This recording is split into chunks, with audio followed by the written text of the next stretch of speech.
sigue pa'lante and take good care of yourself.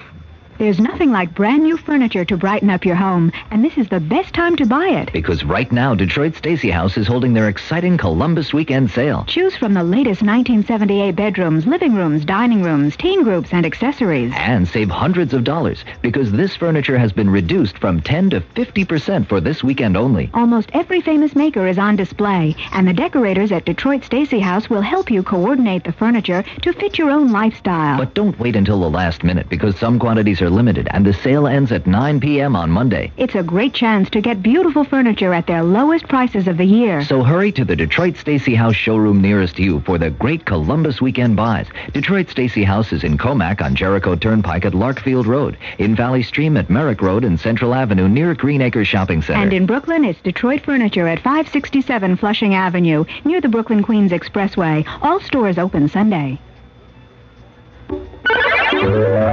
WMCA, Real People Radio. The Mel, and John Sterling pregame show is brought to you by Carte Blanche. Since no credit card is accepted everywhere, you should have Carte Blanche, the credit card you need no matter what other credit card you have. And by Emory, the Air Force and Air Freight. Well, good evening, everyone. For those of you who are up at about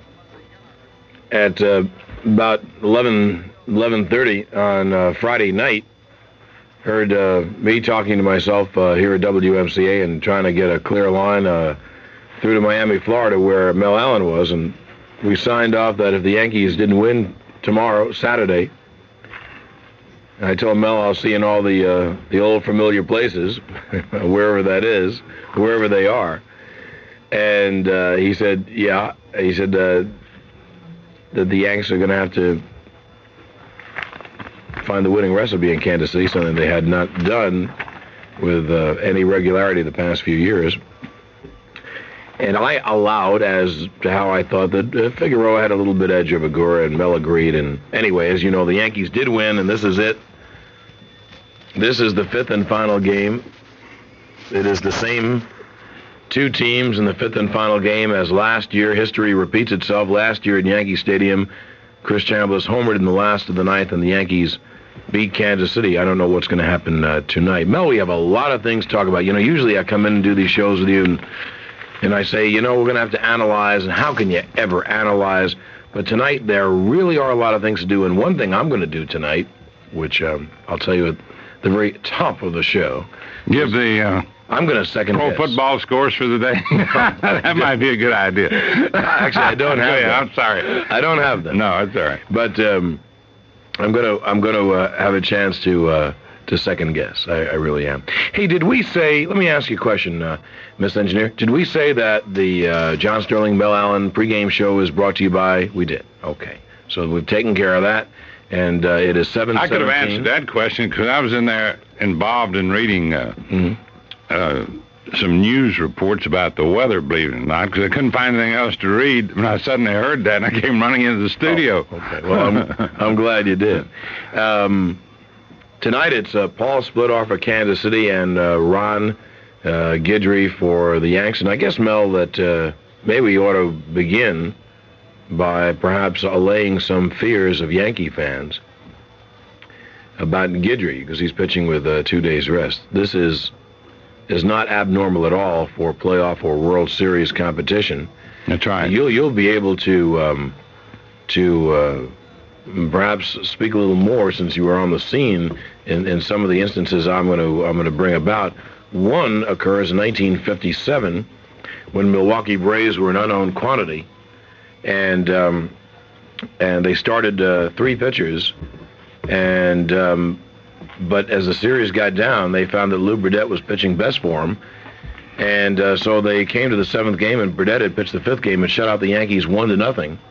He had won an earlier game in the series, and so they came back with Lou Burdett with 2 days of rest, and I slept outside the stadium, as a matter of fact, to get into the bleachers. I think Burdett did too. Unfortunately, at the time, I mean, fortunately for you, you were broadcasting the game on television, but and Burdett pitched a shutout again. But the point I'm making is is not abnormal, and it wasn't in Burdett's case.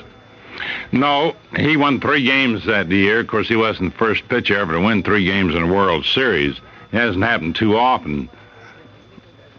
I wasn't around this time either, John, just to go back to a previous generation or so, but it just crossed my mind, believe it or not, this summer at Cooperstown. I went up to see the induction of the Hall of Famers, one of whom was from my university. He joined the Cleveland Indians in 1920. Now, I'm talking about Joe Sewell. His last 3 years in the major leagues was spent with the Yankees. They traded him over to New York from Cleveland. And an interesting story about that. He was voted in by the Veterans Committee of the Hall of Fame, but a Yankee pitcher named,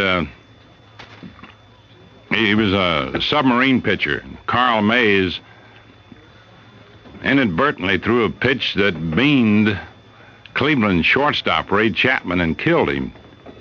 And, of course, that's one of the historic things in baseball. And so they hurriedly called up this young University of Alabama graduate named Joe Sewell, who was getting some minor league experience down in New Orleans, called him up to play shortstop. They won the pennant on a Tris Speaker. He was the shortstop when Bill Wamsgans made the only unassisted triple play in the history of a World Series. To hear him tell about it, he was standing around when that happened. He was in the 1932 World Series of the Yankees when Babe Ruth allegedly pointed against Charlie Root to the center field bleachers and hit the home run, although that's rather apocryphal, according to Joe McCarthy, who was managing the Yankees then after having managed the Cubs. See, I ask an announcer a question, and he gets way off in left field, but I'm coming back. Stanley Kovaleski, anyway, won 3 games for the Indians in that World Series. That's what I was trying to get at. I wasn't going to accuse you of being there either. No. It has happened before. Harry Brooking did it, of course. Right. But I'm just talking about people coming back with a 2 days arrest. And that's done often in a series because you do it within, say, a week. Right. Sometimes you don't have a day off for traveling. Sometimes you do. Spec Shea's a rookie. Started the 7th game in 1947. He volunteered. Right. Because of the Yankee pitching short, so he didn't last long. But still, he made a 3rd start. And in 1965... Sandy Koufax pitched the last day of the season against Philadelphia in the 2nd game of a doubleheader. The Dodgers didn't want to use him, but they lost the 1st game. They were in a race with the Giants and with the Pirates down to the last day of the season. So they had to start Koufax in the 2nd game of the doubleheader.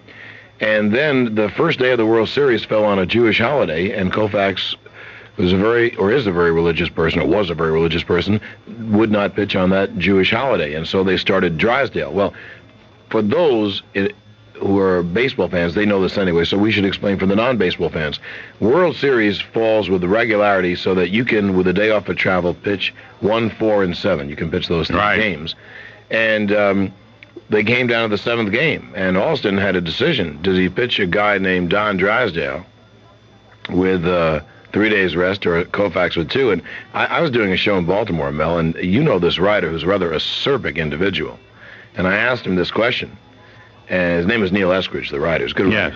And he said, well, he said about whether or not they're going to pitch Koufax. He said, the other guy doesn't exactly have a broken arm. No, he doesn't. So, but Alston did pitch Koufax with 2 days rest rather than Drysdale, and Koufax went on and beat Minnesota. And that is going to, you're going to love this tonight, because I was standing on the platform in Baltimore trying to get a train today. You obviously stood in a runway trying to get a plane out of Miami in the rain. Right. And I thought to myself, I haven't second-guessed all year. Fans second-guess all the time. It leads to arguments on the talk show. This time, tonight, I'm going to second-guess. I'm going to second-guess both managers, because I think they really need second-guessing. Now, we're going to get back with some of Mel's thoughts on the issues I'm going to bring up. Remember, the Yanks and Royals, it's the final game of the year for one team. One team is going home losing. It's like a 1-game World Series. Absolutely. And, boy, let me tell you something. There's much more pressure tonight than there will be in the World Series. Because if you lose this game, no one knows you were there. If you lose the World Series, you get paid very well, and you've got that natural national spotlight.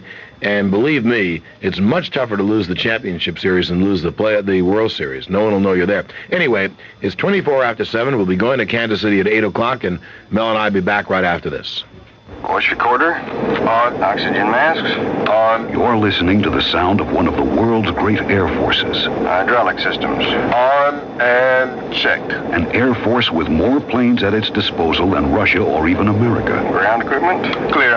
An air force that flies more often and to more places than any airline in the world. It's Emory, the Air Force in air freight. At Emory, we have more than just a fleet of planes at our command. We have a fleet of airlines, where we reserve space on key flights of practically every airline carrying packages. And we use hundreds of offline commuter and charter planes, even planes of our own where airline service is weak. We also have thousands of people, thousands of trucks, and hundreds of offices waiting for us on the ground. Control, this is TWA 463, ready for takeoff. The next time you have a package to ship, don't just ship it with an air freight company or even a package-only airline. Ship it with an Air Force. Emory, the Air Force in air freight. It's 25 minutes after 7. What am I going to second guess about? Well, you'll find out right after this word about carte blanche from Mel Allen. Friends, the next time you have an appetite for fine French food, go directly to Villa Pierre at Glen Cove, Long Island, right here in the area of New York. And carte blanche it. Villa Pierre is one of many fine restaurants in New York where your carte blanche card will allow you to spoil, indulge, and treat yourself to the kind of food nobody can make at home. Dinner somehow always tastes a little better when you have it with style, you know. Not that you don't have it with style at home, but you know how it is when you go out. And you're more in style with your carte blanche card because people know carte blanche denotes more than an average measure of distinction and taste. With the carte blanche card, you can travel with style, too. You can carte blanche your airline tickets, for example, carte blanche your rented car, carte blanche your hotel bill, and even carte blanche a vacation tour through Cartan Tours. Keep your card with you wherever you go, and carte blanche your way through over 250,000 doors all across the country, including Villa Pierre. Carte blanche it. You'll know you're going first class, and so will everyone else. Okay. Now, anyway, I'm standing on this railroad station and waiting for the train to come. It's raining like crazy in Baltimore, as I guess it did just about everywhere else in the East. I thought about the game tonight, Bell, and I thought about the show that we're going to do, both shows we're going to do. It's kind of exciting. A final game, one game. And here are my second guesses. First, let me second guess Whitey Herzog, okay?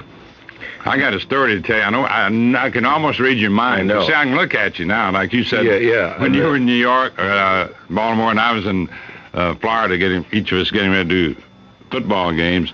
It's hard to talk to one another right. or to anyone, right. And like in conversation, without being able to see each other's faces. But I do have a story to tell you. Go ahead. Okay.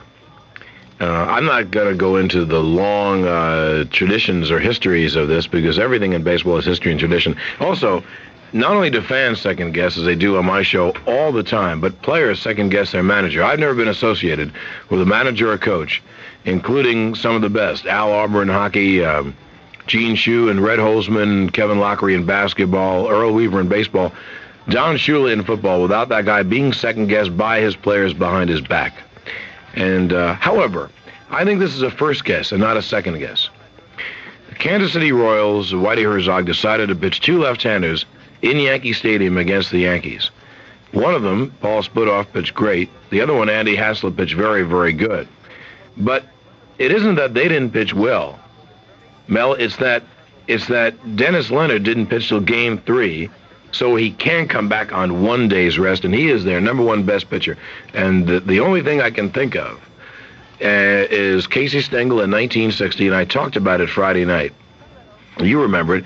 He had it in his mind because Ford had only pitched half a year, and he hadn't had his greatest year, not to pitch him till the third game in New York, even though Pittsburgh's Forbes Field was just as big as Yankee Stadium. Oh, yeah. And it cost him dearly because he had Ford pitch 3 and 6 in the World Series.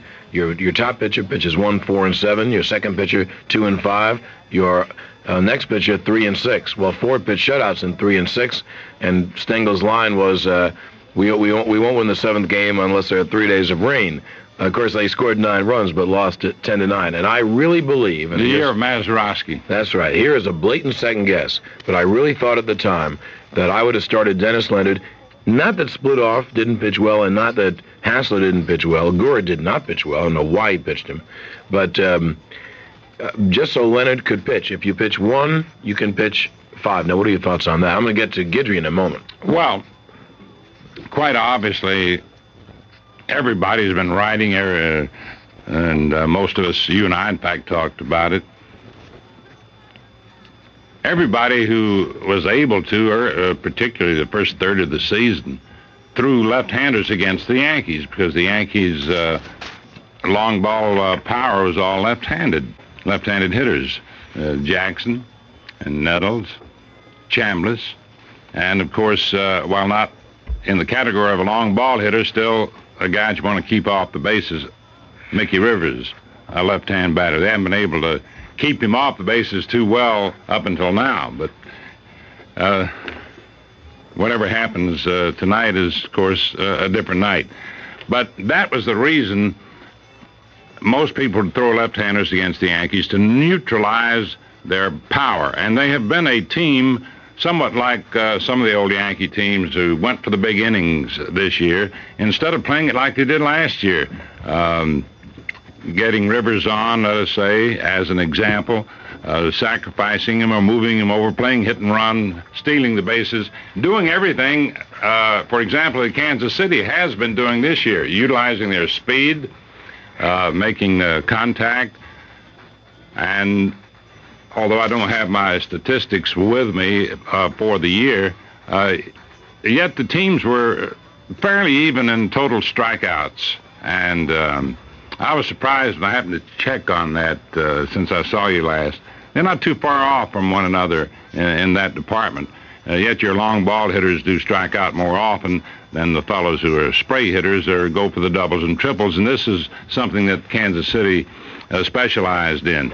But I think that's Whitey Herzog is a gambler, so is Billy Martin. And Whitey Herzog decided he'd go along with the left-handers who seemed to have done so well against New York, particularly over the first third of the season. It wasn't until after they got Johnson and then started putting Piniella in there that they started turning the figures around and began to win against left-handers rather consistently. But I'm sure that's what was in his mind. But I don't know why he hasn't pitched Colburn before now. Well, honestly, I would have pitched Splitoff and Leonard in the stadium, but Leonard in Game 1, he's my best pitcher, and I certainly would have pitched Colburn. I want to just bring you up to mind a great line, again out of the 1960 series, I remember. And you, I know, were there. It was a spring training game in 1961, Yanks and Pirates, and I don't know if it was in Fort Myers or St. Petersburg. But as you remember, in the World Series, the Yankees started Ditmore twice, and he got clubbed. Pirates started Bob Friend twice. He got murdered. And that day, they both pitched in this exhibition game. After the game, not too well. And Pirates said, I don't know why they keep pitching Ditmore against us. He said, when are they going to learn? He said, then again, when are we going to learn not to pitch Friend against them? I thought of that because Nettles is second-guessing Herzog, saying, why do they keep pitching Gura against us, you know? Well, last year, they knocked Gura out in a couple of ball games in the playoffs. He hasn't had success against them. They keep bringing up the fact he wants revenge against Martin because Martin didn't treat him right. A ball player is a professional. He's out to make a living, and this revenge bit, to me, I don't go for it particularly. Sure, there could be a little something that might make the adrenaline flow a little bit better, but a man has personal pride in performance. Yeah. And whether you like a guy, whether you don't like him, you go out and play golf with him. I remember Rizzuto played golf with Wynn one afternoon, which is typical. Let's say the next night, Phil comes up leading off, and Wynn's first pitch almost took his head off. Phil said, hey, what's the matter? Well, I can't say over there what Wynn yelled at him, but anyway, wound up, we're not playing golf now.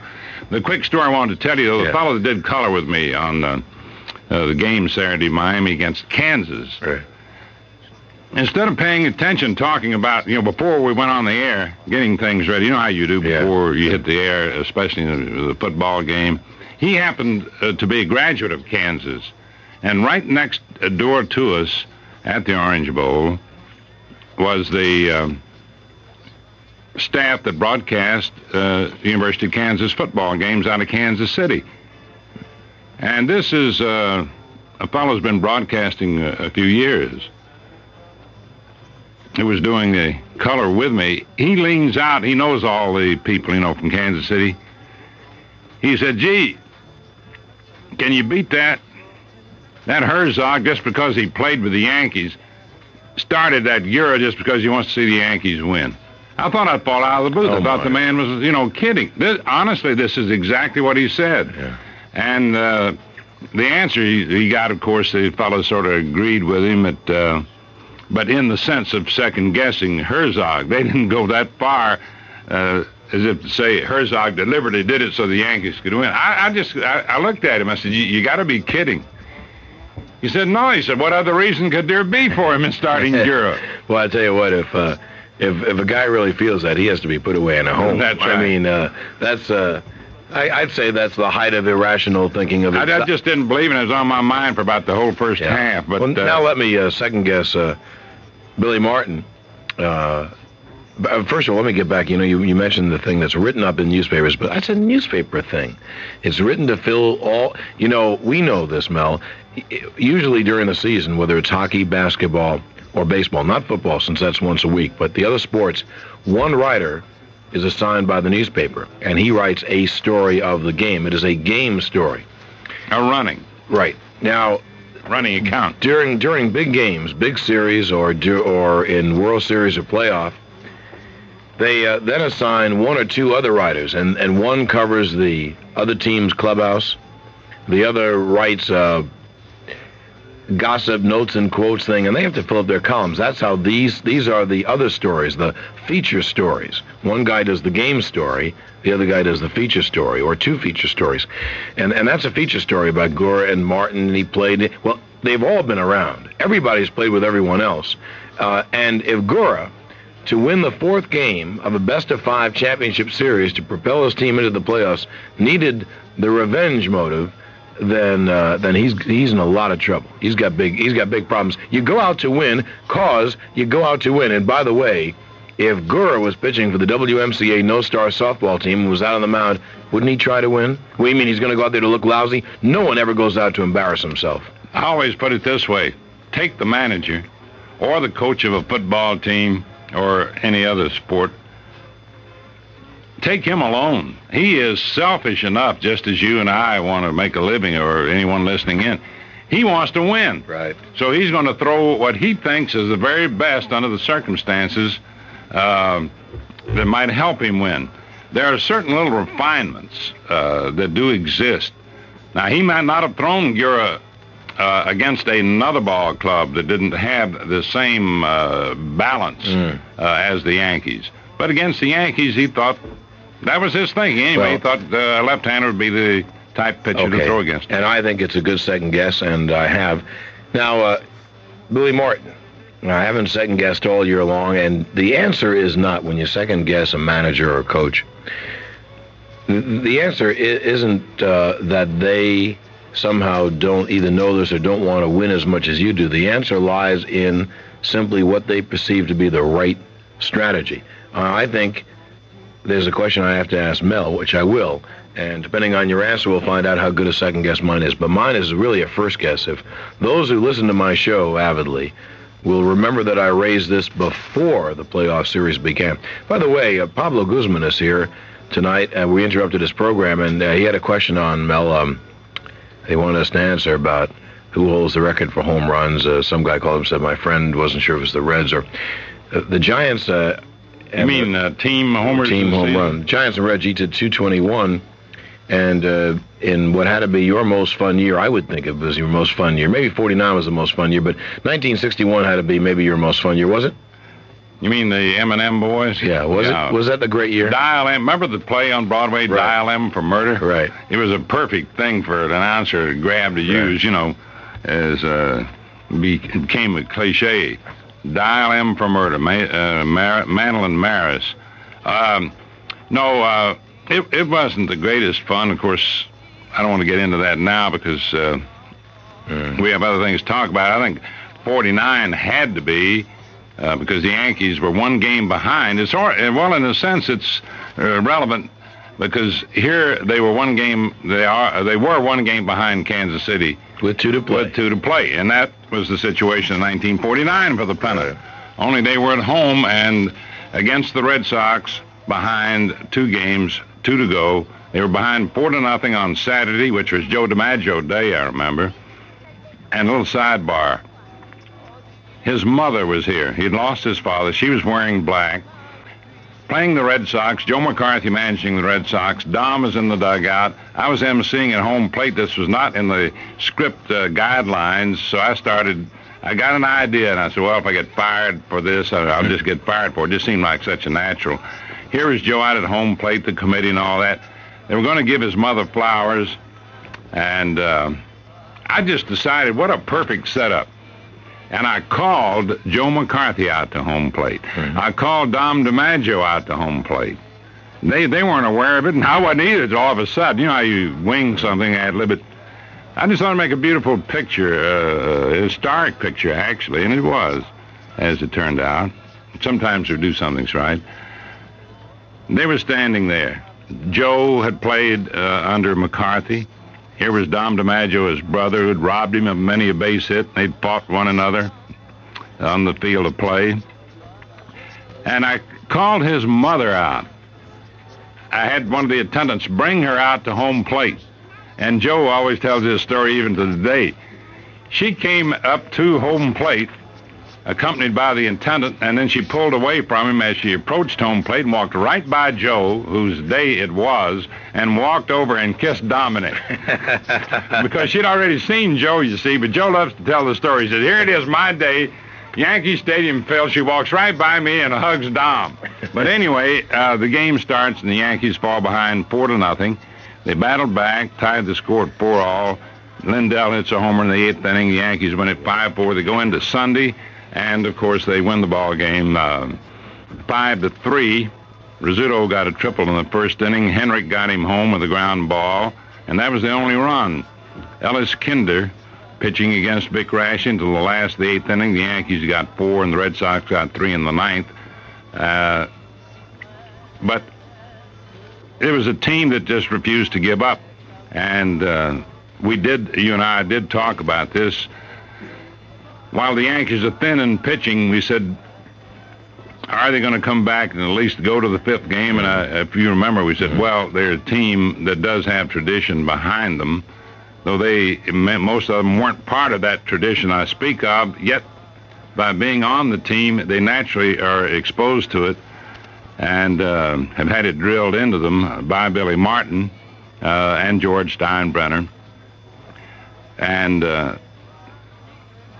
I knew that they wouldn't quit, and they would try as hard as they could. But here we are on the last day of the regular season, because the playoff is part of that, and so it's a similar situation. But do you remember what happened in 1948, just the year before, talking about second-guessing, when the Red Sox tied Cleveland on the last day after knocking the Yankees out of the pennant on Saturday, and they had the only playoff in the history of the American League on Monday. And Lou Boudreau starts a left-hander at Fenway Park. You remember whom the Red Sox started?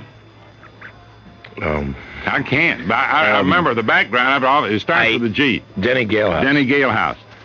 And everybody in the world jumped on Joe McCarthy. By the way, in case people are wondering, my Nana told me about that. Yeah. I mean, yes. Denny Galehouse is an old right-hander, but it worked for Connie Mack with Howard Emke going back when my nanny told me about that one. But that was against the Cubs, I think, in 1929. Well, actually, Bearden really was probably a great. You know, these stories are remembered by baseball fans, right? And that's why they are recited by rote.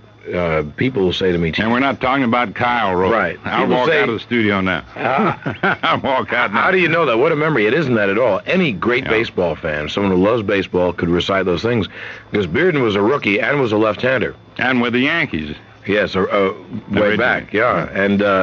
And when Boudreau made that announcement in the Cleveland clubhouse, the story goes that he said, if any of you people want to argue with me, looking to his older players, because he had a lot of older players. He was like the same age as his players, Keltner and Gordon and such. He said, argue with me. Does anyone think it's wrong to start Bearden, left-hander in Fenway Park? And they said, hey, you've got us into the playoff after 154 games. We'll stick with you. Well, Boudreaux also hit 2 home runs to help win. Right. Now, and one of them was in the very first inning. Yeah. Well, it goes along with pitching. Again, that was 49. You're talking about 48. Nothing has changed. That's why baseball is so great. Here it is, 77.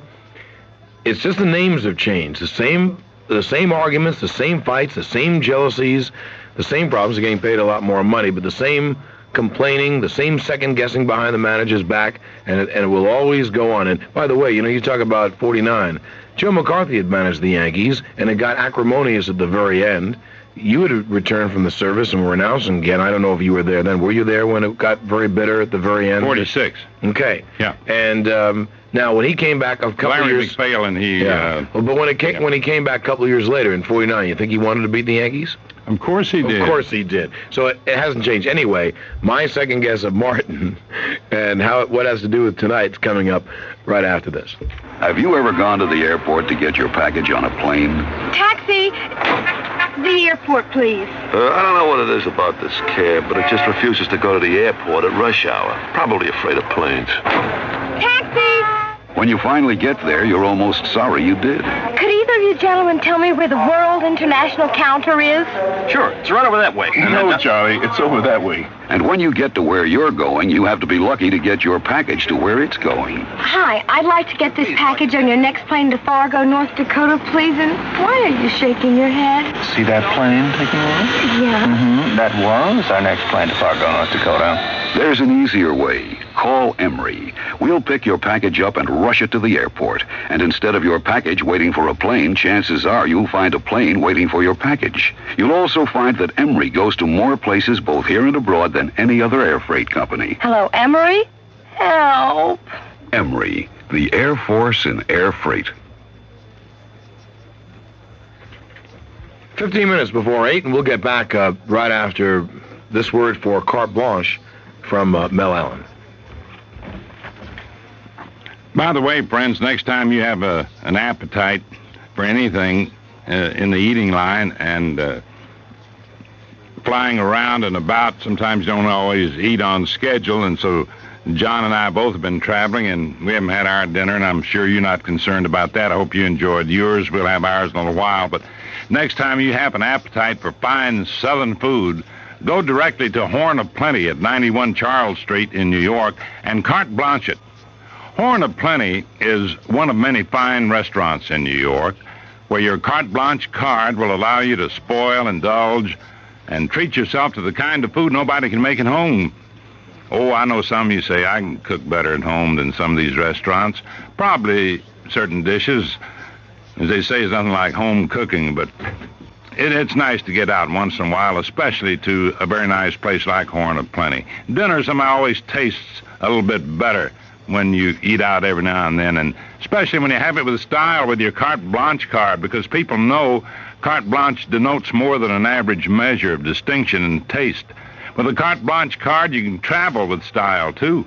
You can carte blanche your airline ticket, your rented car, your hotel bill, and even carte blanche a vacation tour through Cartan Tours.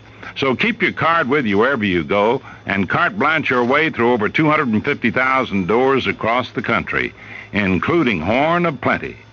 That good old Southern cooking. Carte blanche it. You'll know you're going first class, and so will everyone else. Now, before the playoff series began, and Martin announced that Gullett and Guidry would be his first two pitches in that order, Mel. We talked about it on the show, the talk show, with some of the callers, and I made this point, and so that's why I don't think it's really a second guess. I think this really is a first guess.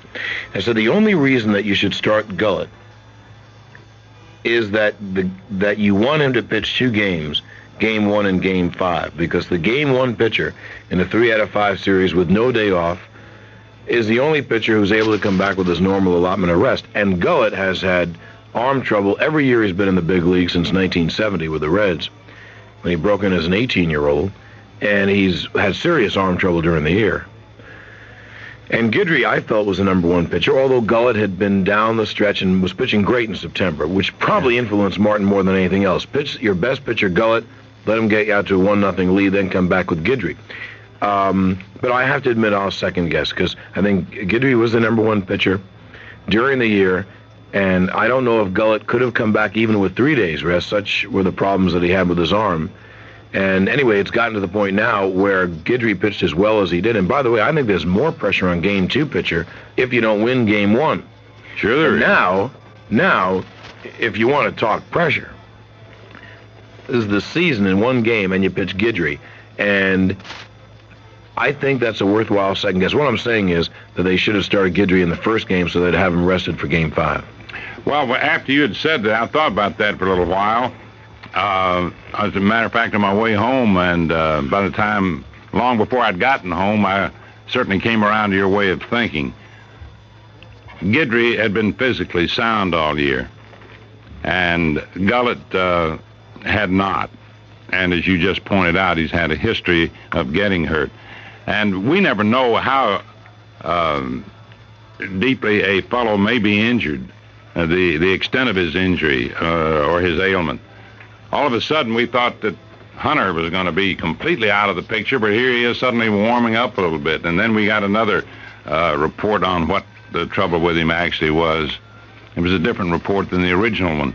So, you know what managers and coaches do. They sometimes try to either play down or play up an injury to get the psychological edge on somebody else. And they don't, even being with a ball club, you sometimes would be given a sort of a wrong answer in a matter of degree. But didn't Gullett start for Cincinnati in 75? I believe he started second game, didn't he? First or second game, but I could check that in a hurry. But in any case, I agree with you.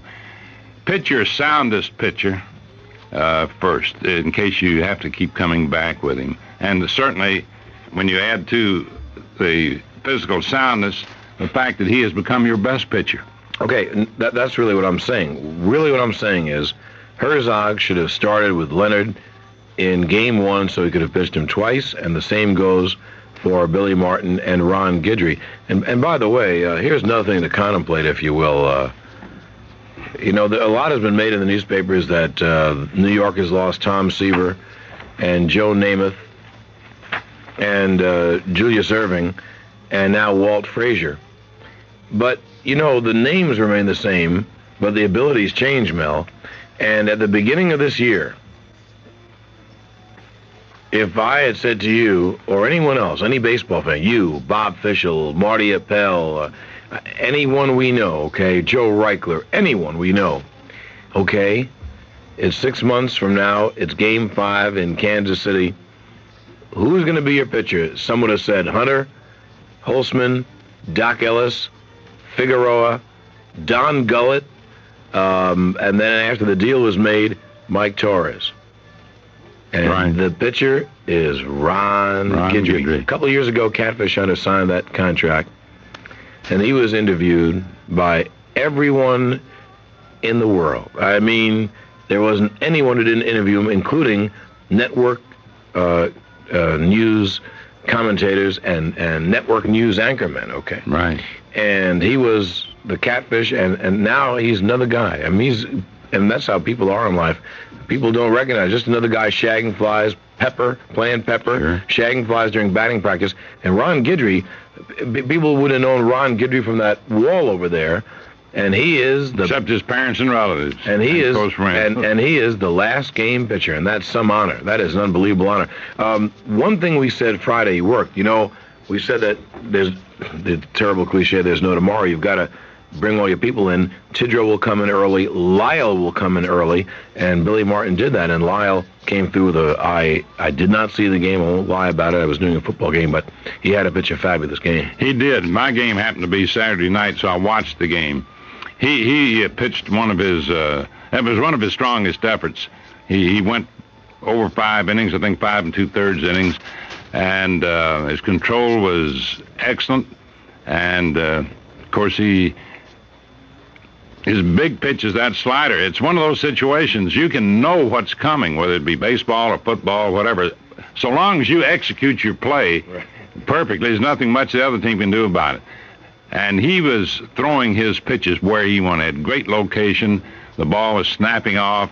And when he'd throw his fastball, had that little extra on it, and everything was just great. But you've seen Lyle here and there, any great pitcher, have a day when nothing works. The ball flattens out. It doesn't move.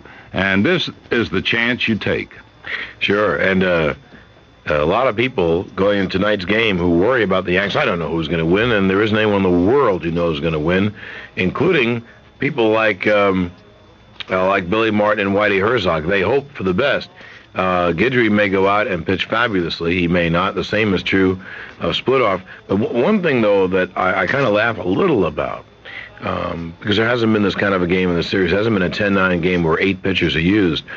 A lot of people say, well, but Kansas City will have in the bullpen and ready to go Jim Colborn, Marty Patton, Steve Manguri, Mark Littell, Doug Bird. Well, they've fortified their chances with all those pitchers, but it won't help them because this series has proved that if your starting pitcher doesn't do it, it doesn't matter who you bring in. Yesterday was a good example. Marty Patton pitched well, but the game was already gone by the time Gura came in, and the same goes for Lyle the other night. The game was out of Torres' hands by the time that Lyle came in, etc. Well, we'll get some final thoughts on this when we return to our... Just before you do that, I remember Gullett started the first game last year. Here I'm trying to think of 2 years ago. Yeah. He started the opener last year and the second game year before last. Go ahead. I just want to get it straight. Yeah, but he's never come back. And remember in the series a couple of years ago when they had all the rain and Anderson kept saying, well, I don't think I'll bring him back. I don't want to hurt his career. And what he was really saying was that he doesn't have the kind of arm that comes back, that responds. And does Guidry? No one knows because he's never pitched with 2 days rest before. In fact, most of the time he's pitched with 4 days rest. But he only has to pitch well for 5 innings or so, and you know that Lyle and Tidjoe and Torres will come in. So the Yankees have 4 pretty good pitchers tonight. And Kansas City has 6-7 good pitchers, but if Splitoff doesn't do the job, even a 3-1 lead could be enough for the Yanks to have and to win this game, and of course the winner goes to the World Series. We'll get in case back anybody comes out of outer space, John, Gullett opened last year for Cincinnati against New York. We'll get back with more right after this. Herman, go to sleep. It's late. I can't. It's 2 o'clock in the morning. Your factory in Fresno should have just received that package you sent. That package that was holding up a production line of who knows how many people, costing you who knows how much money. So you can't sleep. I wonder if they got it. Got what, Herman? Who are you talking to at 2 o'clock in the morning? Nothing. Forget it. And when you try to count sheep, you wind up counting dollars and cents instead. Maybe I should call them. Maybe you should call them, Herman, but call them in the other room. So you decide to call your air freight company just for a little assurance. But nobody's home. Maybe you got the wrong number, or maybe what's worse, you got the wrong air freight company. Because at Emery Air Freight, no matter what hour of the day or night you call us, we'll not only answer the phone, we'll answer your questions. So the next time you want an air freight company that's in when you call us in the first place. Emery, the Air Force in air freight. This is Dave Kingman. It's a great feeling to be a winner. That's why, when I need a car to depend on, there's only one place to go for it. Jim Smith Chevrolet in Spring Valley. At Jim Smith Chevrolet, they treat everyone like a winner every time. And you'll feel like a winner when you see the complete selection of fabulous new 78 Chevys and used cars and trucks, including hard-to-get models you thought no one carried. If you're like me, your time is valuable. With 52 service bays and 18 factory-trained mechanics at your disposal, you'll get immediate attention and service for your car. They even have their own paint and body shop and over $175,000 worth of parts in stock. If you live anywhere within an hour or so of South Route 45 in Spring Valley, Jim Smith Chevrolet should be your dealer. Just stop in and tell them Dave Kingman sent you. You'll get the finest care and attention. And if you're a licensed driver, you'll even get an autographed baseball, one per family, while they last. You're really a winner with Jim Smith Chevrolet. The next time you have an appetite for fine Italian food, go directly to Valari at 147 West 4th Street in New York and carte blanche it. Valari is one of the many fine restaurants in New York where your carte blanche card will allow you to spoil, indulge, and treat yourself to the kind of food that nobody can make at home. Dinner always tastes a little bit better when you have it with style with your carte blanche card, because people know that carte blanche denotes more than an average measure of distinction and taste. With a carte blanche card, you can travel with style, too. You can carte blanche your airline tickets and carte blanche your rented car, carte blanche your hotel bill, even carte blanche a vacation tour through Cartan Tours. Keep your card with you wherever you go and carte blanche your way through over 250,000 doors across the country, including Valari. Carte blanche. You'll know you're going first class, and so will everyone else. Well, Mel Allen, will they be champions when we get back on the air, or will there be more bitter problems in a very, very unpleasant finish to a weird season? I just hope that the guys get out there and play baseball, don't fight, and they both have covered themselves with enough glory. Well, we'll see you right after the game when we find out whether the Yanks are going on to the World Series or to divorce court. And we'll see you then. The Mel Allen John Sterling pregame show is brought to you by Carte Blanche. Since no credit card is accepted everywhere, you should have Carte Blanche, the credit card you need no matter what other credit card you have. And by Emory, the Air Force and Air Freight. Start thinking straight.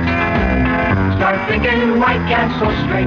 White Castle burgers are so straight, we even make them square. A different burger with a different taste, day and night, everywhere. Start thinking straight.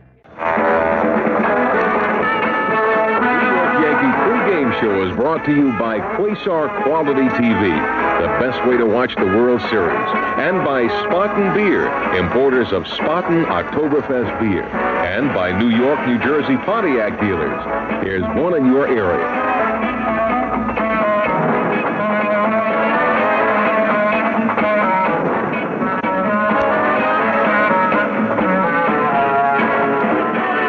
Good evening, everybody. This is Frank Musser on the New York Yankee pregame show just before the final game of the 1977 American League Championship Series.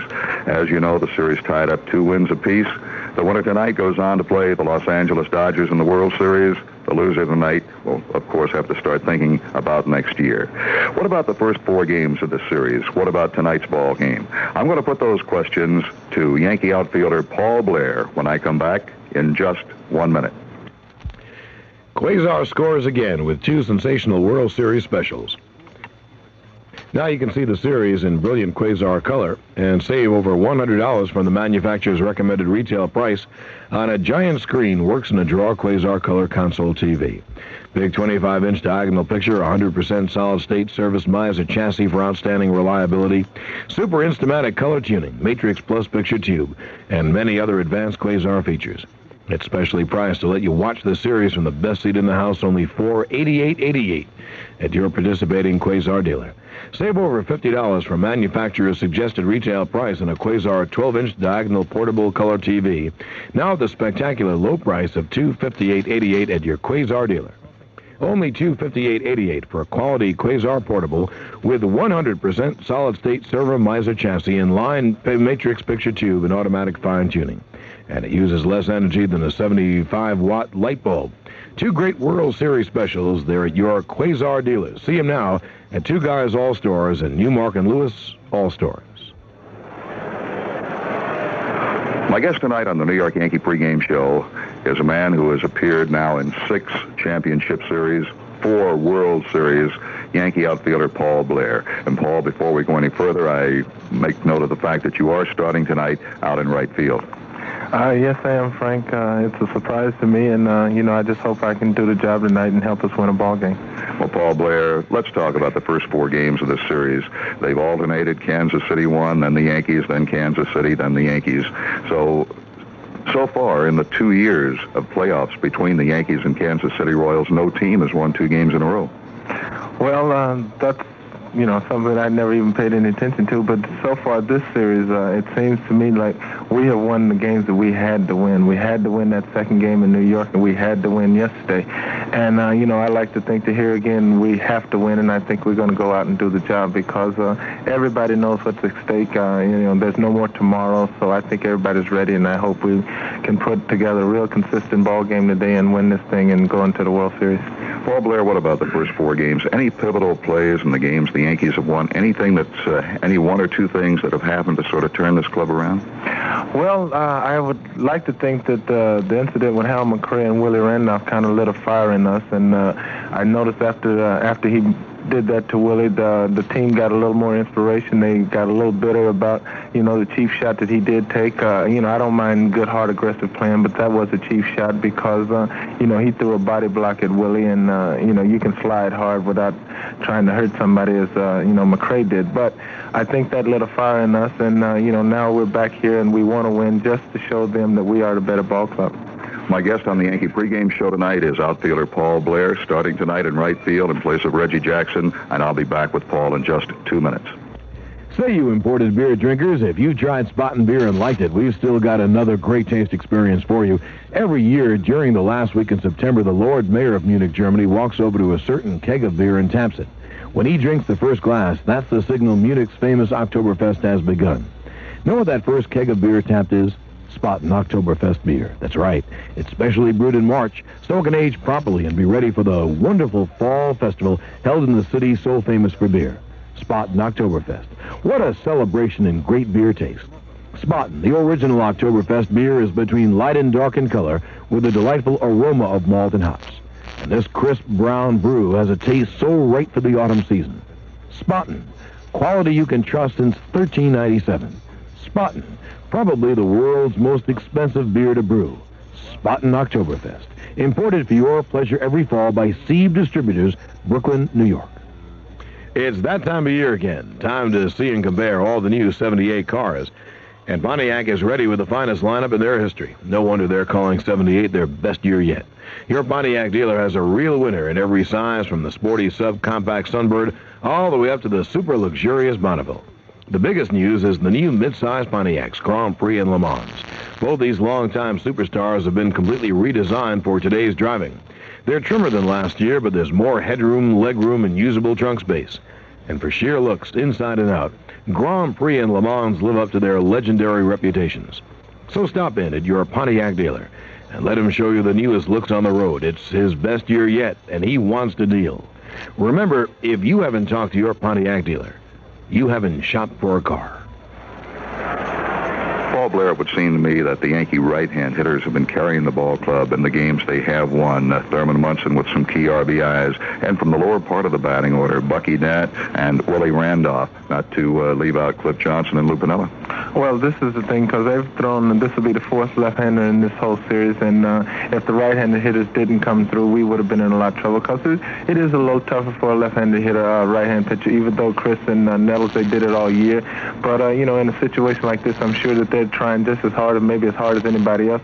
Even Nettles has came through with a couple of key base hits to help us win ball games. But right now, if the right-handers didn't come through, we were going to be in a lot of trouble, but we still need those left-handed bats. We need that power. And right now, if Mickey, when he gets on, I think the club really goes. And both games that we won, he's been a pivotal part of it. And as long as he does his job and the rest of us can, chip in a little bit here and there, I think we can beat this ball club. All right, Paul Blair, what about the pitching tonight? Paul split off, a left-hander making his second start of the series against the Yankees. He won the first game, and he's sort of been a jinx pitcher against the Yankees. Well, that's been true, too. But here again, I think, we might can overcome this today because we're going to put a couple more right-handers in there. So far in my career, I've hit split off pretty well. Not saying that I'll hit him tonight, but I will be swinging at him. And I just hope to think, if we don't make mistakes, I think we can beat this ball club. If we can play good, sound defense, I think we'll beat them easy, because so far, the two games that they won, we made little mental mistakes and a couple of errors that threw us right out of the ball game. And if we don't do that, I think we'll beat them. All right, let's look at the Yankee pitcher. Ron Guidry's coming back after 2 days rest, pitching an excellent ball game to win game number 2 of this series. Well, I think Giddy, even though it's just 2 days rest, he's going to be pumped up. It's time for him. you hate to say he's going out for personal glory, but I don't think this is the thing. I think that he knows the job that he has to do, and he's got so much confidence in himself now. I think this year has really proven and made Ron Guidry an established pitcher on this ball club, and he feels that he can win, and he's confident he can win, and I think he's going to do the job regardless of the 2 days rest. I think that emotions may run a little bit higher with a youngster like Guidry out there on the mound. He's 27 years old, but you almost think of him as a rookie. He is not, but this is the first big year he's had. How much will emotions play in the ball game tonight? Well, if it doesn't get carried too far, I think emotion is going to be, a big factor in this. So whoever's going to want it the most, and I think right now this ball club really wants it the most. I'm sure Guidry wants it because, it would really establish itself as a clutch pitcher, and this is what everybody wants to feel, that, they can do the job in the clutch, and Guidry is going to be out there, and I'm sure he's going to be pumped up, and I'm sure everybody else on the ball club is going to be pumped up. And I do believe we're going to give him a good game. I certainly hope we run him out of the ballpark and don't give him any kind of shot. But it'll probably be a tight game, but I think we're going to win it. And if everybody on the ball club feels the way Paul Blair does, I'm sure the Yankees will win it. For appearing as a guest on our pregame show, Paul, you'll receive Son of a Gun, Clairol's new 1,200-watt Pro-Type lightweight hair dryer. Fast, powerful, your hair will look terrific. Son of a Gun by Clairol. Paul Blair, best of luck tonight. Thanks a lot, Frank. I'm Frank Musser, and now stay tuned for New York Yankee baseball. The New York Yankee pregame show is brought to you by Quasar Quality TV, the best way to watch the World Series, and by Spaten Beer, importers of Spaten Oktoberfest beer, and by New York, New Jersey Pontiac dealers. Here's one in your area.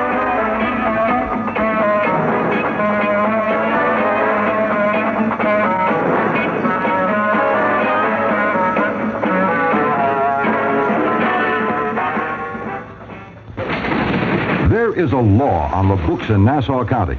It requires perishable items on supermarket shelves be clearly marked with an expiration date, beyond which that item cannot be sold. It is the law, and violators are subject to stiff fines.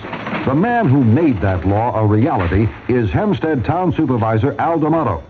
The computer price code in supermarkets was confusing and misleading, so D'Amato sponsored legislation which requires a legible price on each item.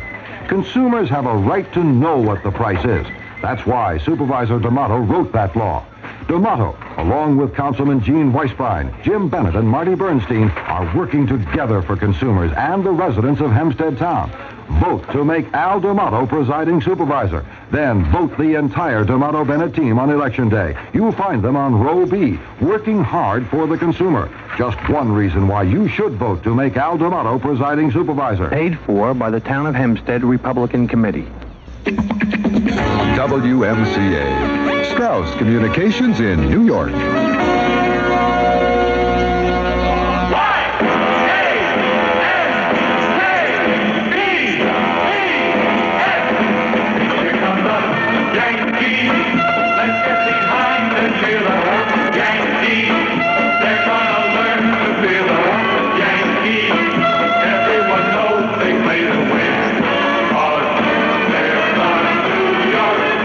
This New York Yankee game is being brought to you by the Taste of Champions Rheingold Extra Dry Beer and by Champion Spark Plugs. Champion reminds you that the fresher your plugs, the better your mileage. Pharmacraft, makers of Pruex and Desonex. By Yoo-Hoo, America's #1 chocolate drink. Household Finance Corporation, where people use their money to get the most out of life. Rickle Home Centers for lumber, building materials, paint, and hardware. Geno's in New Jersey for 100% sirloiners and Kentucky Fried Chicken. AC Delco Auto Parts. Getty Gasoline, the oil company that gives you more for your dollar.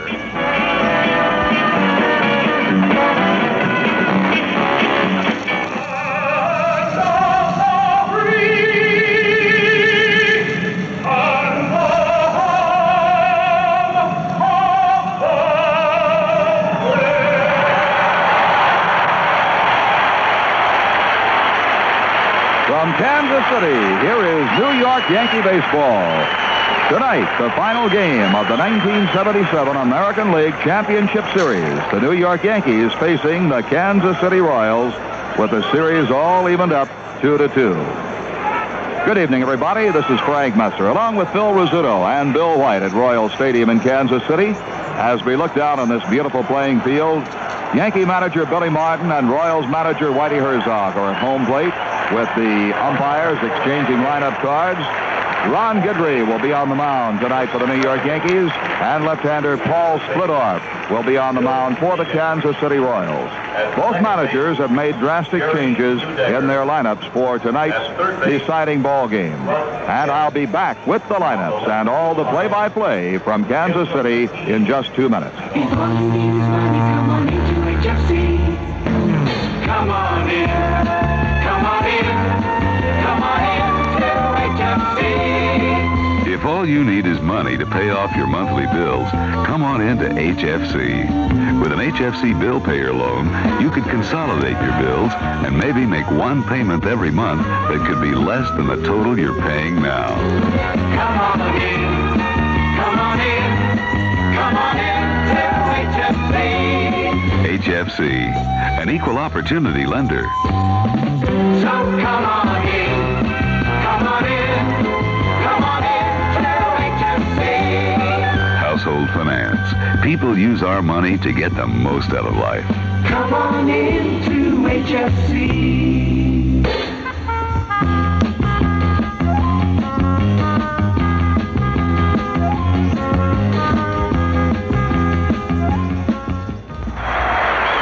Say, Bill, do you realize you've been systematically eating your way through that Butterfinger fun-sized bag, one right after another?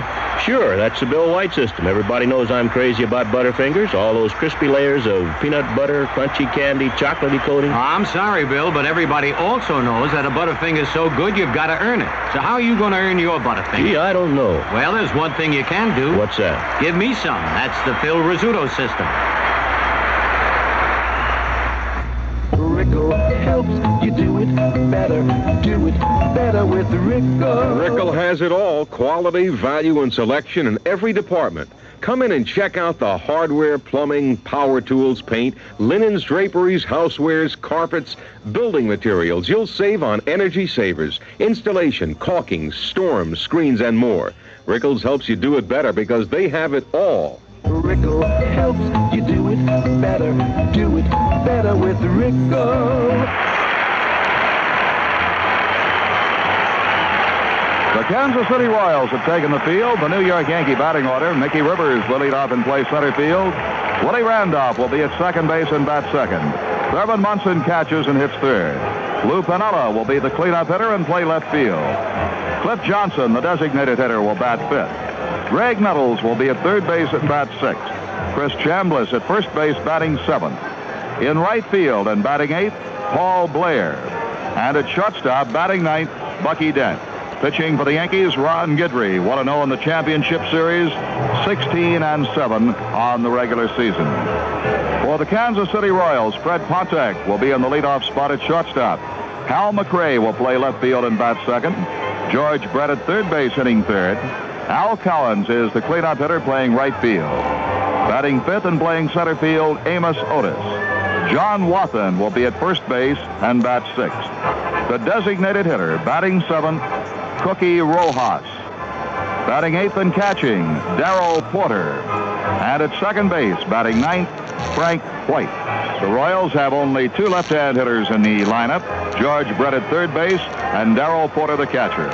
The surprises, of course, Paul Blair in right field in place of Reggie Jackson, who will not start tonight's ball game. And for the Royals, the big surprise, the designated hitter, the veteran Cookie Rojas, who may be playing his last game as a baseball player. Mickey Rivers is set to lead off against Paul Splittorff. Splittorff on the year won 16 and lost 6. Tall left-hander into the windup, and here we go. The first pitch of the ball game is bounced foul past third base coach Dick Hauser. No balls and a strike on Mickey Rivers as he tried to slap the ball past the third baseman George Brett and slapped it foul. Pontek and White at short and second play him straight up the middle. The outfield is spread out shallow and left. The wind, the kick, the pitch. He bunts at it and misses. Does Rivers strike two? Mickey tried the running bunt, did not make contact. No balls and 2 strikes. The left fielder for the Royals is Hal McRae, the center fielder Amos Otis, and the right fielder Al Collins. John Wathan replacing John Mayberry as the first baseman. Darrell Porter gives Splittorff the sign. The left-hander rocks over the slab, kicks and deals. Rivers takes high and tight. 1 ball, 2 strikes. Rivers in the playoffs has 7 hits at 18 at-bats. 1 run batted in. Left-hand hitter moves up toward the front part of the batter's box. The windup by Splitoff, the 1-2 pitch. He swings and misses strike 3. Splitoff blew on by him, and there's 1 away. And now Willie Randolph, the Yankees' second baseman. Randolph, a right-hand hitter, 4 for 15 in the series with 1 run batted in. Willie Randolph, second base. Willie straight away in the batter's box, and Splitoff's first pitch to him. Breaking ball misses. Again, Potek and White are straight up the middle. The outfield is spread with the left fielder McRae shaded a couple of steps more towards center than he was for Mickey Rivers. Brett is backed off at third. The pitch coming, taken for a strike over the inside corner, 1-1. Thurman Munson is the on-deck hitter. And this is it. This game winds up the regular season of 1977. From here, it's either next year or the World Series against the Los Angeles Dodgers. 1-1 delivery. Foul backing out of play on the right side into the crowd. And talk about a crowd. This appears to be the largest crowd of the 3 games out here in Kansas City. Not a vacant seat anywhere in this ballpark. It's been a beautiful day in KC. The night is no different. 1-2 pitch. Breaking ball a bit low. Porter thought that might have been a strike. 2 balls and 2 strikes on Willie Randolph.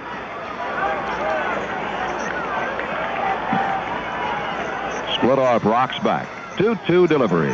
Bouncing ball towards short. Potek has it. The throw to first base in time. Randolph is out, 2 down. And now Yankee catcher and captain Thurman Munson. Munson has had a good playoff series. 5 hits in 16 trips and 4 runs batted in. One of Munson's 5 hits, a 2-run homer, accounting for the Yankees' only runs in the opening game of the championship series. Well, the pattern held last year and so far this year. Neither of these teams has ever won 2 games in a row in the championship series. The Yankees will have to break that pattern tonight if they want to win the pennant. Thurman Munson on the season batted .308, drove in 100 runs. The pitch swung on and fouled over toward the Yankee dugout off the hand of Billy Martin on the top steps. He knocks it down, picks it up, tosses it over the dugout roof to a youngster. No balls and a strike on Thurman Munson. Lou Piniella is on deck. The umpires tonight, Nick Bremigan calling balls and strikes, Bill Deegan at first base, Jerry Neudecker at second, Marty Springstead at third. The 0-1 pitch to Munson. Hit on the ground to deep short. Potek backhands it. Long throw to first base. And he's out at first base. An excellent play by Potek. A good, strong throw by the 5'4" shortstop. And the Yankees are retired in order. At the end of 1/2 inning, the Yankees nothing, and the Royals are coming to bat. Isn't it time you knew Yoo-hoo chocolate drink? Do yourself a favor, enjoy the super flavor of America's favorite chocolate drink. It's got real goodness, protein goodness, and cool, refreshing taste. It's the chocolate charge up that's non-carbonated, doesn't even have to be refrigerated. So isn't it time you knew Yoo-hoo chocolate drink? It's so delicious, Yoo-hoo chocolate drink. When a chocolate soft drink is #1 in the USA, it's got to have something going for it. Yoo-hoo does. Great taste, rich and creamy, really refreshing. And Yoo-hoo chocolate drink contains high-quality protein made from 99% fat-free milk. Isn't it time you knew Yoo-hoo, America's favorite chocolate drink? It's Yogi Berra's favorite, too. Yoo-hoo chocolate drink, the action drink for action people. Yoo-hoo is another fine product of Iroquois Brands. Rickle helps you do it better with Rickle. Rickle has it all the wall coverings, hardware, plumbing and paint, all the linens and carpeting, all the power tools, building materials and accessories you need to do it yourself. All the energy savers, too, to lower your home fuel bills. Come into Rickle for quality, value, and selection. They have it all. Rickle helps you do it better with Rickle. And now we go to the bottom half of the first inning, and the question, how well will Ron Guidry pitch in this ball game with 2 days rest from his last start? Ronnie is making his second start of the ALCS. He started the second game in New York and beat Andy Hassler 6-2. Guidry went 9 innings in the ball game, gave up only 3 hits, a double to Patek, singles to George Brett and Frank White. He walked 3 men and he struck out 7. Over the course of the season, Guidry won 16 and lost 7 with an earned run average of 2.82. Fred Patek leads off, the Royals' leading hitter in championship play, and he hits the first pitch on the ground as short. Bucky Dent is up with it, throws on to first base, and Patek is out 1 away. And that is what Guidry needs in this ball game. A lot of first ball hitting by the Royals to save the arm, get as much out of it as possible. Hal McRae, the batter, the left fielder for the Royals, a right-hand hitter, as was Patek. McRae is 5 for 14 with 2 runs batted in the series. Guidry winds. Slender youngster deals. A strike, letter high. McRae spins around and looks at plate umpire Nick Bremigan. Patrolling left field on the foul lines, Russ Getz and Jim McKean is the umpire out in right field.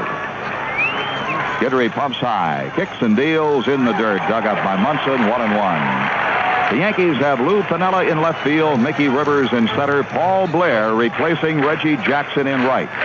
The story on that when we get a chance. Now the 1-1 pitch with 1 out. It is low, ball 2. On the infield, Greg Nettles, who played most of yesterday's ball game with a spell of dizziness after a collision at second base in the first inning. 2-1 deal. Foul back. Got him in on the hands. A good pitch from Guidry. 2-2. Bucky Dent is at shortstop. Willie Randolph is at second. And Chris Chambliss at first. Thurman Munson catching. 2 balls, 2 strikes on right-hand hitting McRae. George Brett is on deck. Guidry has the sign. The windup for the 2-2 pitch. And it's foul back on the screen. Paul Blair in right field in place of Reggie Jackson for 2 reasons tonight. 1, the Kansas City Royals pitcher Paul Splittorff. Reggie Jackson 2 for 15 against Paul Splittorff. The other reason, defense. Reggie having trouble defensively on the artificial surface. 2-2 pitch, high. It is 3-2 on Hal McRae. Dent and Randolph playing up the middle. Nettles is backed off very deep at third base. The outfield with Rivers shaded toward right. 3-2 delivery. Fouled out of play on the right side, headed toward the upper deck. McRae can hit it all ways. He can pull the ball down the left field line. He can punch the ball down the right field line with power. He hit .298 over the regular season, 21 homers, 92 runs batted in, 54 two-base hits. Guidry kicks and offers. McRae fouls another one back in the crowd on the right side. We mentioned a beautiful day here in Kansas City. Bright sunshine, not a cloud in the sky. As the game started tonight, the temperature was 60 degrees. The wind is out of the south at 12 miles per hour, slanting toward the left field corner. It could be strong enough to be a factor in the ball game.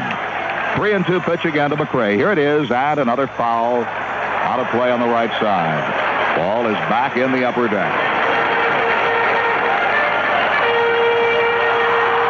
Ron Guidry finished off the regular season winning 8 of his last 9 games. He lost his final start. The pitch, line, and played on a hop by Bucky Dent. Throw to first base is not in time. Hal McRae beats out an infield hit, digging hard down the line. And now the Royals have their most aggressive base runner on at first base. Hal McRae involved in 2 incidents at second base, one in which he knocked the ball out of the hands of shortstop Bucky Dent, the other in which he put a rolling block on second baseman Willie Randolph. Both plays protested by the Yankees to no avail. McRae is aboard. Brett the batter, the third baseman, is 5 for 7 in the series with a run batted in. Brett hit .312, 22 homers, 88 ribbies over the season. Left-hand hitter, deep in the batter's box, feet fairly close together. Rivers is shortened up in straightaway center. The pitch swung on and fouled off Munson's shin guards. Lou Piniella kicking around something out there in the artificial turf and left. Lou pretty much straight away, and so is right fielder Paul Blair. Brett looks down at third base coach Chuck Hiller for a sign. Steve Boros coaches down at first base for the Royals. Chambliss holding McRae on. The look over there by Guidry. And the 0-1 pitch. Fastball is low, and the count is 1-1 to George Brett.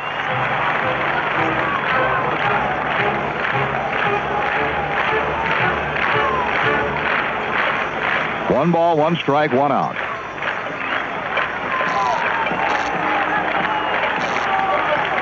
Guidry comes set. The pitch, bouncing ball, past Chambliss, foul ball, just foul. Signal given immediately by Bill Deegan, the first base umpire. No argument from Coach Steve Boris. George Brett, a little disgruntled. Very, very close. Chambliss could not get to it. The ball was just foul by inches. So Brett will come back and pick up a 1-ball, 2-strike count. The on-deck hitter, Al Collins.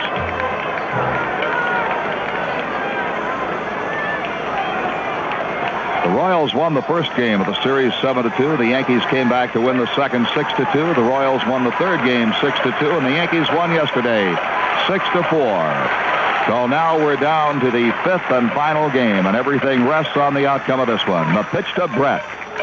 Just missed, must have been low. Munson held it there for a second look by plate umpire Bremigan. It's 2 balls and 2 strikes.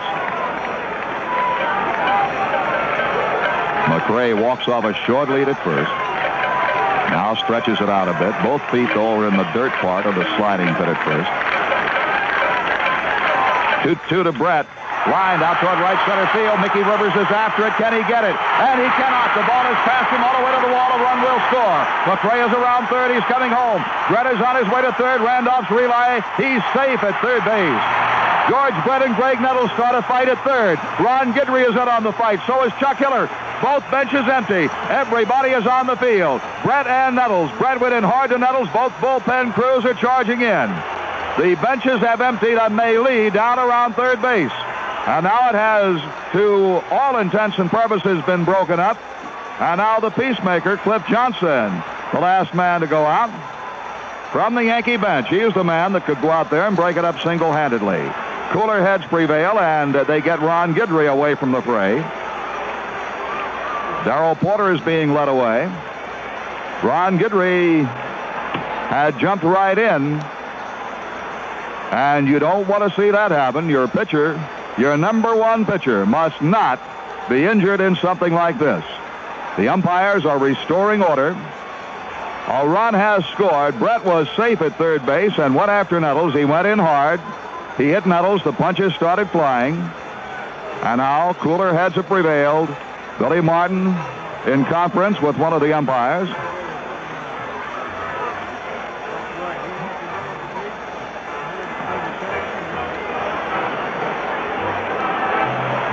And now the players are being separated.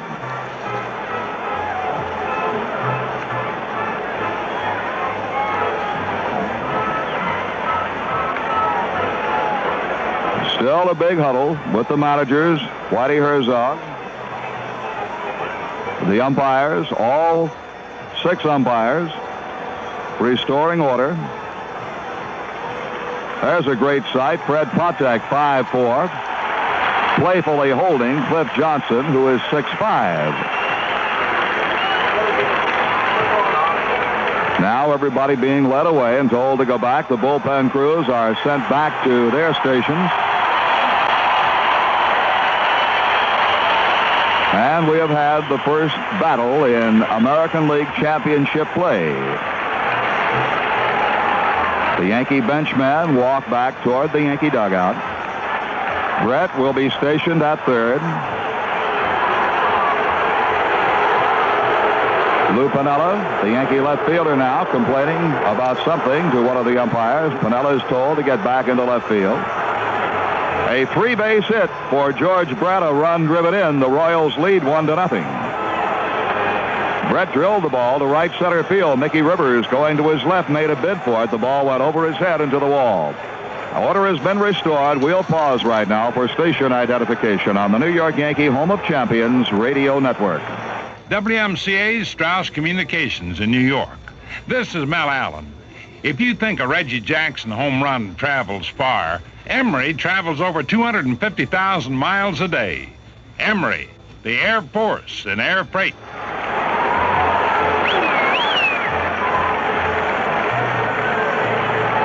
Guidry taking a few warm-up throws now as Al Collins will step in. Brett at third, only one out and one run is home for Kansas City. The Royals are leading by a score of 1-0.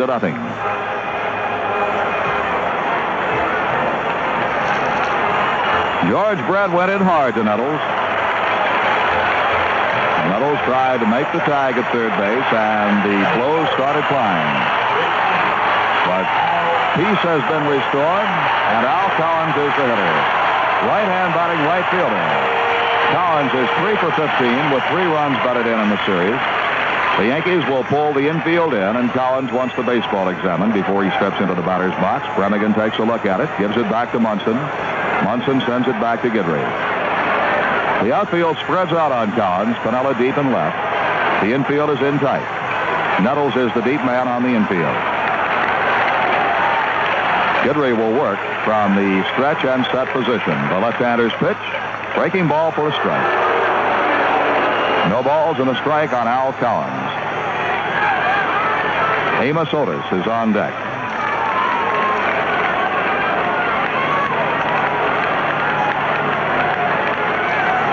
Collins, over the course of the season, hit .312. 23 runs batted in, or 23 homers, 112 RBIs. He swings and he misses for strike 2. No balls and 2 strikes.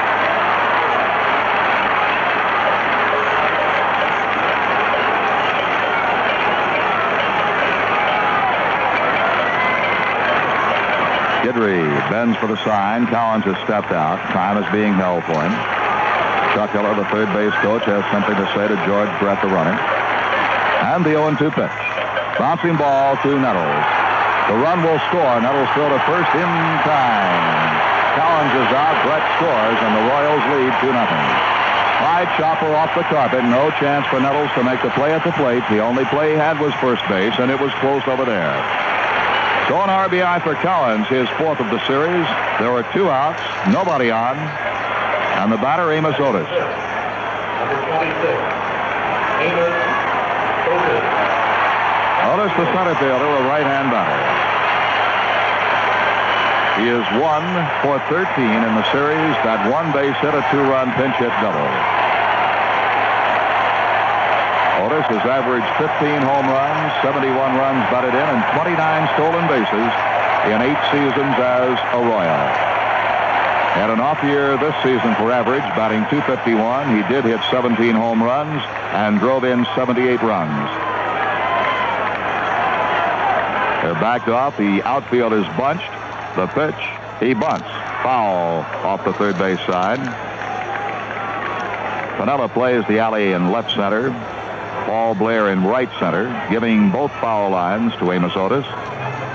Bucky Dent shades him over in the hole at shortstop. Willie Randolph a couple of steps toward second base.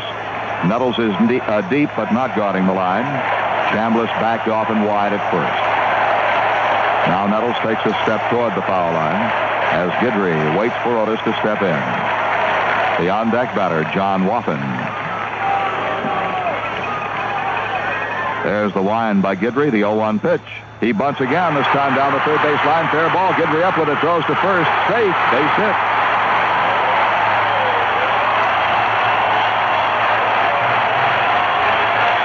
Amos Otis bunted foul, then bunted fair. This time he got the ball in the dirt in front of home plate to take the backspin off of it.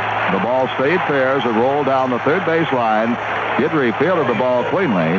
Threw to first base, but not in time. Base hit number 3, and the batter will be John Wathan, who has replaced John Mayberry at first base.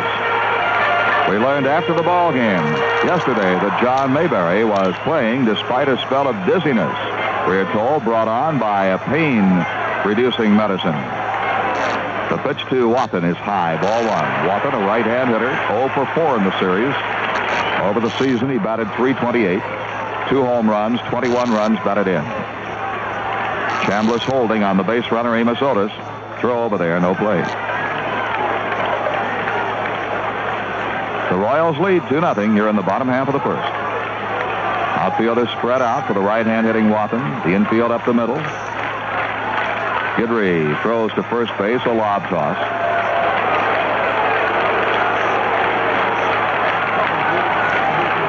victory over the season. In 211 innings, struck out 176 men. Throws again to first, no play. He walked but 65.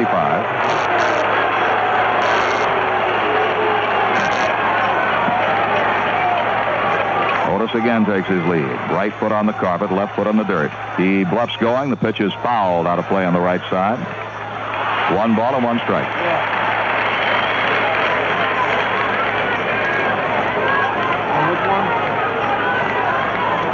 Two outs. Otis at first, a ball and a strike on right-hand hitting John Wathan. And the pitch. Swing and a miss on a fastball, strike 2.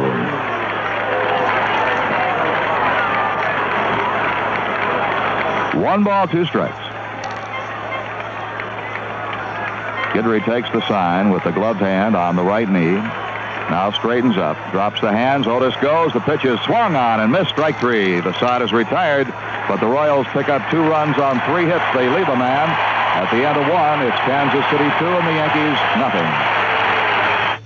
Taste of Italy and Polio food products at Food Fair, Pantry Pride, or Hill Supermarkets. And there's a great chance to win one of 12 European vacations for 2 in the Food Fair, Pantry Pride Hills 3rd Annual Mediterranean Affair Sweepstakes, plus other big prizes. Nothing to buy. Entry blanks are at the stores. Contest is on now through October 15th. Hurry and win a prized European vacation free. And win compliments on your cooking with the prize flavor of all Polio Italian food products now at Food Fair, Pantry Pride, and Hills. Hello there, everybody. This is Mel Allen. You know, I've spent a lot of years broadcasting baseball games, but man, what I wouldn't have given to broadcast a fight, a championship fight with heavyweights like Lewis, Alley, or middleweights like Graziano and Sugar Ray. Well, I finally got my chance to broadcast a champion, the lightweight beer champion, new Rheingold Extra Light.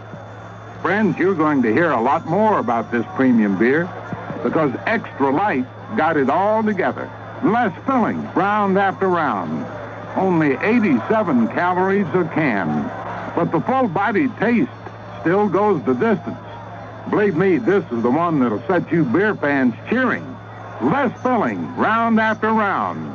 The new title holder, the lightweight beer champion, Rheingold Extra Light. Go get 'em, champ. Rheingold Brewery, New York. We move to the 2nd inning. The Yankees are down by 2. Lou Piniella will lead off, to be followed by Cliff Johnson and Greg Nuttles. Piniella is 5 for 16 with 2 runs batted in the series. During the season, he had .330, 12 homers, 45 RBIs, right-hand hitter. And the first pitch to him from Splitoff is inside, ball 1. Bobby Cox, the first base coach for the Yankees, calling encouragement down to Piniella. Dick Hauser coaching at 3rd. Splitoff winds, the left-hander kicks and deals, and gets a strike. Knee high over the outside part of the plate, 1-1. The outfield spreads out for Piniella. The infield plays him to pull, and Piniella wants the baseball examined. Nick Remigan looks at it, leaves it in play.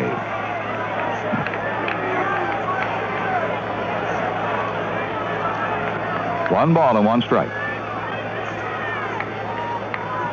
And the pitch to Piniella. Lined out into left center field. That'll be in for the base hit. Otis going quickly to cut it off. Pinella's on his way to second. Throw to second base, and he is safe at second. 2-base hit as Piniella hustles it on down to second base. Otis made a good play cutting the ball off in the gap in left center field. But his throw to second was not in time, and Piniella is in with a double. The Yankees' first hit of the ball game, Pinella's 6th hit of the series. And now Cliff Johnson, the Yankees' designated hitter.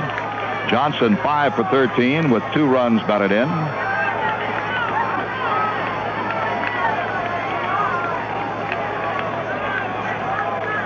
Cliff Johnson went 1 for 3 against Splitoff in the opening game of the series. Now he steps out, requests time.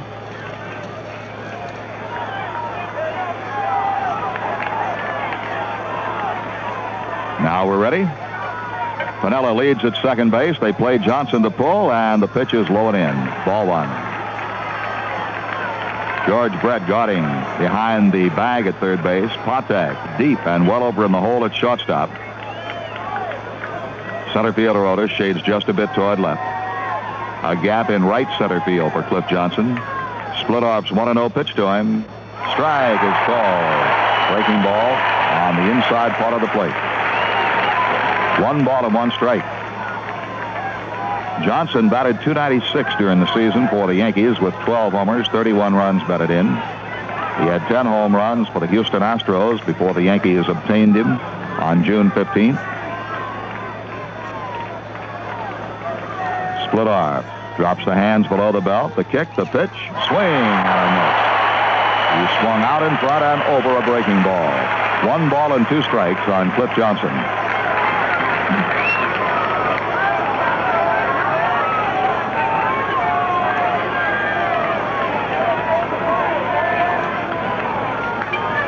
Piniella turns around to check the outfield. Keeps his eye on Frank White, who's trying to shorten up his lead at second base. Nothing Patek can do. He's way over in the hole. 1-2 pitch to Johnson. High fly ball is hit into fairly shallow right center field. Coming for it, Collins, the right fielder. He calls and makes the catch. Piniella makes him throw and ducks back to second base.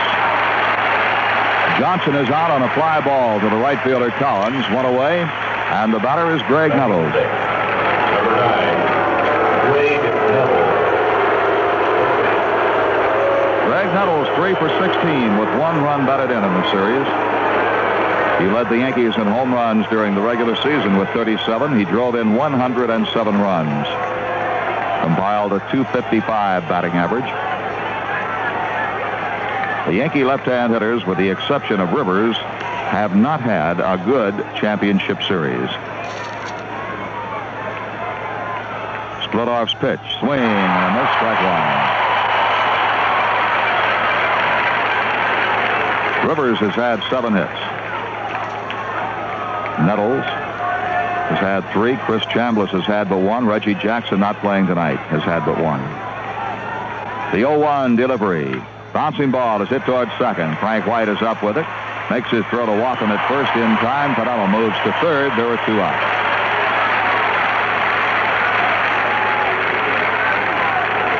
And now Chris Chambliss.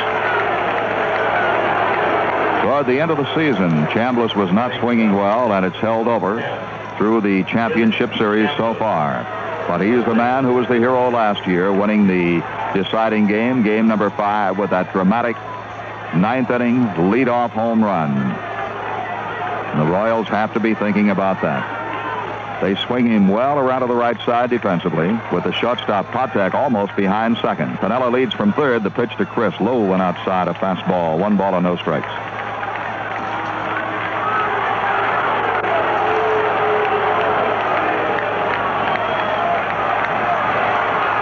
Piniella really joying with the third base umpire. The pitch is cut on and missed. 1 ball, 1 strike. Piniella having words, it appears, with Marty Springstead, umpiring at third. Now the windup by Splitoff. The pitch sliced foul into the crowd down on the left field side. 1 ball, 2 strikes on Chris Chambliss.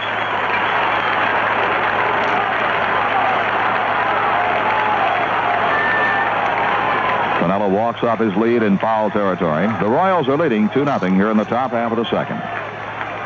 1-2 delivery. Bouncing ball to the shortstop Patek. From near second base, he throws on to retire the side. For the Yankees, no runs, a base hit, a man left. And now at the end of 1.5, the score is Kansas City 2 and the Yankees nothing. Go Ozark. We make it easy for you. Go Ozark. We make it easy for you. When you're going places in the heartland of America, Ozark's non-stops and direct flights can really make it easy for you. And we never stop looking for ways to make it still easier.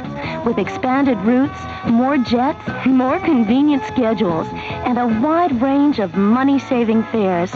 Call Ozark or your professional travel advisor and, take it easy. when you want to get there in a hurry and in comfort and without a care. Chances are that Ozark is the airline with the schedule to get you there. Go Ozark! Fly direct to Central Illinois on Ozark jets and avoid changing planes. Call your professional travel advisor or Ozark. If all you need is money, come on into HFC. If you're thinking about a faraway vacation, but money's keeping you close to home, come on into HFC. With an HFC travel loan, you could get away from it all. HFC, an equal opportunity lender. So come on in, come on in, come on in to HFC. Household finance, where people use our money to get the most out of life. Come on in to HFC. Will lead off the bottom half of the second for Kansas City. Rojas has announced his retirement as a player as of the end of the 1977 season. And he gets a standing ovation from many of the fans here in Kansas City. He has been an outstanding player. Over his career, he will continue in baseball in a coaching capacity, but not with the Royals. Guidry's first pitch to the right-hand hitter is high, ball one. Rojas is making his first appearance in this year's championship series. Over the season, he batted .250, no home runs, 10 RBIs. Fastball is over, and the strike is called 1-1 on Rojas.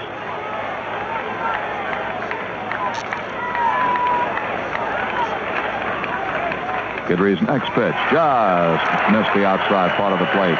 And again, Munson thought that might have been a strike. A lot of conversations going on. Steve Boros and the first base umpire Bill Deegan having a chat. 2-1 pitch to Rojas. Hit in the air toward left center field. Piniella going hard, and he makes the catch and holds on. Piniella made a diving catch, hit the ground, and held on as that ball was sinking. Piniella had a long way to come, but he got there. And Rojas is retired on a good play by Lou Piniella. That brings up left-hand hitting Darrell Porter, the catcher. 4 for 11 in the series. No runs batted in. Porter batted .275. He had 16 homers and had 60 runs batted in over the regular season for Kansas City. Quite an acquisition. For the Royals, the first pitch to him. Check swing. Pitch is low for a ball.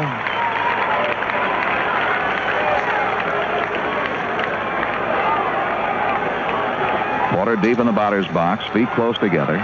Guidry winds, the left-hander's pitch. Breaking ball is up high. 2 balls and no strikes. The Royals are leading 2-0. Infield hit by Hal McRae, a triple by George Brett, and a ground out by Collins getting the 2 runs in. Porter takes a rip and fouls it down. 2 balls and a strike. You weren't with us in the first inning as Brett tripled over Rivers' head in right center field. He went in hard to third base, hit Nettles, and the fight broke out. It did not last long. 2-1 pitch. Ball 3. Had the plate but low. 3-1 on Porter.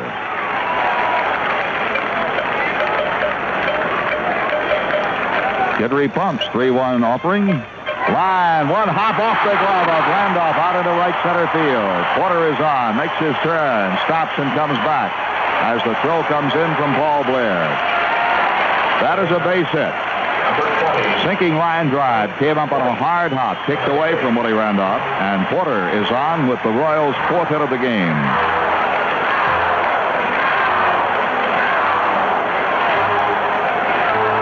One on, and Frank White the batter.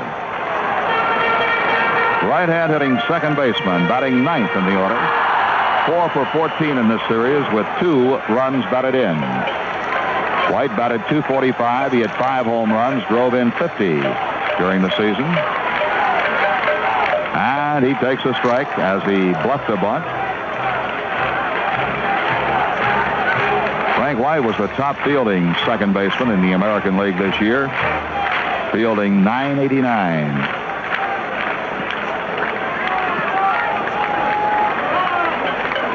Darrell Porter with his 5th hit of the series down at first base. Short lead. Guidry looks at him. And the pitch. White hits a fly ball to left. That is deep, but back goes Piniella. Backpedaling, makes a one-hand catch on the warning track. Piniella fires back in towards second base as Porter retreats to first. White is out.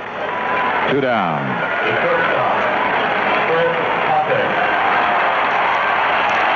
It brings up the shortstop, Fred Pontek. Pontek grounded out to Bucky Dent in the first inning. Right-hand hitter. He is now 7 for 14 in the series with 5 runs batted in.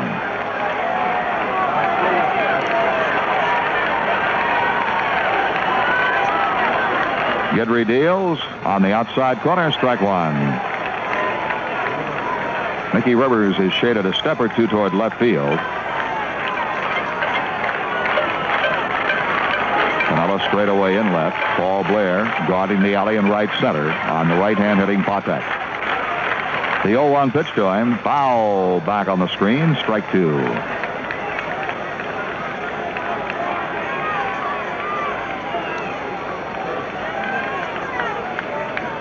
Pontek had a good year average-wise. He batted .262. He led the American League in stolen bases with 53. He's had an excellent championship series. Guidry off the set position. Checks Porter. The pitch to Pontek. Popped up on the behind the plate. Back comes Munson. May have a play and does near the screen to retire the side. Hill runs a base hit. The man is left, and at the end of 2, the score is Kansas City 2, the Yankees nothing. You can't listen to radio, watch television, or read a newspaper without some auto manufacturer telling you what great gas mileage his car gets. They quote the EPA. They tell you how many miles per gallon they get in the city and how many they get on the highway. Well, all these facts are great to know. But if there's anything you need as much as cars that make your gasoline go a little further, it's a gasoline that makes your dollar go a little further. At the Getty Oil Company, we have a gasoline that's perfect for newer cars. Getty Unleaded Regular. With the octane performance of regular and the clean running smoothness of unleaded. But most important, we sell Getty Unleaded Regular for less than most other major unleaded. So now you can choose a car and a gasoline that gives you more miles for your money. Getty Premium and Getty Unleaded Regular. We've got what's best for your car. Gentlemen, the Ale Masters Ale is here. McSorley's Cream Ale. McSorley's has all the hearty, full-bodied flavor that an ale should have, plus a smoothness that no other ale has. McSorley's is the macho ale for men of courage and daring, men with a taste for life.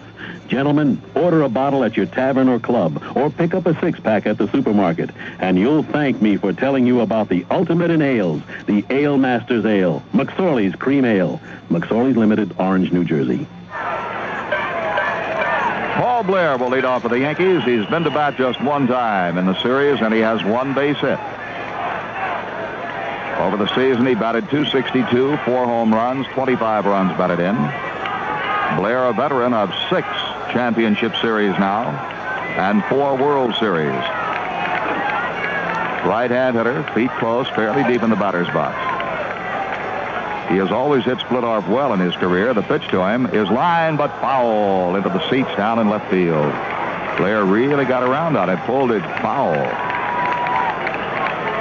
Blair starting in place of Reggie Jackson. Jackson has never hit split off well. Blair has always been a good hitter against the left-hander.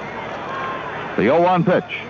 He hits it on the ground sharply to third. Dug up, though, by Brett. The throw to first is high. He's out at first. Wathan got back down on the bag and made a good play.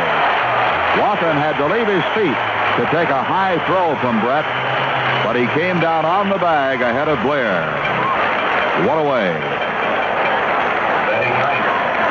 Credit Wathan with a good play there, handling a bad throw from the third baseman, Brett. And now shortstop Bucky Dent. Bucky is 2 for 11 in this series with 2 runs batted in, a right-hand hitter. Brett shortens up at third on him, plays him even with the bag. Bucky takes a breaking ball low. Dent batted .247 during the regular campaign, 8 homers, 49 runs batted in. Splitoff's next pitch. Fastball foul back. 1-1. The Royals lead 2-0. We're in the top half of the third inning. Jam-packed crowd here at Royal Stadium. Down at the hotel where those of us in the Yankee party stay, people around the lobby all day asking if tickets were available. They were not. 1-1 pitch. Slow breaking ball is over. Strike 2.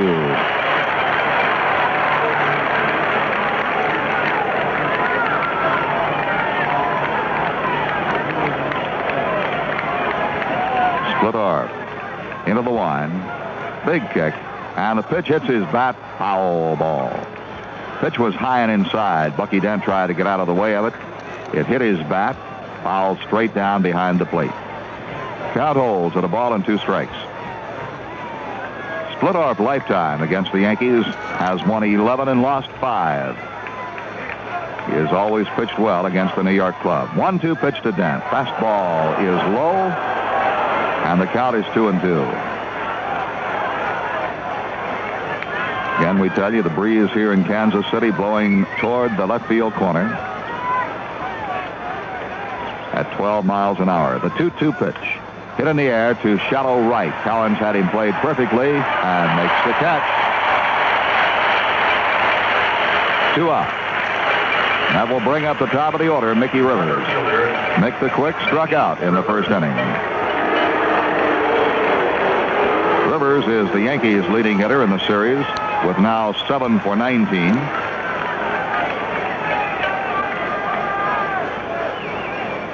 Left-hand hitter Brett down the line at third. The first pitch, low outside, ball 1.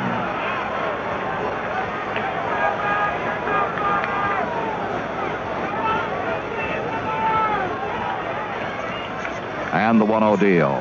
Line up the middle, base hit. Frank White, the second baseman, made a bid to his right, could not reach it, and Rivers is on. Mickey's 8th hit of the series. We'll pause for station identification.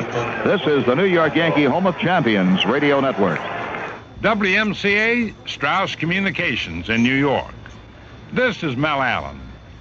Emery doesn't discriminate against packages because of their size, weight, or destination. Emery, the Air Force and Air Freight. Willie Randolph, the batter. Frank Musser along with Phil Rizzuto and Bill White in Kansas City. And the pitch to Randolph is low. A breaking ball from Splittorff. Ball 1. Randolph grounded out to the shortstop, Potag, his first time up.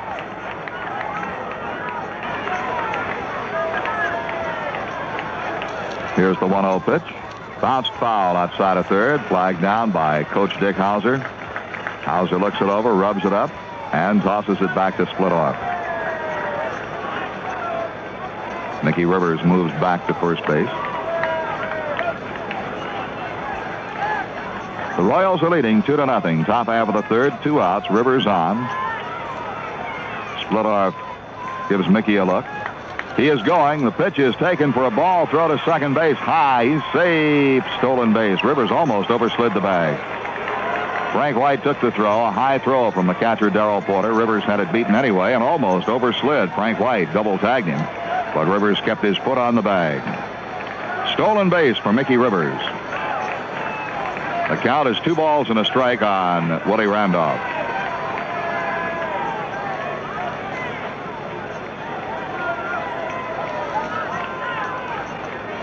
That is the Yankees' second stolen base of the series. They have not had a man thrown out. The other theft, Reggie Jackson.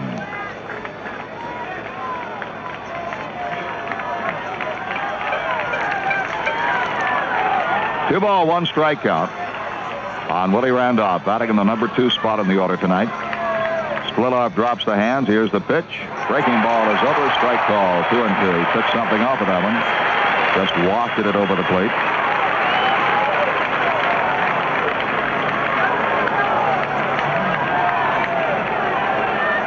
Randolph steps out. Time is held for him. Now he's in and ready. Splittorff just drops the hands, no stretch. The kick, the pitch. It is low, ball 3. Full count, 3-2 on Randolph. The outfield is spread out with the right fielder Collins shallow. Pottak is backed off very deep at shortstop. Frank White backs off deep at second base. both of them on the edge of what would be the outfield grass. 3-2 pitch to Randolph. It is ball 4. Randolph is on the first walk given up by Splittorff. The Yankees had 2 on with 2 gone. And Thurman Munson, the batter. Munson grounded out to Patek at short, who made an outstanding play to throw him out in the first inning. Patek went deep in the hole, backhanded the ball, and got Munson in a close play at first. Patek will play Munson deep. Brett is backed off at third. The outfield stays spread out. Now Munson wants the baseball looked at, and Bremigan calls for it. Plate umpire tosses it back to Splittorff.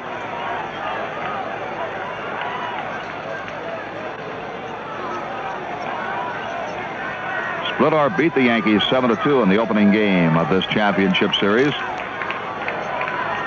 Worked in 2 games out of the bullpen last year against the Yankees. His pitch to Munson. Ball 1. Pitch was outside. Porter grabs the outside pitch, pulls it back into the strike zone, but it doesn't fool anybody. 1 ball and no strikes. The Royals lead 2-0. Rivers at second, Randolph at first. And the 1-0 to Munson. Lined out into right field. That's going to be a base hit. Played on 1 hop by Collins. Here comes Rivers headed for the plate. A throw up the third baseline from Collins. The Yankees have a run. Randolph stops at second base, and Munson has driven in his 5th run of the championship series. It is now a 2-1 ball game. Munson had a line drive to right field. Collins played the ball in a hurry, fired back in. His throw was up the third base line. But Porter got to it, and Randolph had to hold at second base. So it's a 2-1 ball game. And now with Lou Piniella stepping in, Galen Cisco, the pitching coach for the Royals, walks out to the mound. Right-hander is throwing out in the Kansas City bullpen. Could very well be Jim Colborn. That's who it appears to be. Now the announcement is made. It is Doug Bird who is throwing in the bullpen, a right-hander. Thurman Munson wants to talk to first base umpire Bill Deegan about something, so time is called down at first base. Galen Cisco leaves the mound. Piniella steps in. Piniella doubled to left center field his first time up. Piniella now has 6 hits in the series.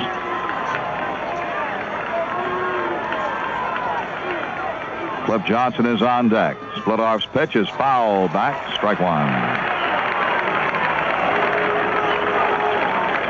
Bobby Cox now talks to Munson down at first.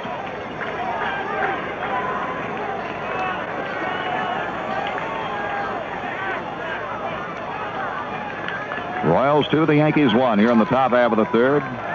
Randolph at second, Munson at first. A 1-strike pitch to Lou Piniella. With 2 outs, here it is. Inside. 1 ball, 1 strike.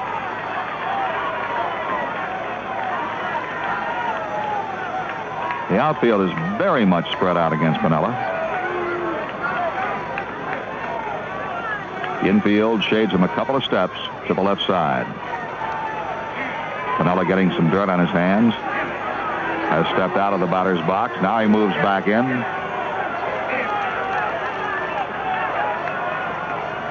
Randolph and Munson take their leads. And the 1-1 pitch. Line foul into the seats on the right side. 1 ball and 2 strikes on Lou Piniella.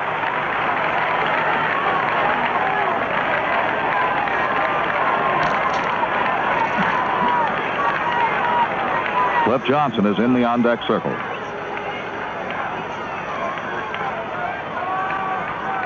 Splittorff looks for his sign. Drops the hands, no stretch. A kick, here's the pitch, upstairs. 2 balls, 2 strikes.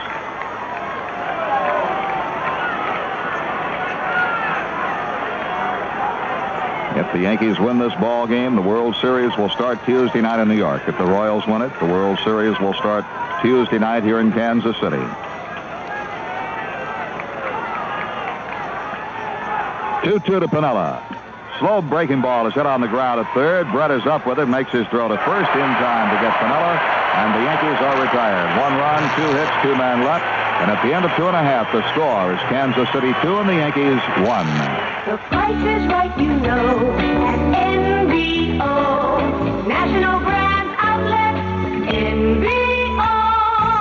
Leon Atkin, president of NBO Stores, saying, if you like famous brand menswear, if you appreciate the finest in suits, sport coats, slacks, outerwear, and accessories, if you like shopping in beautiful, friendly surroundings, if you like everything expensive but can't afford it, it's about time you visited one of my NBO stores, where you'll find just what you want at research-proven savings of 40 to 60%. At NBO, everything's expensive except the price of the clothing. Carl Place, Long Island, where Old Country Road meets Glen Cove Road, west of Roosevelt Field. Clifton, New Jersey, on Route 46. Yonkers Central Avenue, 2 miles north of Cross County Center. Westport, Post Road next to the Clam Box. Manhattan, 3rd Avenue at 86th Street. Open daily till 10. Most stores open Sunday. The price is right, you know, at NBO. National Brands Outlet, NBO. All across our land, people know our brand. You can trust AC. Thanks, AC. Spark plugs by AC. AC Fire Ring spark plugs start quick, run smooth, and if you need them, new AC plugs can help restore economy. Get the Fire Ring. You'll say, thanks, AC. You're welcome. So when you want to go, we're the name to know. You can trust AC. Thanks, AC. Spark plugs by AC. Fire Ring spark plugs by AC. Fire Ring spark plugs. The Yankees' 1977 American League playoff program, containing roster statistics and all information on the Yankees and the Royals, is now available by mail. You can get a copy by sending $1 plus 50 cents for postage to Yankee Playoff Program, Yankee Stadium, Bronx, New York, 10451. Hal McRae leads off the bottom half of the third. Right-hand hitter beat out an infield hit to shortstop his first trip and scored. He hits one deep toward the left field corner. That's going to be trouble. Piniella can't get to it. One hops off the wall. Piniella plays to Karam, and Hal McRae is in with a double.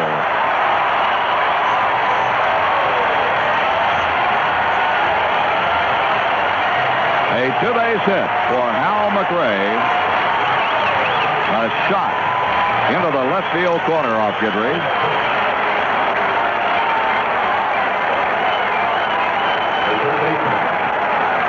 For McRae, his 6th hit and 3rd double of the series.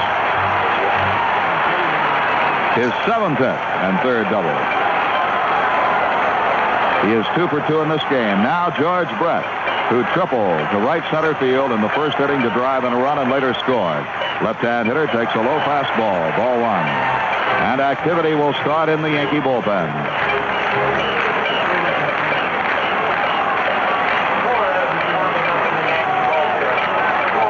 1-0 pitch, foul back. Mike Torres has started to throw in the Yankee bullpen. Big right-hander warming up. Blair in right field plays Brett in the alley in right center. Rivers is shaded toward left. Piniella is shaded toward center. They give Brett both corners. Try to cut off the extra base hit in the alley. Now Rivers is straightened up in center. The pitch is low and inside. The count is 2 balls and no strikes on George Brett. Al Collins is on deck. In the first inning with 1 out, McRae beat out an infield hit. Brett doubled over Rivers' head into right center. And later scored on a ground out. He swings, chops one toward first. Chambliss has it. Guidry over to cover. Takes the throw in time. Brett is out. On the play, McRae moves to third. So Brett has done his job. He has moved Hal McRae over to third base. There is only 1 out. And the batter, Al Collins. And Billy Martin is on his way out to the mound. Billy Martin with his hands in his hip pockets. Crosses the foul line, heading for the mound. He calls Thurman Munson out. The Royals have a runner at third, only 1 out, and they are leading 2-1. After the Royals got their 2 runs in the first inning, the Yankees came back here in the top half of the third. With 2 out, Mickey Rivers, who makes things happen, singled to center field. He stole second. Willie Randolph walked, and Thurman Munson lined a base hit into right field, getting Rivers home with the Yankees run. Now plate umpire Nick Bremigan will go out to break up the mound conference. Billy Martin turns around and now starts jogging back toward the Yankee dugout down the third base line. Al Collins, a right-hand batter, has driven in 4 runs in the series with 3 base hits in 16 trips. Now Munson out again to talk to Ron Guidry. Mike Torres is throwing in the Yankee bullpen.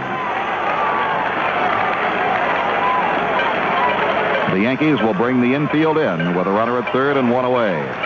The outfield is spread out with Piniella deep in left. Blair not too deep in right field. Guidry works off the set position, and the pitch to Collins is lined to left. That'll be a base hit. In comes McRae with run number 3, and the Kansas City Royals lead 3-1. And that will be all for Ron Guidry.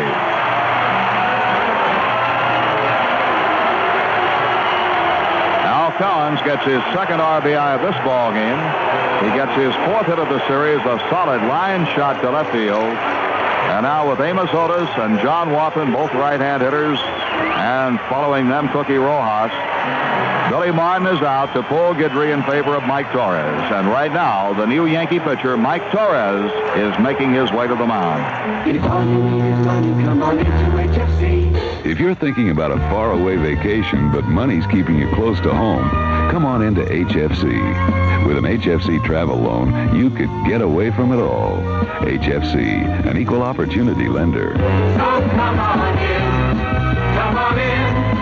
Come on in to HFC. Household finance, where people use our money to get the most out of life. Come on in to HFC. Isn't it time you knew Yoo-hoo chocolate drink? Do yourself a favor, enjoy the super flavor of America's favorite chocolate drink. It's got real goodness, protein goodness, and cool, refreshing taste. It's the chocolate charge up that's non-carbonated, doesn't even have to be refrigerated. So isn't it time you knew Yoo-hoo chocolate drink? It's so delicious, Yoo-hoo chocolate drink. When a chocolate soft drink is #1 in the USA, it's got to have something going for it. Yoo-hoo does. Great taste, rich and creamy, really refreshing. And Yoo-hoo chocolate drink contains high-quality protein made from 99% fat-free milk. Isn't it time you knew Yoo-hoo, America's favorite chocolate drink? It's Yogi Berra's favorite, too. Yoo-hoo chocolate drink, the action drink for action people. Yoo-hoo is another fine product of Iroquois Brands. Darrell Porter also had 2 hits off of him. First man he works to coming into this game, Amos Otis, who had a bunt single in the first inning. Otis did not face Torres in that ball game.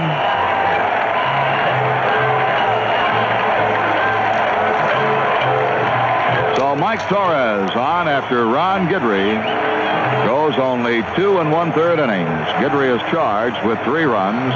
He allowed 6 base hits.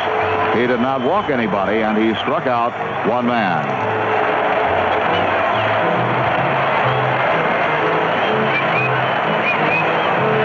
Mike Torres, 6'5", 210. Came to the Yankees early this season from the Oakland A's in a trade for Doc Ellis, Marty Perez, and Larry Murray. He was the top winner on the Yankee staff with 17 victories during the season. He won 7 consecutive complete games in late July and early to mid-August, coinciding with the Yankees' run to the top. Torres certainly contributed this year and will try now to stop the Kansas City Royals working here in relief. Amos Otis will step in against him.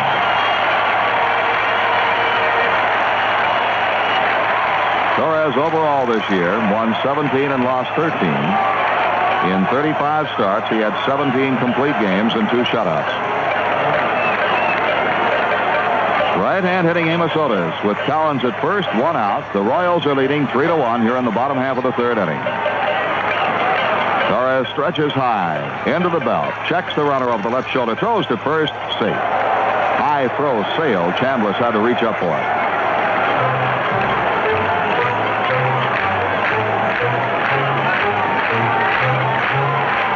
Rivers straight away in center against Amos Otis. Dead and Randolph play up the middle. Nettles is backed off at third. Chambliss holding Collins on. Torres pitch. Swing and a miss. Strike one. The reason given for Otis not starting the game, Torres started as a pitcher for the Yankees, was that Amos Otis had never hit Torres that well. That was from Whitey Herzog. So Otis did not get a start. When Torres went out, Otis was employed as a pinch hitter against Sparky Lyle and doubled.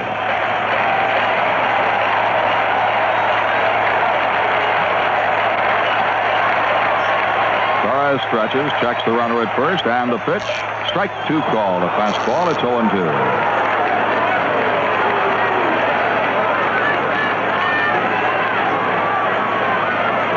Kansas City leads 3-1. Collins at first, one away. Torres offering high and tight. 1 ball and 2 strikes.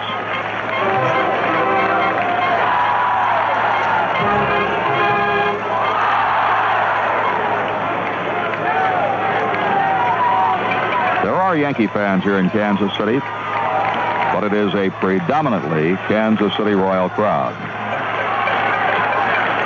Otis steps out as Torres stretches. Time is called by the plate umpire, Nick Bremigan. Collins walks off his lead again at first. And the 1-2 pitch to Otis. Foul back.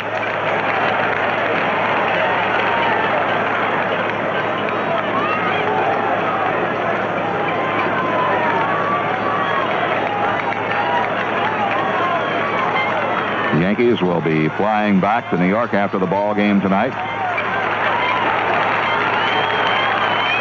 They will be flying into Newark Airport on their United Airlines DC-8 charter. Here's the pitch. Fouled out of play on the right side. Well back in the seats, and that makes the upper deck. Now Thurman Munson walks out to the mound to talk to Mike Torres, and Torres looking down at the mound, maybe having a little trouble with it.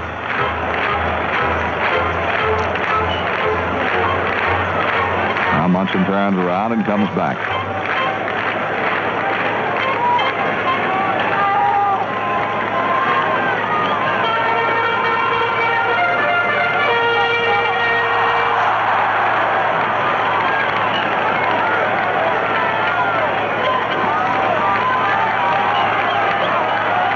One ball, 2 strikes on Otis.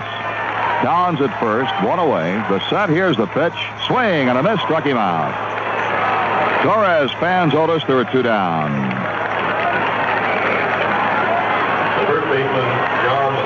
And now John Wathen, who was struck out by Guidry to end the first inning. Wathen is a right-hand batter. Playing for John Mayberry, who we are told suffered a reaction from a pain-killing medicine that he took for a toothache. Developed dizziness in yesterday's game, had to leave. Wathen, right-hand hitter. Torres pitch to him. Outside, ball 1. Breaking ball.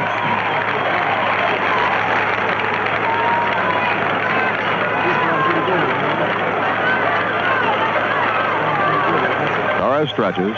Checks Collins at first. The pitch. Strike call to Wathen. Got the outside corner. 1-1. Cookie Rojas is on deck.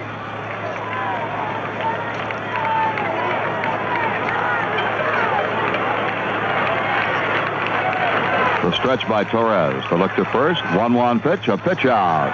Runner was not going. It's 2 balls and a strike. Munson called for the pitch out. Now Munson looks over to Billy Martin in the Yankee dugout. Billy up on the top steps. Gives Munson a sign. Collins is going. The pitch is swung on and fouled back. They had the hit and run on, and Wathen fouled it back. So Collins will turn around and come back to first. 2 balls and 2 strikes on Wathen.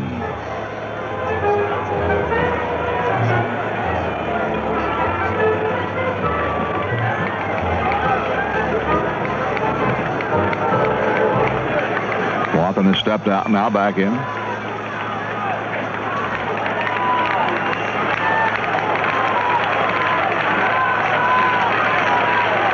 Perez stretches. Checks Collins with a look. 2-2 pitch to Wathan. Struck him out, swing and a miss. And that retires the side, but the Royals pick up 1 run on 2 hits. They leave a man. And at the end of 3 innings of play, the score is Kansas City 3 and the Yankees 1. Hey, we've got success for sale at your Chrysler Plymouth dealer. Come on in and see what we've got. If success is what you're looking for, well, we've got a lot. Right now, during cleanup time, we're offering year-end deals on the small car America's getting comfortable with, Volare. Because of Chrysler engineering, Volare offers you the ride of a big car and the value of a small car. And Volare comes in 3 models, the 4-door sedan, the 2-door coupe, and the popular Volare wagon, America's #1 selling wagon. And now there's a great selection of Volares to choose from, all ready for immediate delivery. Come on in and get your deal on Volare now. At your Chrysler Plymouth dealer, you never fail, 'cause we've got success for sale. We've got success for sale. We've got success. Ladies and gentlemen, it gives me great pleasure to introduce the new lightweight beer champion of the world, Rheingold Extra Light Beer. Rheingold Extra Light Beer is much less filling round after round, yet robust and full-bodied. Hey, try this new premium light beer. It's brewed by Rheingold, the originator of low-calorie beer. Rheingold Extra Light is a winner. It's the lightweight beer champion of the world. Rheingold Breweries, Orange, New Jersey. We go to the 4th inning, ladies and gentlemen. In with the play-by-play, here is Bill White. All right, Frank Messer and Cliff Johnson will lead off for the New York Yankees here in the top of the 4th. The Royals lead 3-1. First pitch to Johnson. He backs off a fastball that's inside. Cliff has been up 1 time in the ball game so far. He flies to Al Cowens in right field. Johnson 5 for 14 in the series so far. Here's a wind by Splittorff and the pitch. Curveball is fouled back. It's 1-1. The Royals have 3 runs on 6 base hits in this ball game. The Yankees 1 run on 3. Royal runs have been driven in by George Brett, Al Cowens. In fact, Cowens has 2 runs batted in this ball game, and a total of 5 in the series. He, Patek, and Munson all have 5 runs batted in. Johnson backs off a fastball inside. 2-1. There, Munson, of course, has driven in the Yankee run. Long way to go in the ball game. 6 more at-bats for the Yankees. And the Royals. 2-1 to Johnson. He checks the swing, takes it on the inside corner, 2-2.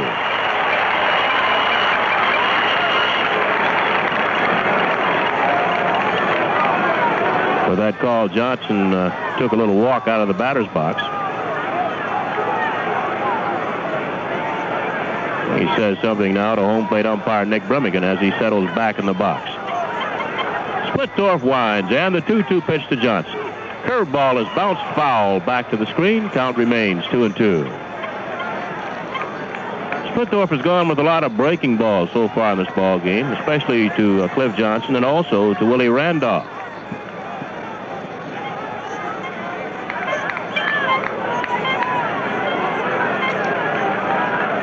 Johnson out of the box. Well, he stands right up on the plate.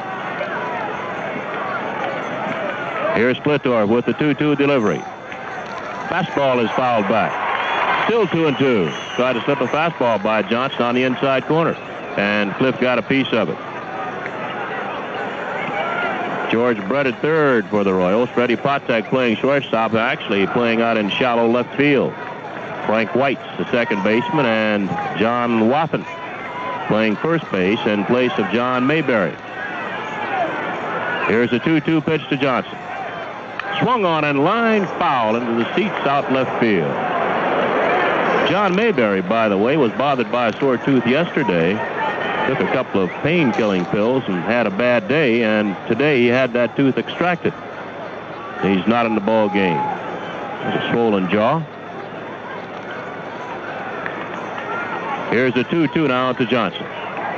Swung on and pulled foul again outside third. This one made Dick Hauser get out of the way, and the count remains 2-2.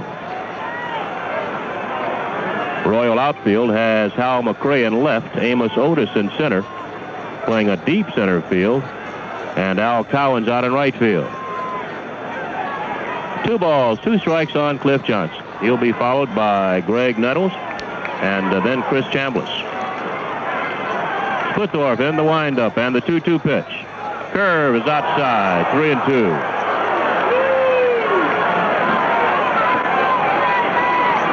Wind blowing toward left here at Royal Stadium. Yesterday was blowing a gale toward right. Here's a payoff pitch to Johnson. Curveball line foul into the seats left side, and Johnson might have broken his bat. Yes, he has broken his bat. Oak Cliff will walk over to the Yankee dugout and get some new lumber.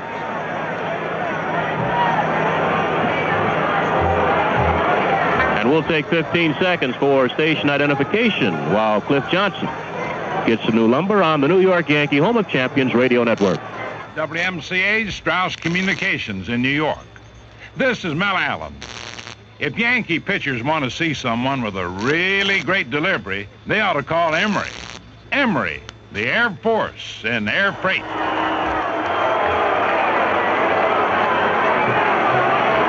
Well, home plate umpire Nick Brimmigan went over and he's trying to hurry Johnson up. Cliff went and got his bat and then went to the on-deck circle and picked up some pine tar. Well, Brimmigan wants him in the batter's box. Count 3-2, nobody out. Johnson leading off 4th inning for the Yankees. The Royals ahead by a score 3-1.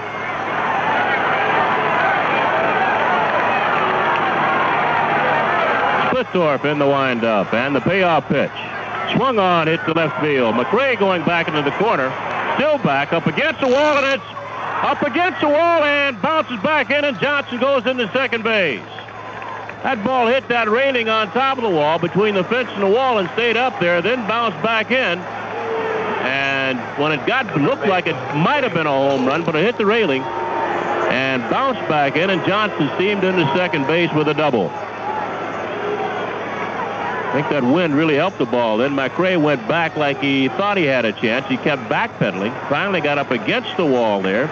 The ball hit off the top of the wall. There's a railing running around the wall from the 330 mark down the line to the Yankee bullpen. And the same thing is down the right field corner. So Johnson is double leading off. Here's Nettles. Pitch to Gregg. Swung on and missed.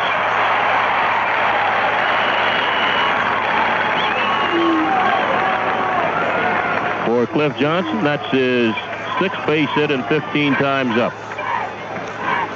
Infield playing Nettles to pull. His job here is to get Johnson to third base or home.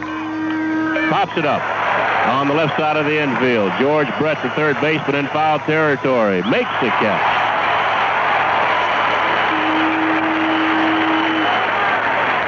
One away. Johnson still down at second base, and that'll bring on Chris Chambliss.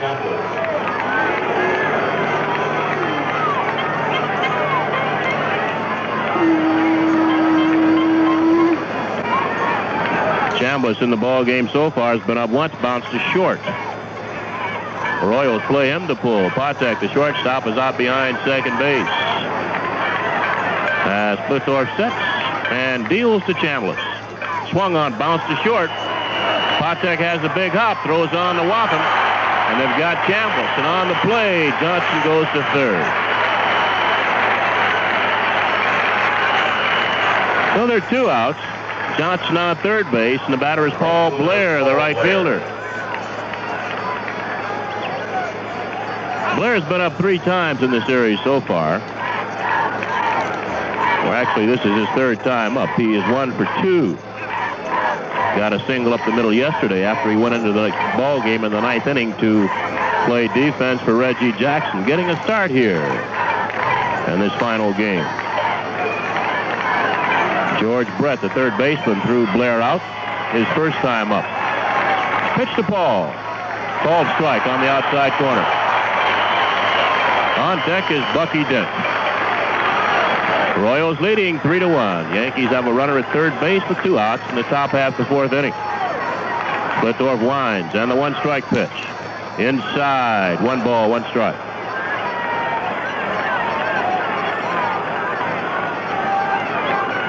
Cliff Johnson just missing a home run by about 3 feet. Here's a 1-1 pitch to Blair. Inside, 2 balls and a strike. Ball was hit just at the 330 mark in the left field corner. Hit right on top of the fence. Hit a railing, bounced back onto the field. Johnson doubled. He's now at third with 2 outs, and the 2-1 pitch to Blair. Swung on and missed. 2-2.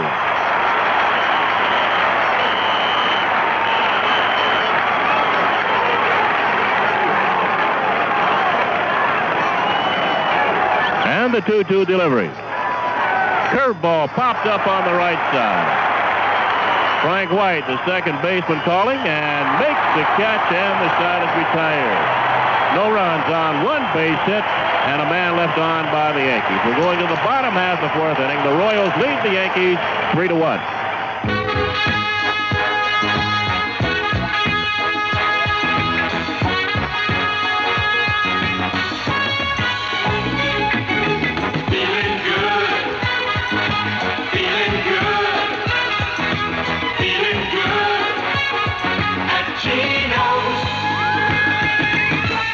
You're going to be feeling good when you chomp into one of Geno's sirloiners. It's a quarter pound of 100% pure sirloin. Delicious sirloin.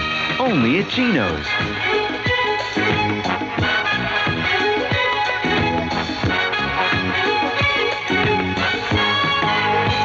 Take your appetite to Geno's and treat it to a juicy, delicious 100% sirloiner.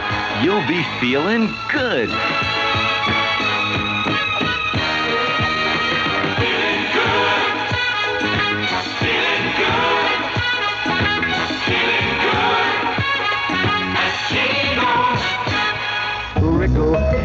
You do it better. Do it better with Rickle. Rickle has it all. Quality, value, and selection in every department. Come in and check out the hardware, plumbing, power tools, paint, linens, draperies, housewares, carpets, building materials. You'll save on energy savers, installation, caulking, storms, screens, and more. Rickles helps you do it better because they have it all. Rickle helps you do it better. Do it better with Rickle. Well, Mike Torres out warming up as we get ready to go into the bottom half of the 4th inning here at Royal Stadium. The Royals leading the Yankees by a score 3-1. Little note on Torres. He's making his first relief appearance since August 14th of 1974. Back in that year, Mike Torres was with the Montreal Expos, and he made that relief appearance against the Atlanta Braves. Of course, this is the final game of this 5-game series, and it'll be the final game of the season for one of these 2 clubs, so everybody's got to get ready. Cookie Rojas stands in against Mike Torres, and Cookie takes outside, ball 1. Rojas has been up once, and Lou Piniella made a fine diving catch of his line drive in left center field in the 2nd inning. Rojas takes the strike. It's 1-1. Rojas, a surprise starter as a designated hitter tonight. 1-1 pitch up the middle, through, base hit. Rivers gets the ball back in, and Rojas holds at first base.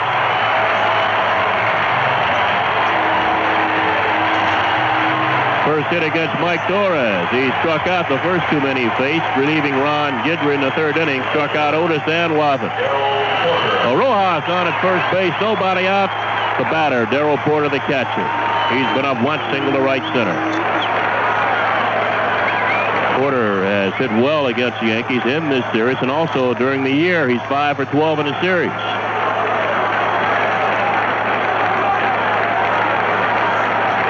Rojas off first base. He is not a threat to steal. Pitch to Porter is high and away, ball 1. The base hit by Rojas, the 7th hit in this ball game for the Kansas City Royals.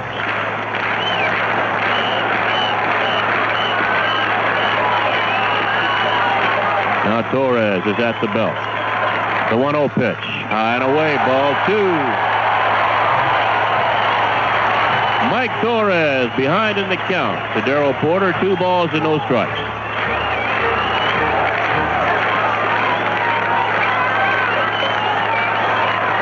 Now Mike is at the belt. 2-0 pitch. Swung on it into center field. Rivers going back. Still going. And that ball is caught by Mickey Rivers up against the wall. Rojas all the way down to second base has to hustle back to first. Mickey Rivers making use of every inch of his height as he went to the wall and straightaway center field, got there, leaped high up on the wall, and made the catch. Got to give Rivers about 7 stars. Even the partisan Royal fans have to clap for that catch. Good running grab by Mickey Rivers. There's one away. That'll bring on Frank White, the second baseman. White's been up once, fly to left.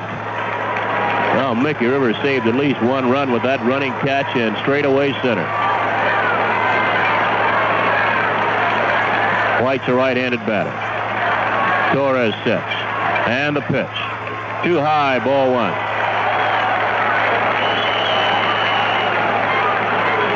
Ron Guidry started the ball game for the Yankees. He went 2 1/3 innings.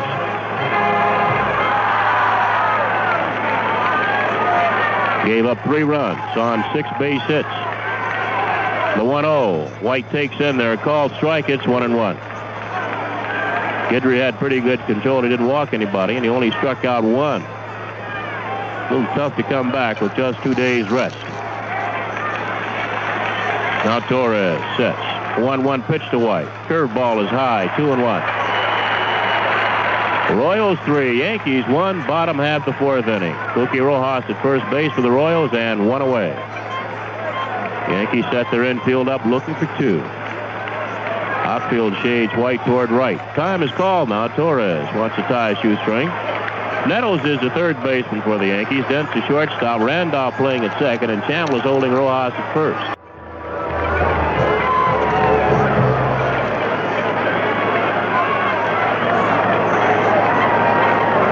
Chuck Hiller coaches third base for the Royals. Steve Boros is the first base coach. Torres with a new ball. Checks Rojas. 2-2 pitch. Swung on and missed. Mike Torres threw a fastball by Frank White. So White strikes out for the second out. That's the 3rd strikeout for Torres. And that'll bring on Freddie Patek, the shortstop. Patek has had a good series for the Royals. He's 7 for 15 with 5 runs batted in. A right-handed batter. Now Torres sets. And the pitch to Patek. Too high, ball 1.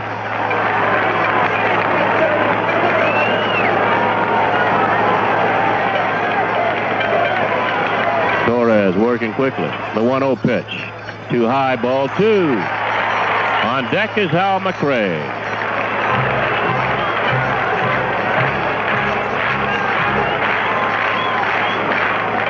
Now Torres is ready. And Rojas is going. The pitch is taking a strike and no throw. Cookie Rojas, as soon as Torres got to the belt, took off. Mike Torres had already made up his mind to come home. Instead of stepping off, he threw, got it in for a strike. It was taken by Patek. No throw down to second base. Rojas has stolen the base. He's down there with 2 outs to count 2 balls and a strike on Freddie Patek. And the pitch. Line to right field. Blair's after it on the run and can't get to it. Foul. Ball sliced foul down the right field line. Paul Blair couldn't get to it.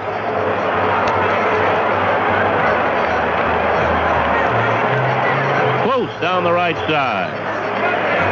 Oh, it's 2-2 on Freddie Patek.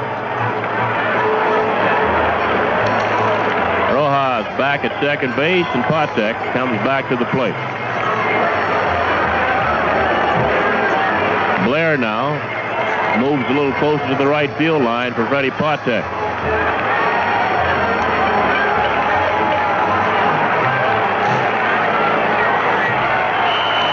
Two balls, 2 strikes, 2 outs. Freddie Patek, number 2 at bat, and a runner down at second base. 2-2 pitch. Outside, ball 3. 3 balls and 2 strikes. Royals ahead 3-1 and pressuring the Yankees and Mike Torres in the bottom half of the fourth inning.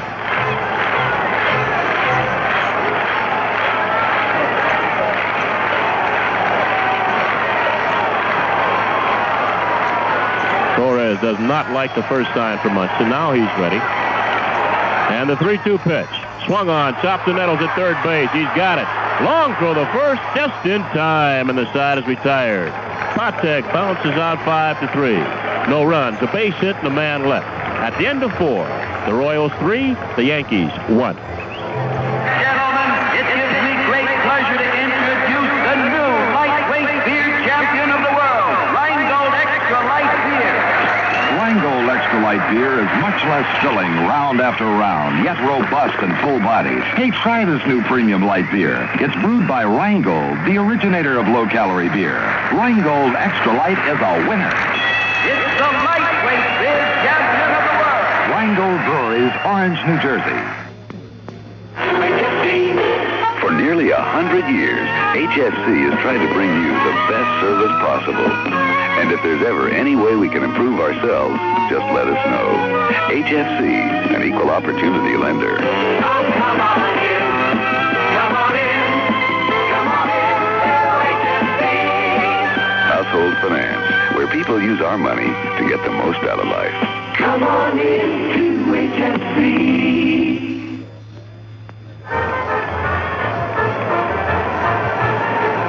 Mike Torres pitched himself out of trouble in the bottom of the fourth, and we're going to the top half of the fifth inning here at Royal Stadium. With the Royals leading the Yankees by a score of 3-1, and Bucky Dent will lead off against Paul Splittorff. Dent's been up one time against Splittorff in this ball game, fly to right field, so he's 0 for 1, 2 for 12 in the series. Those 2 base hits have been productive. He's driven in 2 runs.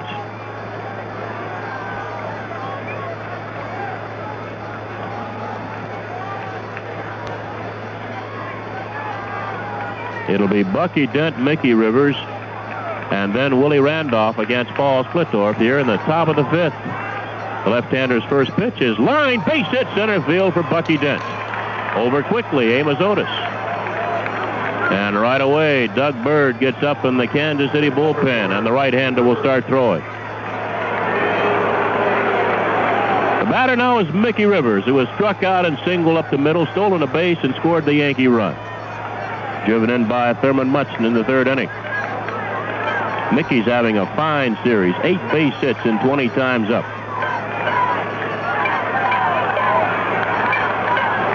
Brett closes in at third base for Rivers. Waffen has to hold Dent at first base as Splittorff sets. And the pitch. Called strike.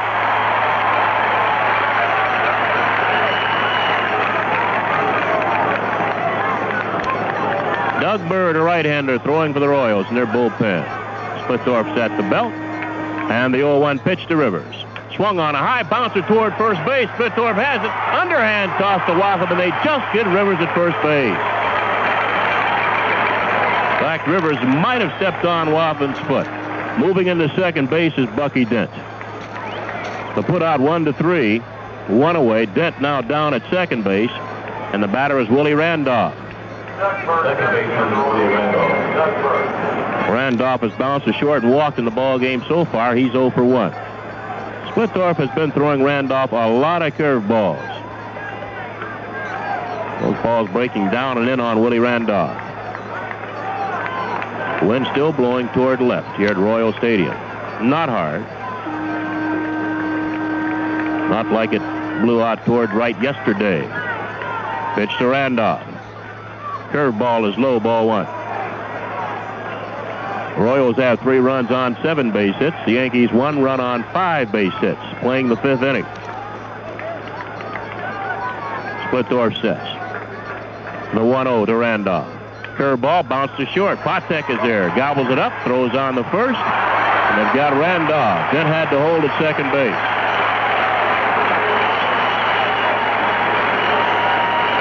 Two outs.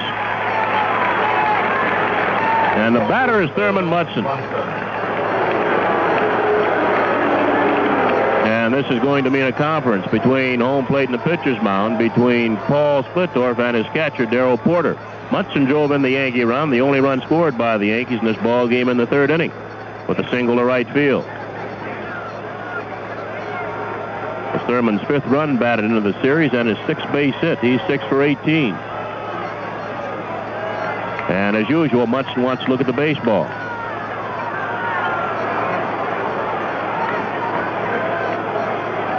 On the year, Thurman batted .308 for the Yankees, hit 18 home runs, and drove in 100 runs.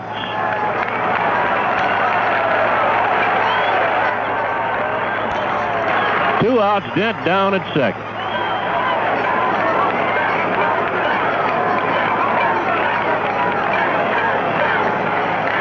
Munson taking plenty of time getting set in the batter's box. Now he's ready. And Splittorff sets. The pitch to Munson. He checks the swing, takes it down low, ball 1. The umpires for this ball game, Nick Brimmigan is behind the plate, Bill Deegan at first, Jerry Newdecker at second, and Marty Springstead at third base. Russ Getz down the left field foul line, and Jim McKean down the right field foul line. Dent with a short lead off second base. Now he takes another step. The 1-0 to Munson. Curveball hit on the ground to second base. Frank White digs it out.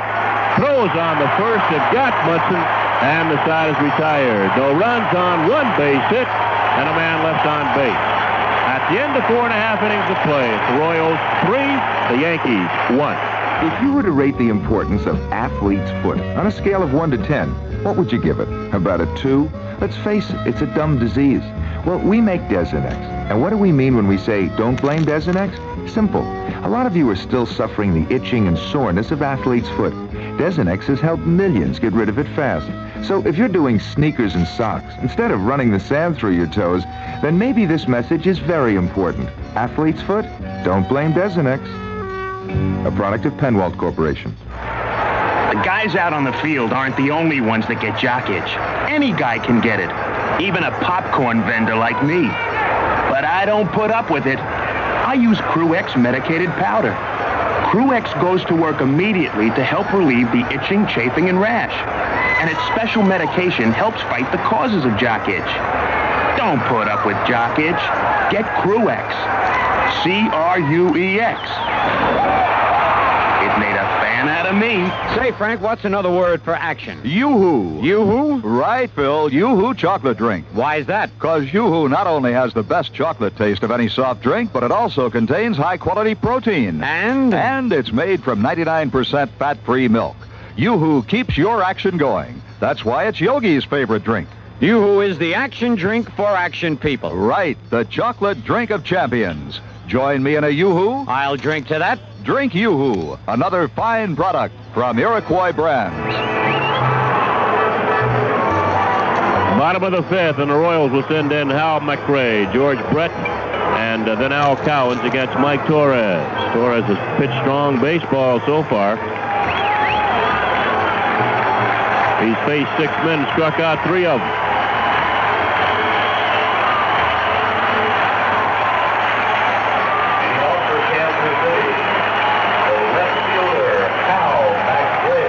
McRae is 2 for 2 in the ball game, a single and a double, and he scored 2 runs. He now has 7 base hits and 16 times at bat against the Yankees in this series. Torres deals high, ball 1.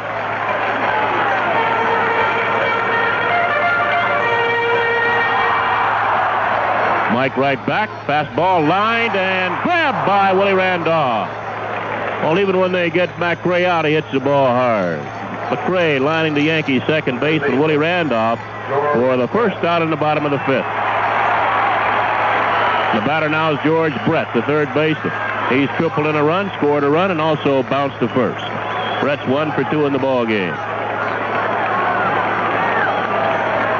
A left-handed hitter. Takes high and away, ball 1.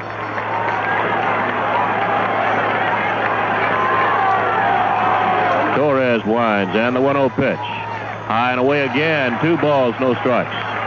Torres trying to pitch Brett away and high to try to get the fly ball. 2-0 pitch. Up and in, backs him out of there. 3 balls to no strikes. Standing on deck is Al Cowens, the right fielder. 3-0 pitch to Brett. He backs away from a fastball up and in, ball 4.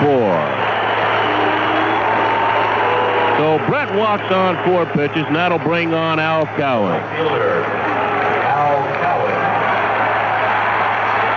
Cowens has driven in 2 runs in this ball game with a bounce out and a single.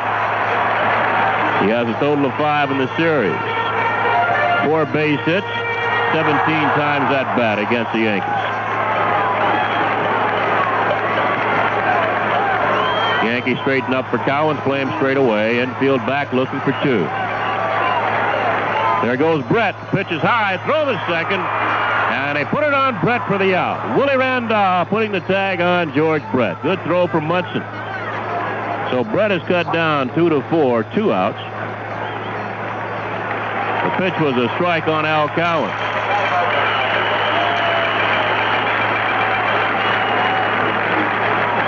The Royals have now stolen 4 bases, and they've been caught 3 times in this series. The Yankees are 2 for 2 against Royal catching, and that's, of course, Darrell Porter. The 1-strike pitch to Cowens. Breaking ball outside, 1-1. Missed with a slider high.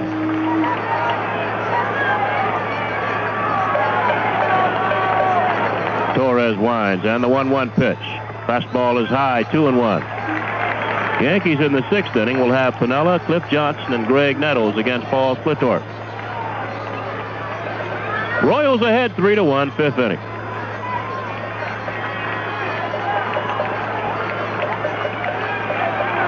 Here's a 2-1 pitch to Cowens. Swung on, foul tipped, held by Munson. It's 2-2. The Royals pushing Al Cowens for the most valuable player award. Of course, the writers have already voted on that award, so whatever Cowens or Rivers or Munson or Jackson or Nettles do in this series doesn't count. Foul back. The writers supposedly have already made their decision.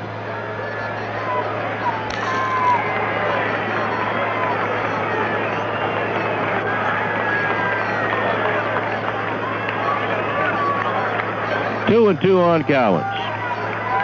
Of course, Rod Carew's name has been mentioned also in the Most Valuable Player Award voting. Jim Rice of the Boston Red Sox, Butch Hobson. 2-2 pitch. Slow bouncer, passed and knocked down, picked up, thrown, and safe at first base.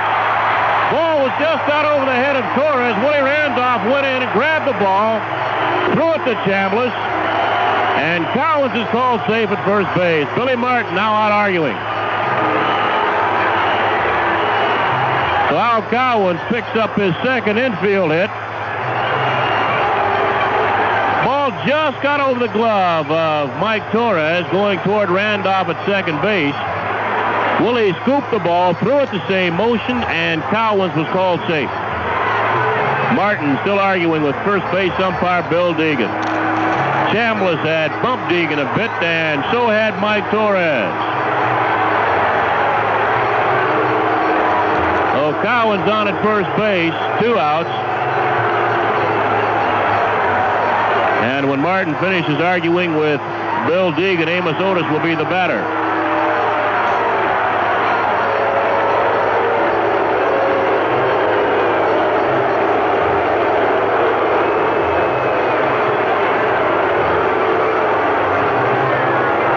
Martin jogs back to the Yankee dugout, and on the way has a few words for the home plate umpire, Nick Premigan. The center fielder, Amos Otis.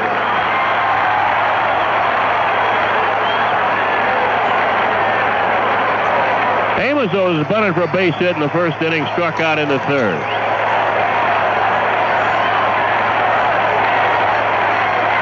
Two men out. Royals leading 3-1. Yankees play Otis straight away. Torres at the belt, and the pitch. Swung on and missed. No balls and 1 strike. Whitey Herzog does not normally use Amos Otis against Mike Torres or against Bert Blyleven or Nolan Ryan. One strike pitch, swung on, bounce up the middle. It might go through. No, Randolph is there. Throw the first. Scooped up by Chambliss, and they've got Otis. Good play by Chris Chambliss. No runs, one hit, no errors, one man left on base. At the end of 5, the score: the Royals 3, the Yankees 1. In 1915, the owner of Knickerbocker Beer bought the Yankees. He opened Yankee Stadium, put Ruth, Gehrig, DiMaggio in pinstripes, and Yankee history was made. This was a man with a natural instinct for the best. You can taste it in Knickerbocker Natural Beer. We say Knickerbocker Natural.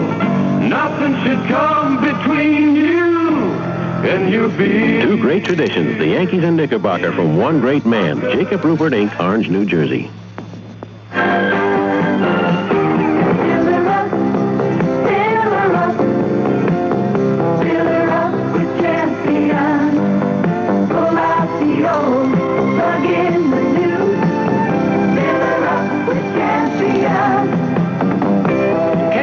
Looked at a calendar lately, winter's going to be on us before you know it or want it. And the colder it gets, the harder it gets for your car to start up every morning. That's where a fresh set of Champion spark plugs comes in. Because the fresher your plugs, the surer your start. So this winter, don't let your old spark plugs leave you in the cold. Fill her up with Champions, world's #1 seller.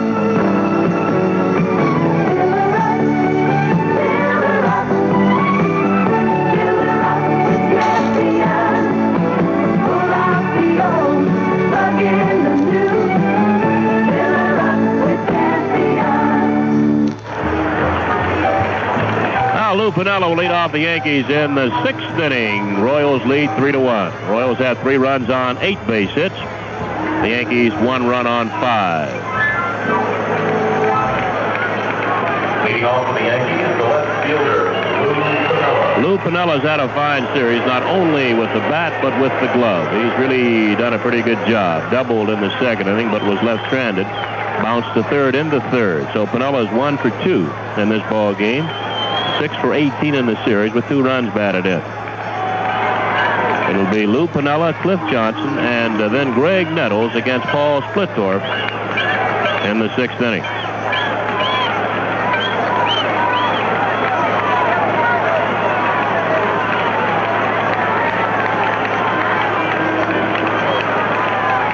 Here's Splittorff's first pitch to Piniella. Swung on and fouled back.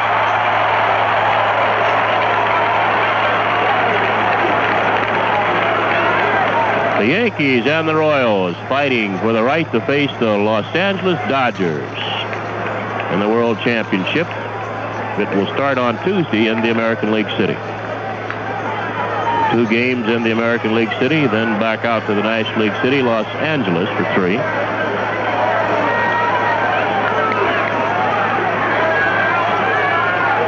And the final 2, if necessary, back at the American League City. 1 strike pitch now. Swung on and missed. 0-2. Piniella uncharacteristically trying to hit a home run.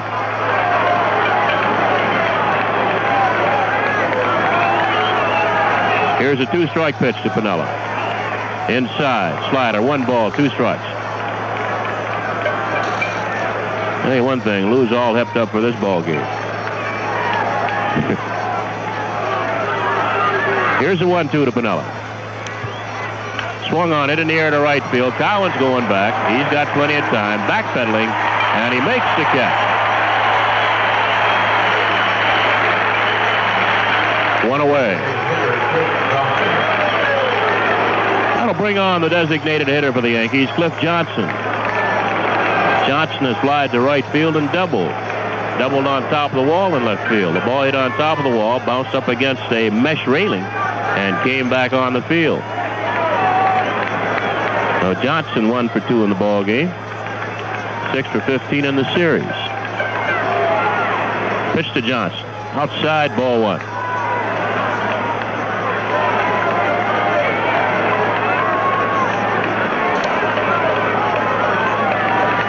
Splittorff winds, and the 1-0 pitch.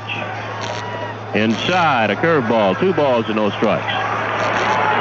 Brett playing deep at third base, and Patek playing Johnson to pull at shortstop, and way deep. It's about a step or 2 on what would be the outfield grass. White, the second baseman, shading Johnson over near the bag and deep. 2-0 pitch. Curveball is high, ball 3. On deck is Greg Nettles. No action in the Royal bullpen. The Royals lead 3-1 in the 6th inning. Splittorff rocks, and the 3-0 pitch. Low, ball 4. Johnson walks on 4 pitches. And we'll take 15 seconds for station identification on the New York Yankee Home of Champions Radio Network. WMCA, Strauss Communications in New York. This is Mel Allen. If you have a package that has to get somewhere fast, call in the Air Force. Emory, the Air Force and Air Freight.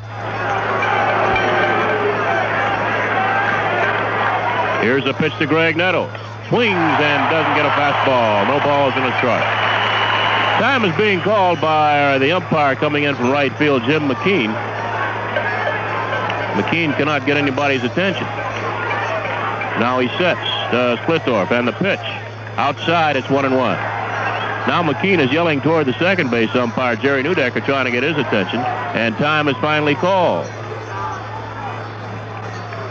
Object loose out in right field. Some kid's glove, it looks like. Thrown back in the seats. The count is 1 ball and 1 strike on Nettles. Say, that happened with Don Money on a bases-loaded home run in Milwaukee. I think it was Jim McKean with the umpire. Nettles takes low, 2-1. McKean had called time.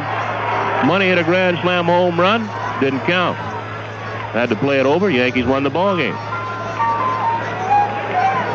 2 balls, 1 strike on Nettles with 1 out. Johnson on at first base. Royals leading 3-1 in the 6th inning.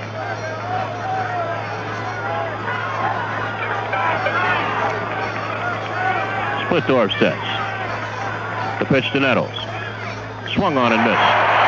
Good breaking ball. It's 2-2.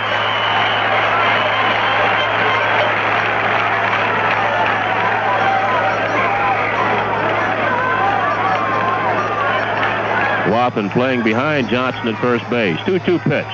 Swung on and foul tip. Held by Porter. Nettles goes down swinging for the 2nd out.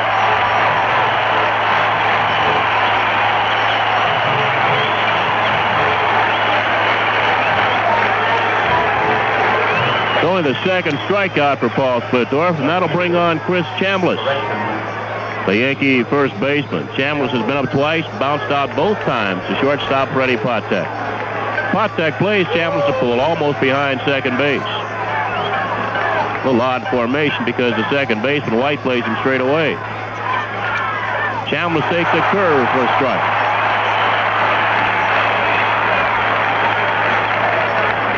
Chambliss 1 for 15 in the series so far. As Splittorff sets. The 1-strike pitch.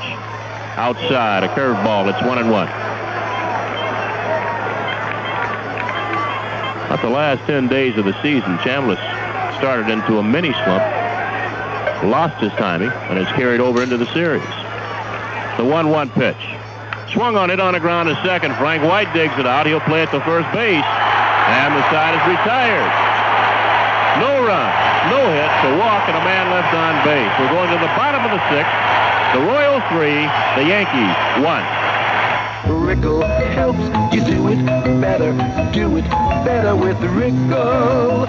Rickle has it all the wall coverings, hardware, plumbing and paint, all the linens and carpeting, all the power tools, building materials, and accessories you need to do it yourself.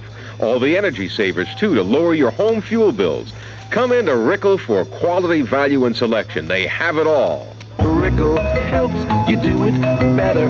Do it better with Rickle. Eat too much, drink too much. Take Brioski. You remember that jingle? Millions of men and women remember, because that jingle means Brioski. And Brioski has meant fast, effective relief to millions for almost 100 years. That's product integrity. We believe that a manufacturer should stand behind his product. Don't you? Then let me ask you, Has any company ever offered you double your money back on an antacid, liquid, tablet, or seltzer? Because we know that Brioski will give you the fast relief you want. When you suffer from heartburn, acid indigestion, or sour stomach, we make the Brioski Consumer Pledge. Simply stated, if Brioski doesn't give you the fast relief you want, we'll send you double your money back. So the next time you have heartburn, acid indigestion, or sour stomach, just take pleasant lemon-tasting Brioski and discover what those millions before you have experienced. If for any reason you don't get the fast relief we promised, send us the unused portion in its original package plus sales receipt, and we'll send you double your money back. That's the Brioski Consumer Pledge. On the bottom of the sixth here at Royal Stadium, the Royals lead the Yankees by a score of 3-1. And we're going to get a pinch hitter for John Woffen. Pete Lecoq, a left-handed batter, will bat for Woffen and lead off against Mike Torres. And Lecoq will probably stay in the ball game and go play first base.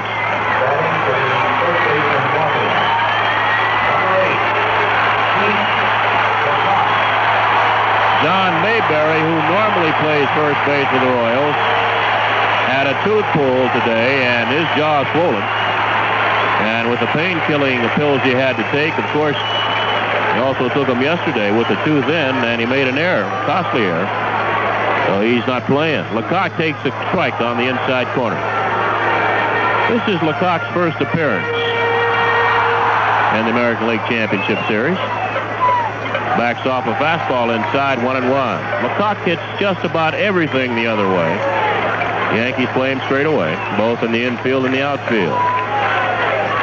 Torres winds in the 1-1 pitch. Hits foul, upper deck left side.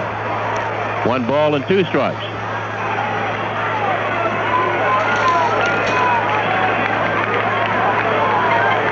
Royals picked up 2 runs against Ron Guidry in the bottom of the first. Yankees picked up a run. Their only run in the ball game in the top of the third. Royals came back, right back in the bottom of the third with 1 more. As Lecoq fouls the next one off down the left field line. Count remains a ball and 2 strikes.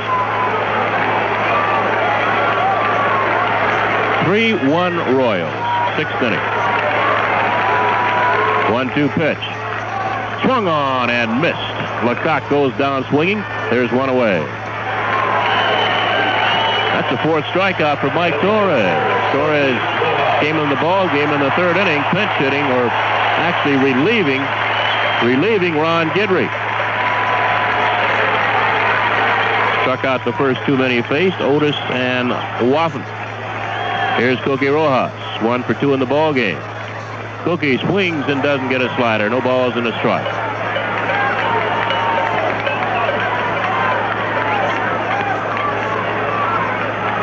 Rojas, the right-handed batter.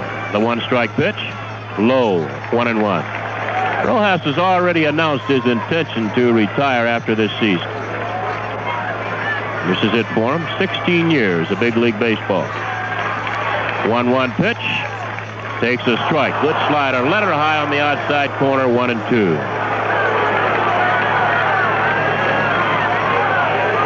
Cookie's been around with the Philadelphia Phillies, the Cincinnati Reds, the St. Louis Cardinals, the Dodgers. 1-2. Swung on, bounced to short. Charged by Dent. Nice hop. Throws on the first base. Have got Rojas. 2 outs. That'll bring on Darrell Porter, the catcher. Porter is single to right center. And he drove Rivers all the way back to the wall in straightaway center field. Rivers had to leap high off the wall to rob Porter of at least a double. Darrell Porter 1 for 2. Porter, a left-handed batter. On deck is Frank White. Royals ahead 3-1. 6th inning. Top of the 7th, the Yankees will have Blair, Dent, and Rivers against Paul Clitor. Hit in the air, right center. Left center, actually. Pinella back on the warning track, backing up and makes the catch in deep left center field. And the side is retired. 3 up and 3 down. At the end of 6 to score. The Royals 3, the Yankees 1. Hey, we've got success for sale at your Chrysler Plymouth dealer. Come on in. see what we've got. If success is what you're looking for, well, we've got a lot. Right now, during cleanup time, we're offering year-end deals on the small car America's getting comfortable with, Volare. Because of Chrysler Engineering, Volare offers you the ride of a big car and the value of a small car. And Volare comes in 3 models, the 4-door sedan, the 2-door coupe, and the popular Volare wagon, America's #1 selling wagon. And now there's a great selection of Volares to choose from, all ready for immediate delivery. Come on in and get your deal on Volare now. At your Chrysler Plymouth dealer, you never fail, 'cause we've got success for sale. We've got success for sale. We've got success.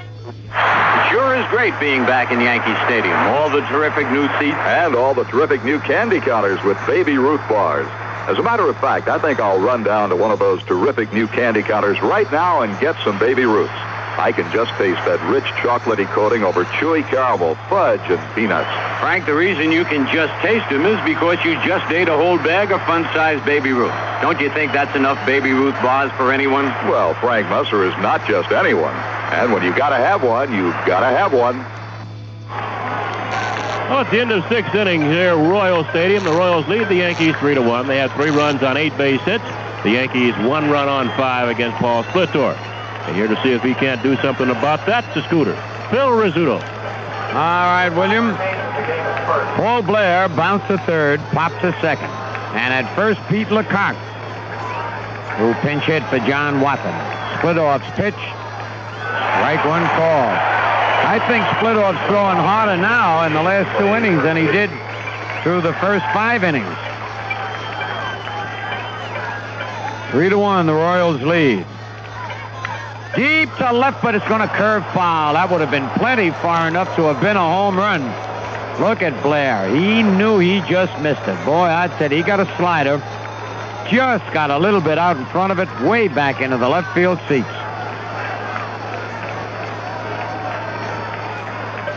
Three big innings to go for the Yankees. Only trailed by 2. But they need some base runners. And Splittorff wants another sign. Blair steps out. It'll be Blair, Dent, and Rivers.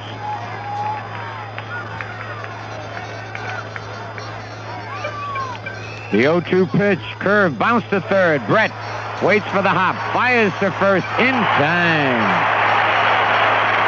Good gun by George Brett at third base. 1 away.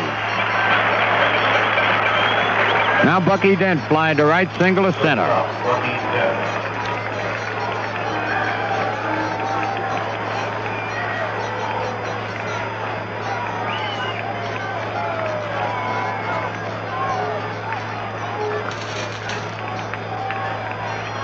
Splittorff kicks. Curve down low, ball 1. Splittorff has allowed 5 hits, walked 2, struck out 2, and just 1 run. Pitch to Bucky. That curve is in, 1-1.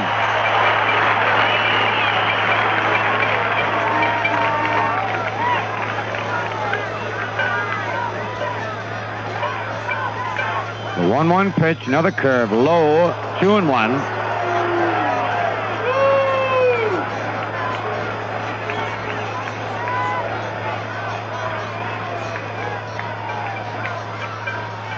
The left-hander winds. Fastball hit in the air to right field. Collins is right there. And there are 2 away.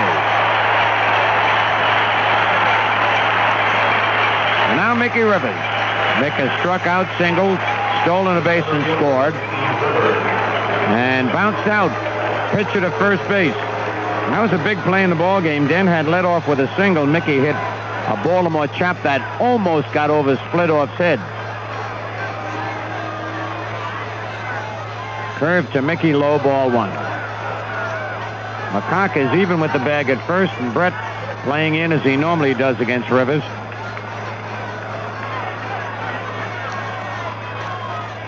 Foul back to the screen.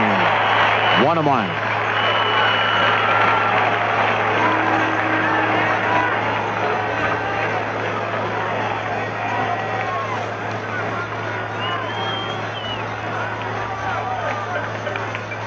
1-1 pitch. Foul down the left field line. Ball and 2 strikes.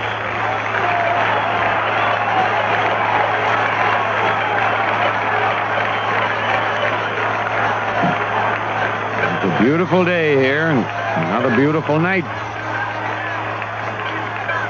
The kick and the pitch, ground ball at Frank White. He's got it. Throw to first in time to get Rivers. And the Yankees are down in order. At the end of 6.5, Royals 3, Yankees 1.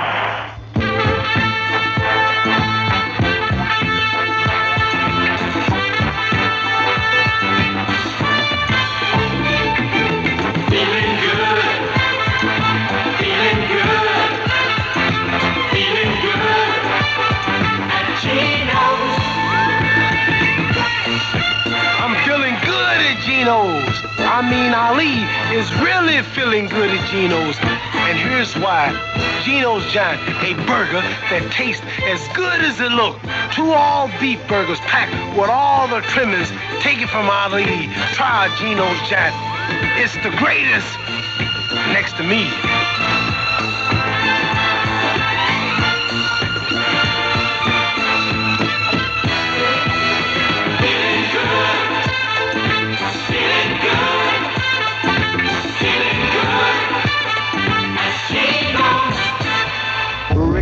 Helps you do it better.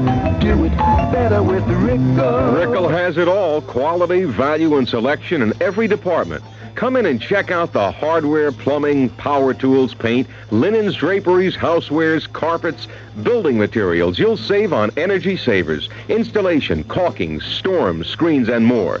Rickles helps you do it better because they have it all. Rickle helps you do it better. Do it better with Rickle.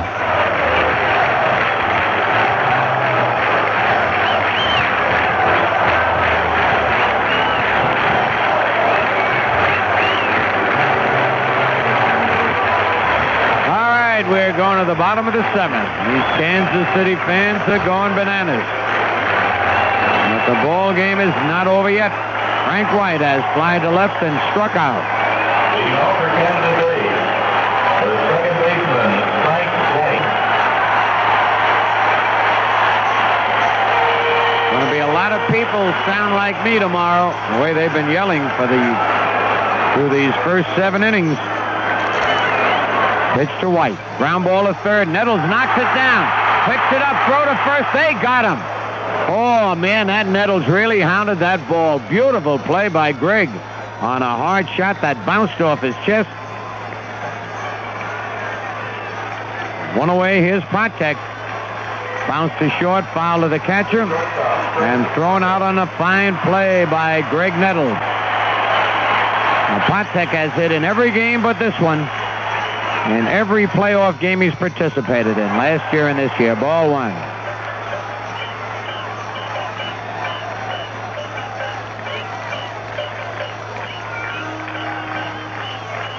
The 1-0 pitch, strike called, 1-1.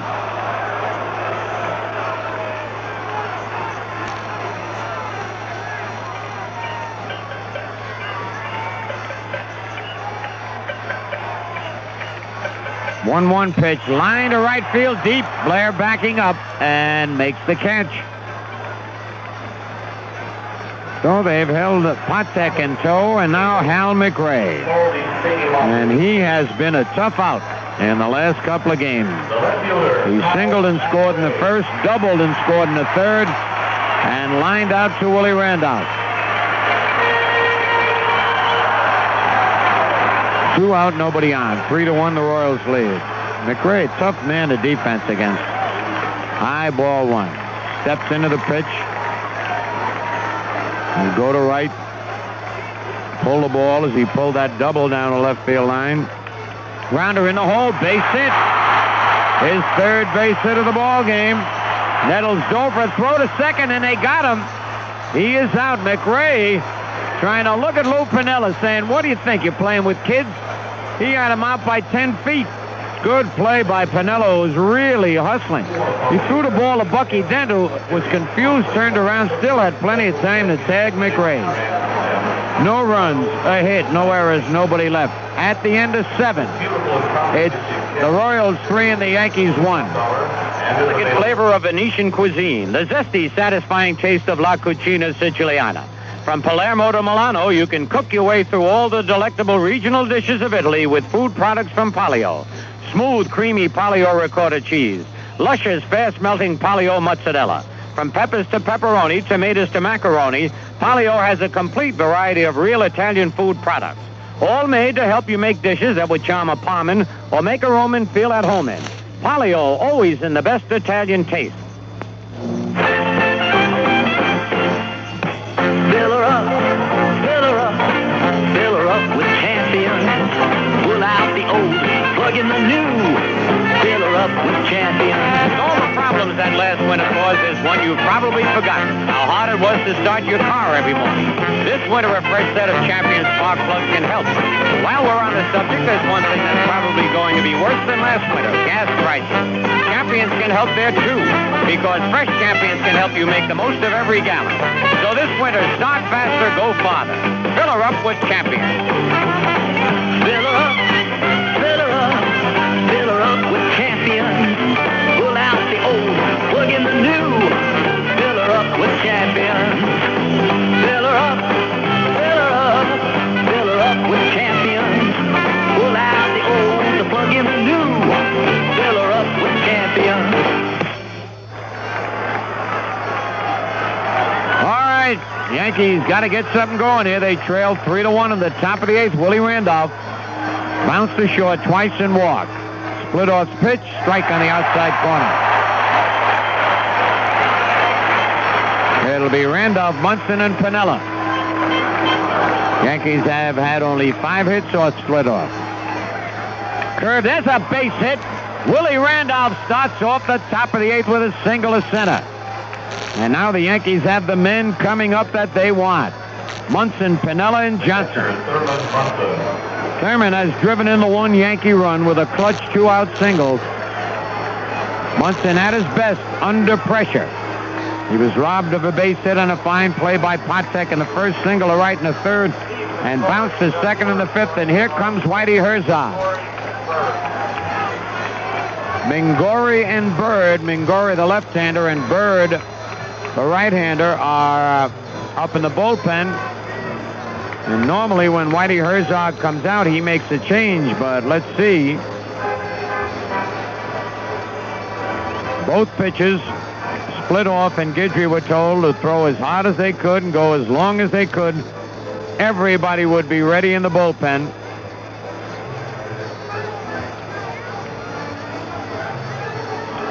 And they want Doug Bird. How do you like that? I tell you, the last time that Whitey Herzog took out a pitcher who was pitching well, it cost him.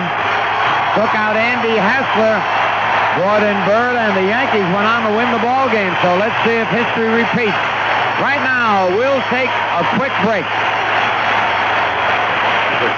WMCA, Strauss Communications in New York. This is Mel Allen.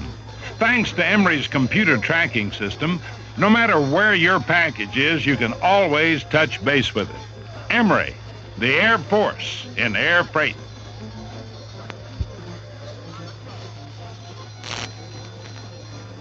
And win compliments on your cooking with the prize flavor of all Palio Italian food products now at Food Fair, Pantry Pride, and Hills. Well, Doug Bird has come in, and I tell you, that split-off pitched another beautiful ball game. He went 7 innings plus 1 batter here in the 8th, allowed 6 hits. He walked only 2, struck out only 2, and has allowed just the 1 run so far. Randolph is at first base with nobody out. He will be split-off's responsibility, and Doug Bird comes on.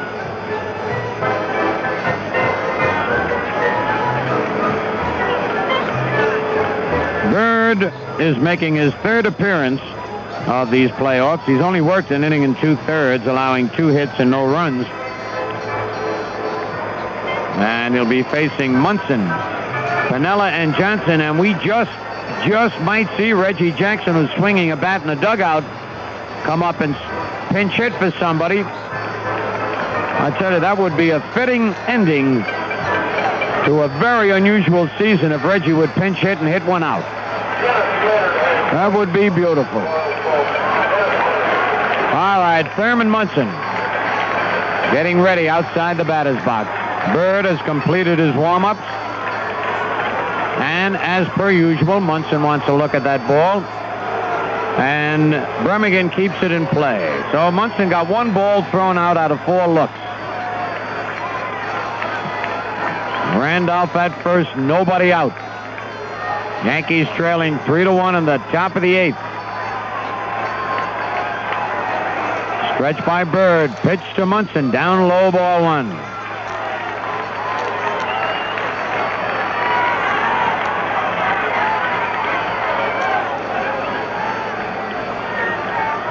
Thurman taking plenty of time.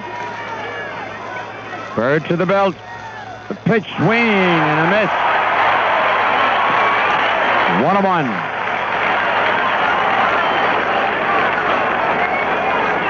Pete Lecoq holding first against Randolph. Outfield straight away and deep on Munson.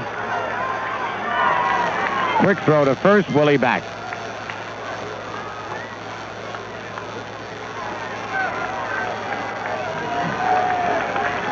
Bird sets, and the pitch, swing and a miss.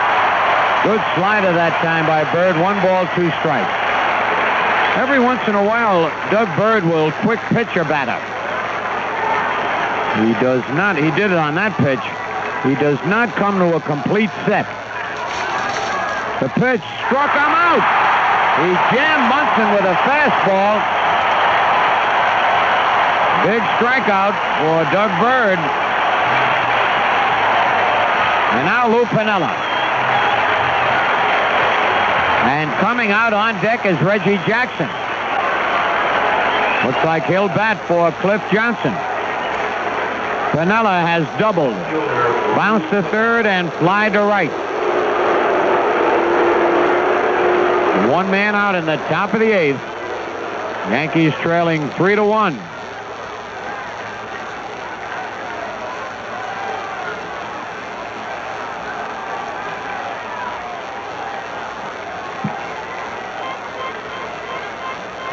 Willie Randolph led off the inning with a base hit at first base. Throw to first. Willie jumps back.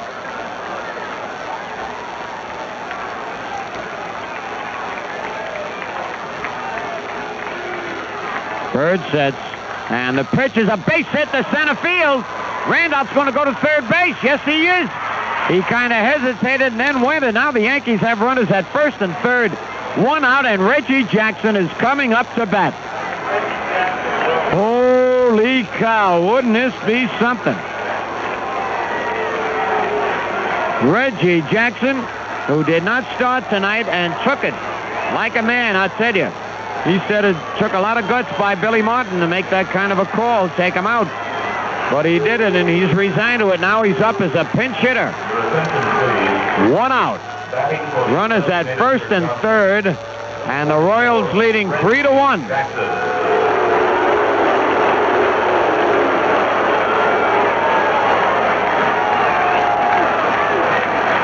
Doug Bird gets the sign. Here's the stretch. And the pitch. Down low, ball 1. On deck, Greg Nettles.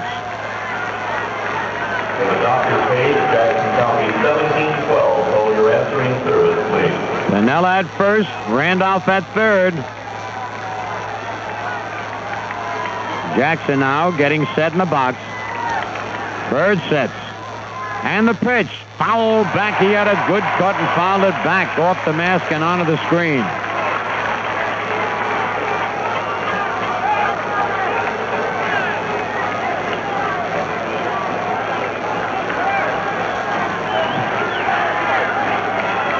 All right, Bird gets the sign.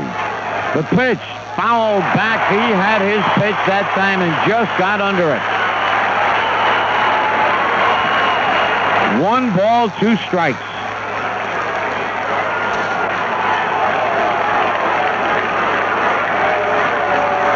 Tough spot for Jackson. Runners lead at the corners. Bird sets. There's one hit to center field. It'll get a run in. Otis coming on. He can't get it. It's a base hit and a run scores. Otis was fooled on that ball. Jackson comes through with a clutch single. Stopping at second, Piniella. That was a sinking line drive that Jackson hit, and here comes Whitey Herzog. And I told you the last time that Herzog came out to take Andy Hassler out, who was pitching a beautiful ball game, it turned around and the Yankees won it, and now the Yankees right back in this ball game. It's 3-2. Runners at first and second, only one out. And it looks like the left-hander Mingori is coming on. I tell you, what a tough spot for Reggie Jackson, and he came through it. Beautiful, beautiful clutch base hit. All right, Bartolucci, I'll give you a station break. Right now, take it. WMCA, Strauss Communications in New York. This is Mel Allen. Unlike other air freight carriers, Emery doesn't just go to the major cities, they also go to the minors. Your attention, please. Now pitching for Kansas City. All right, Steve Mingori has come on. Greg Nettles is scheduled to be the batter. Now, anything can happen in a short series. Billy Martin, as you know, rested Reggie Jackson. And now with the left-hander Mingori coming up and Nettles having his problems in this series, we'll see what Billy Martin's going to do. No. Greg is coming out. In this game, Nettles has bounced to second, fouled to third, and struck out. But Nettles has come through with so many clutch base hits all year. The Yankees have Piniella at second, Jackson at first, and Greg Nettles will be the batter. 3-2, the Royals are leading, only one out. Yankees have had 3 base hits here in the 8th inning. 1 off split off, 2 off Bird. And Nettles now will really have to guard that plate. Just dunk that ball, hit one off the end or break the bat, get one over the infield. He'll take anything. Or a home run. Yeah, that wouldn't be bad. All right, Jackson off first, Piniella off second. 1 man out and the Royals leading 3-2 in the top of the 8th. Stretch by Mingori. The curve almost hits Nettles. Oh, Greg tried to get hit with that one. Just missed his right shoulder. Mark Littell is up in the Royals bullpen. And on deck is Chris Chambliss. Does that bring back memories? The kick and the pitch popped up, but it's going to go in the stands, out of play. Lecoq looking at it. It goes back over the Royals dugout. It's 1-1.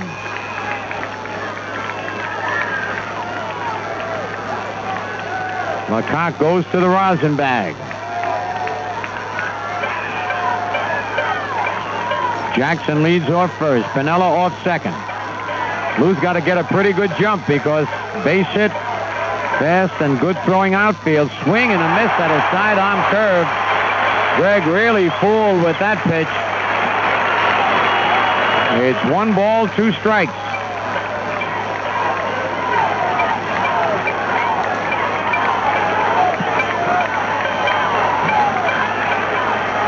Mingori looks in for the sign. Comes to the belt. And the pitch. Deep to right field, but Collins is back there. Piniella did not tag. Now he goes back. It's too late.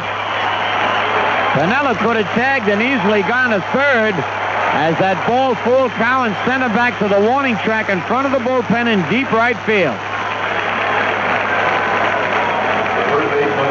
And now Chris Chambliss. Boy, I tell you, Nettles got under that another 1/8 of an inch, and that would have been way back in the bullpen. And now Chris Chambliss. Chris is really overdue. And I would just love to see him stroke one to the opposite field. He has had 1 hit in 16 at-bats. in this playoff series.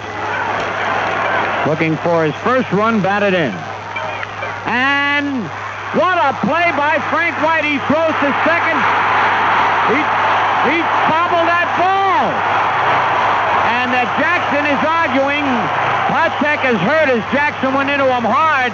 It looked like Patek bobbled that ball, but a great play by Frank White as he dove to his right, smothered the ball on a short hop, and flipped to Patek for the out.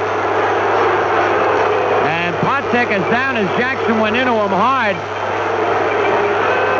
And it really looked like Patek had bobbled the ball, but the umpire called him out. That has to be the clutch play of the series. Right there, Frank White. Unbelievable diving backhand grab, and then flip to Patek for the force play on Jackson. Tremendous play by Frank White.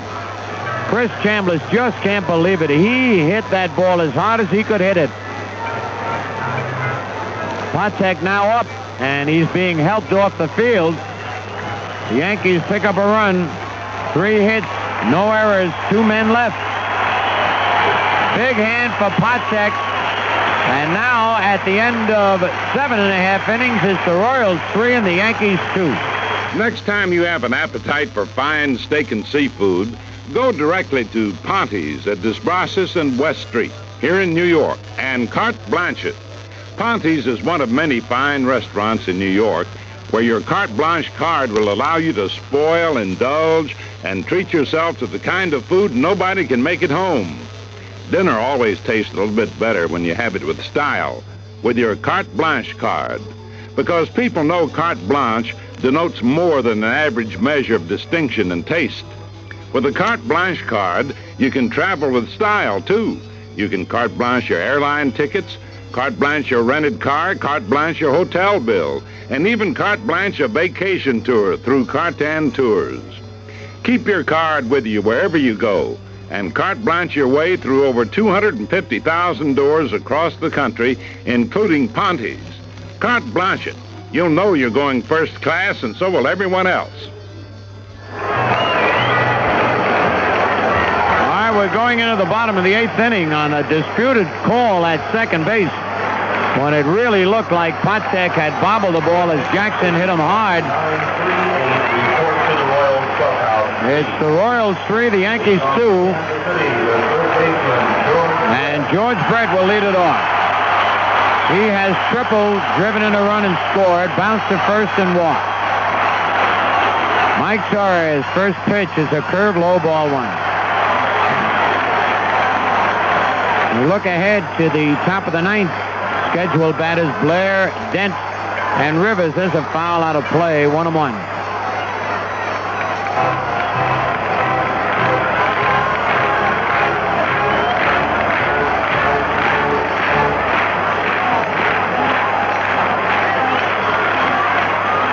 Next pitch, a bouncing ball is short. Dent has it. Fires to first, 1 away.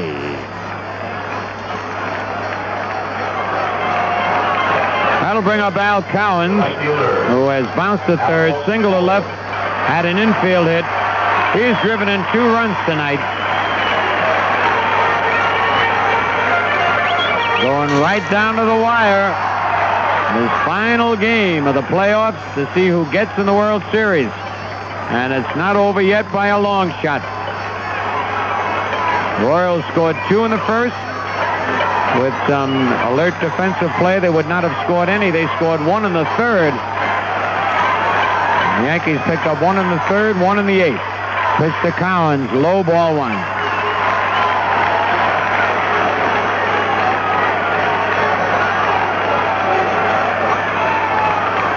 The kick and the pitch, strike call, 1-1. Cowens took it, but it hit the outside corner. And on deck, Amos Otis.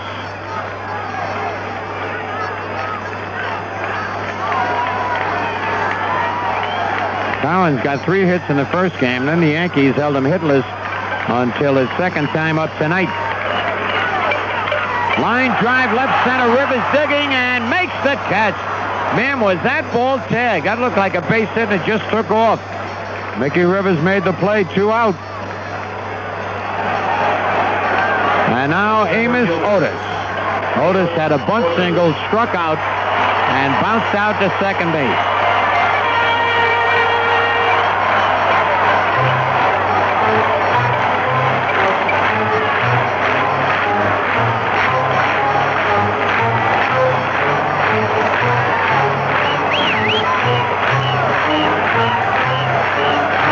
Two out, nobody on in the bottom of the eighth. There's nobody leaving this ballpark with a game like this. Pitch to Otis, high, ball one.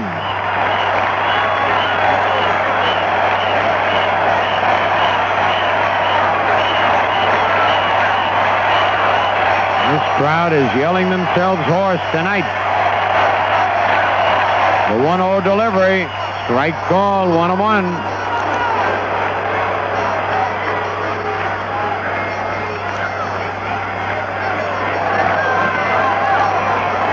One ball, one strike, two out.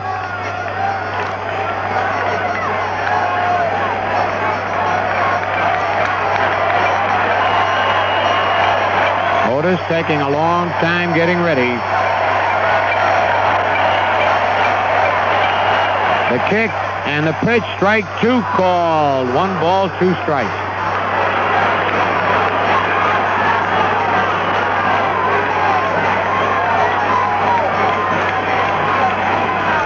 Ready for the 1-2 delivery.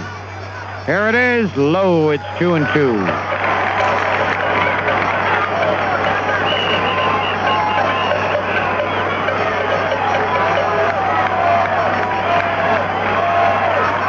Two balls, 2 strikes, 2 out. The kick, the pitch. Oh, he just missed the outside corner. 3-2.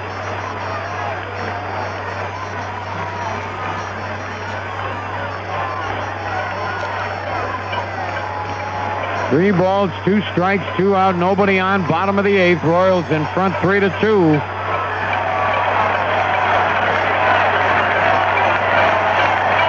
Pitch by Torres. Ball 4. Now they're going to have to watch Otis.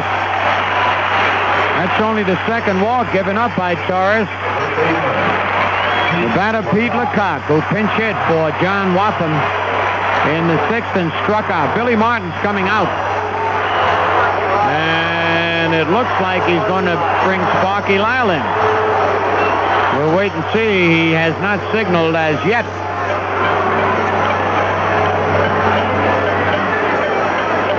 Torres tying his shoelace out there.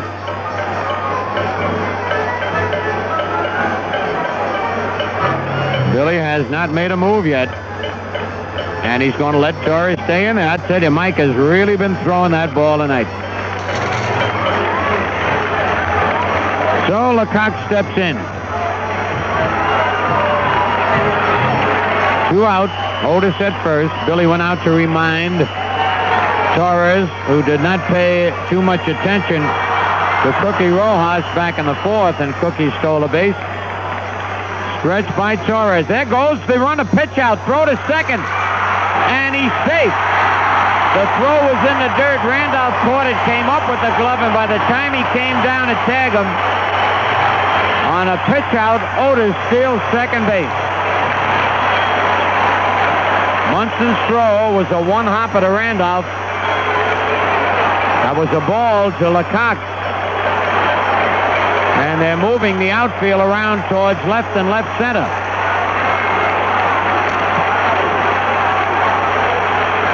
Torres to the belt. The pitch foul, and he's trying to hit to left field. Strike one on Lecoq, 1-1.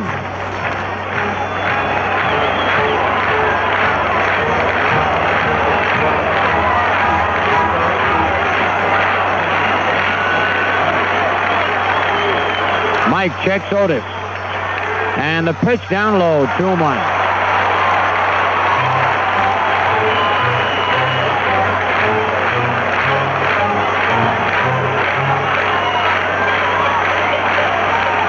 Two men are out. Stretch by Mike. Pitch low. It's 3-1. On deck, Cookie Rojas.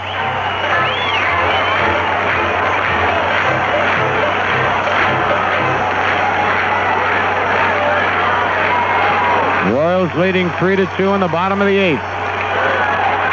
The 3-1 pitch. Strike call. 3-2. Kind of a delayed strike call by the plate umpire. Full count.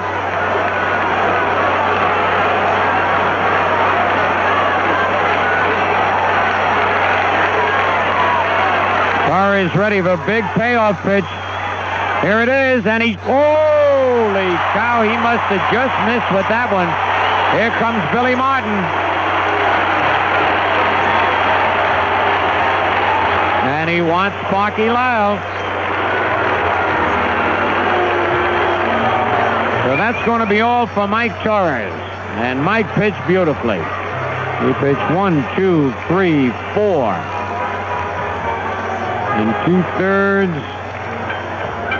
5 1/3 innings. He allowed just 3 base hits. Walked 3, struck out 4, has not allowed any runs, and Sparky Lyle will come on. And the batter is Cookie Rojas.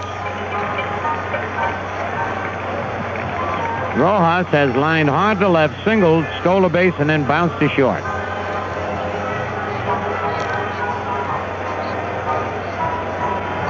Yeah, I tell you, Ron Guidry started this game, and in the first inning, the Royals picked up 2 runs on 3 hits. One of them a bunt single, which didn't mean anything, but ground ball to Bucky Dent. Bucky had trouble getting it out of his glove, getting a good grip. McRae beat it out, and then Brett hit a line drive that Mickey Rivers kind of misjudged, went for a triple. He slid into third, and a big fight between Nettles and Brett. Both teams erupted and were out on the field, scuffling around. And then Brett, when order was restored, scored on a high Baltimore chop by Al Collins.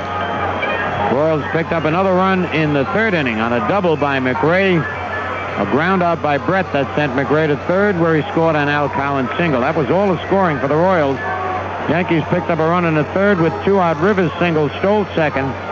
Randolph walked, and Munson lined a single to right to drive in Rivers. And they scored their 2nd run in the 8th, a single by Randolph, single by Piniella, and a single by Jackson, pinch hitting. But then a great play by Frank White on a disputed call at 2nd.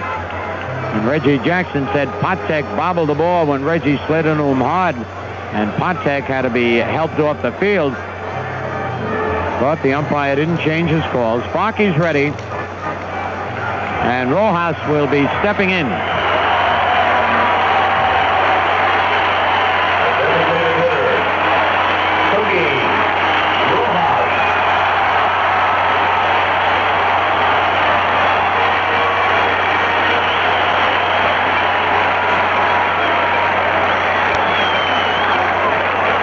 Otis at 2nd. Lecoq at 1st. And Cookie Rojas the batter. Sparky Lyle, who was outstanding in last night's relief job. He kicks, delivers, swinging a foul, strike 1.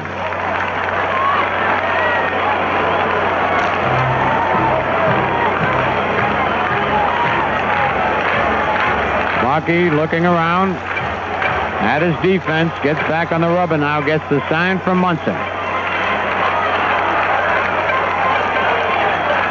And the pitch to Rojas, high, 1-1.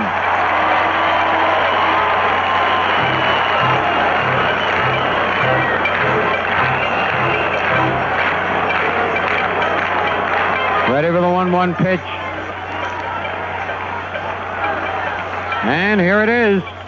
Foul back and out of play. Upstairs, 1 ball, 2 strikes. Sparky doesn't like the feel of that ball. Gets another one. Walks in back of the mound. Get a little rosin. Got that big chaw tobacco. Flips the ball from his glove to his pitching hand. Gets the sign from Munson. And the pitch. Struck him out. How do you like that, Sparky Lyle? He is unbelievable.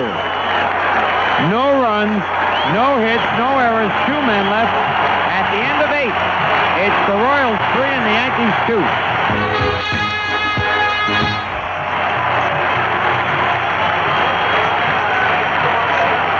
Hey, everybody, this is Mel Allen. You know, I've spent a lot of years broadcasting baseball games, but man, what I wouldn't have given to broadcast a fight, a championship fight with heavyweights like Lewis, Alley, or middleweights like Graziano and Sugar Ray. Well, I finally got my chance to broadcast the champion, the lightweight beer champion, new Rheingold Extra Light. Friends, you're going to hear a lot more about this premium beer because Extra Light got it all together. Less filling, round after round. Only 87 calories a can. But the full-bodied taste still goes the distance. Believe me, this is the one that'll set you beer fans cheering. Less filling, round after round. The new title holder, the lightweight beer champion, Rheingold Extra Light. Go get 'em, champ. Rheingold Brewery, New York. And you're going to like when we do things at AMCO Transmissions. Because if you take your car to AMCO in the morning, chances are you'll have it back the very same evening. That's one-day service. And that's just another reason we're the world's largest transmission specialist. You're going to like the way we do things at AMCO. Because at AMCO, We get most cars done in one day. we do things right. AMCO, AA, MCO. Well, Dennis Leonard now, who came on and beat the Yankees here at Royals Stadium in a starting role as he pitched the full 9 innings, allowing just 4 hits and 2 runs, has come on to do the pitching.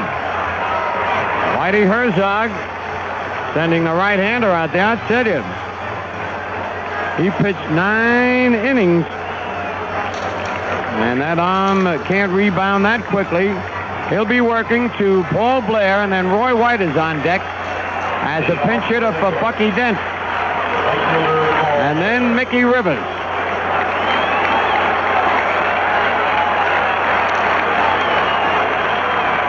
So Paul Blair has bounced to third twice and popped to second. Leonard, the right-hander. We're in the top of the 9th. The Yankees trail by a run. That's low, ball 1.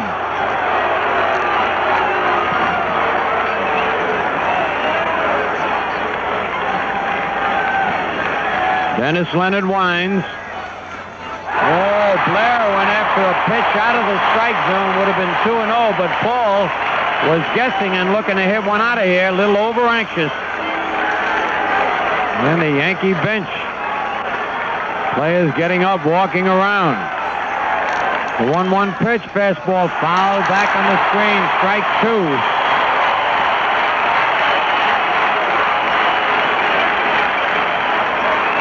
2. One ball, 2 strikes.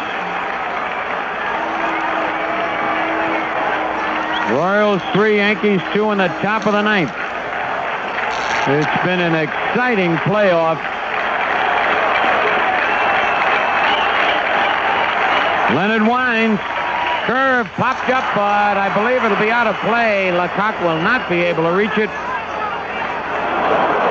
And it's still a ball and 2 strikes.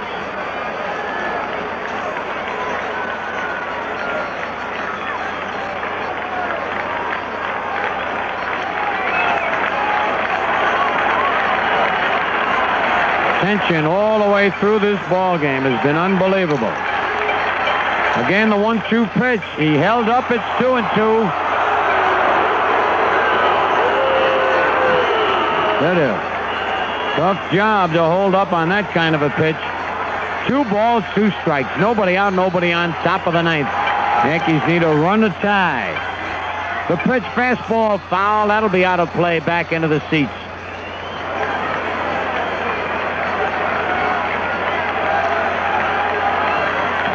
Leonard doesn't like the feel of that ball. Gets a new one from Nick Bremigan. Roy White is on deck.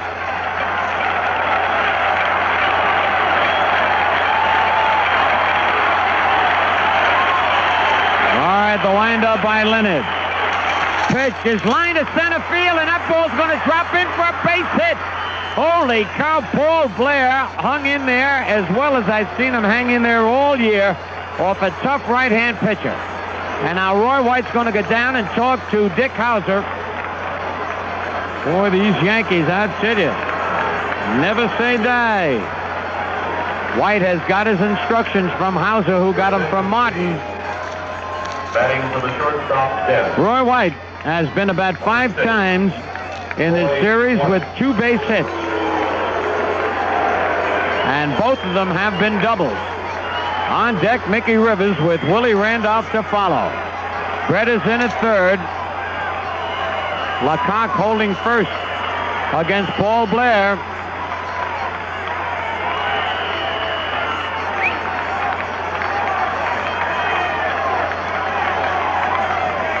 Quick throw to first base. Blair is back. Butcher, call the stadium operator, please. There's a banner hanging over the fence near the bullpen they want to pull back. And they do. All right, nobody out. Paul Blair with a big clutch single leading off the top of the 9th.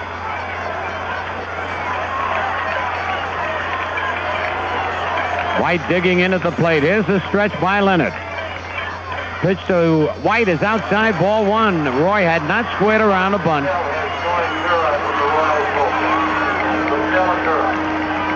Mark Littell and Larry Gora, a right-hander and a left-hander, are up in the Royals bullpen. Blair leading off first. Leonard wheels and throws to first. Blair is back.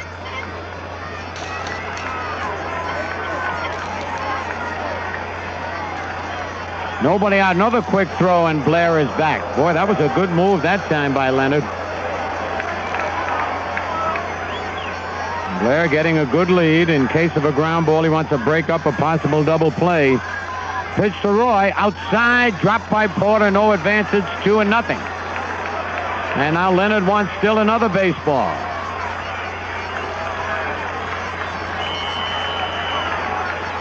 Two balls, no strikes, nobody out.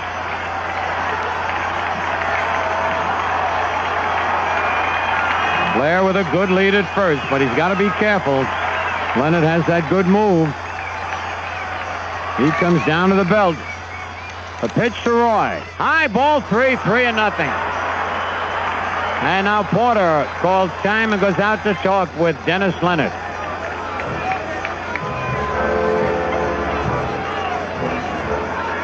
Yankee players getting fidgety down in the dugout. Thurman Munson loosening up his legs. Mickey Rivers goes down. A change bats, comes out on deck. 3 balls, no strikes on Roy White.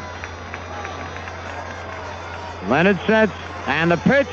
Strike, ball, 3-1.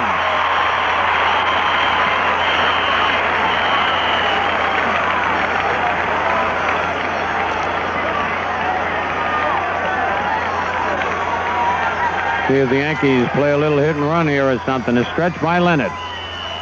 No, Blair does not go swing, and a miss. Strike 2. It's 3-2.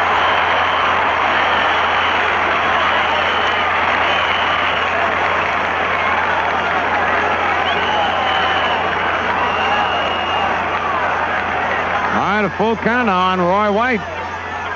Leonard had missed the plate with 3 straight pitches. Came in with 2 strikes. There goes Blair. Foul back on the screen. Blair had some jump, I tell you. But of course, Roy White with 2 strikes on him had to protect the plate. So Roy stays alive. And the Yankees stay alive. Still nobody out. And the Yankees trailing by a run.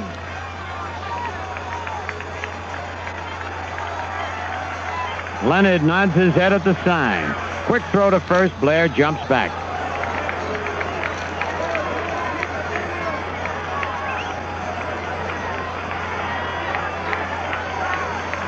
Leonard had stepped on the mound and stepped off, almost stumbled.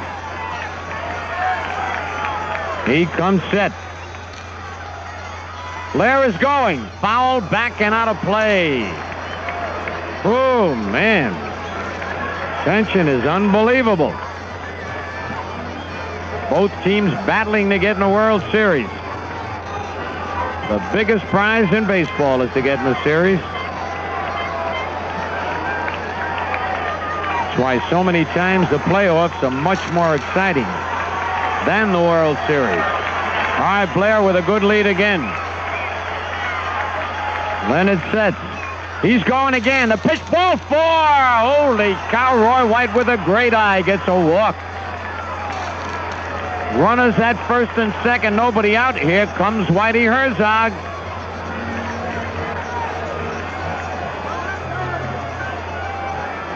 And while Whitey Herzog is walking out to the mound, we'll pause for station identification. Yes. WMCA, Strauss Communications in New York. This is Mel Allen. Emory goes to the places everyone else goes to, as well as the places no one else goes to. Emory, the Air Force in air freight.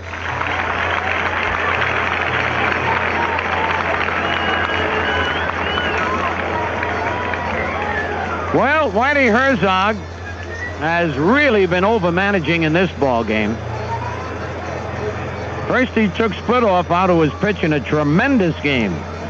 Put in Doug Bird. They creamed Bird for 2 base hits and a run. Then he started this inning with Dennis Leonard, who had pitched 9 full innings just a couple of days ago. Leonard couldn't do it as Blair singled and White walked. Now he's bringing in Larry Gura, and Gura was creamed pretty hard by the Yankees in the game he started. Your attention, please.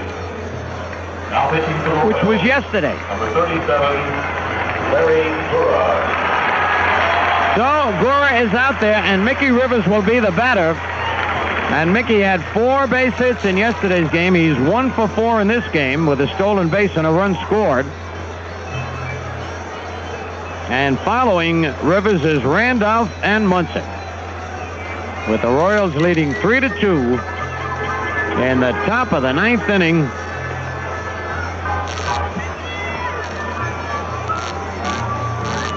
And everything riding on this last inning. 162 game schedule, about 35 games in spring training.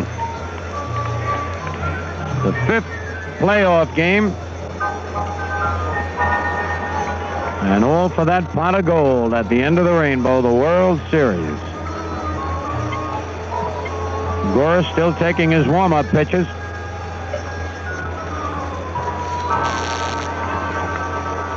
The Yankees with an outstanding chance right here. 2 of their fastest men on base, and their fastest men definitely at bat. Mickey Rivers. Blair is at second. White is at first. I've had more coffee tonight. And if this game goes in extra innings, Gene Michael's going to have to finish on the air for me because my voice was shot when I got here.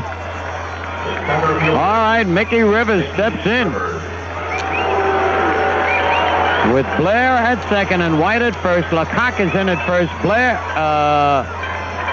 Brett is in at third. Look at this weird defensive alignment. Holy cow. Potek is playing third base. And Mickey Rivers started a bunt, takes it high, ball 1. I tell you, this is quite a defense. And now Hauser's going to talk with Rivers. Because on this play, if Rivers bunts to third, Brett's going to grab it, turn around, throw to Potek. They'll force Blair. White, the second baseman, is standing about 2 steps from second base. Potek is closer to third than he is to second. Oh, and they let Mickey swing away. There's no way they're going to double Rivers up for sure. 3-2, the Royals lead. Well, I never saw a defensive alignment like this. Here's the stretch. Mickey swings and misses. He went after a bad pitch. 1-1.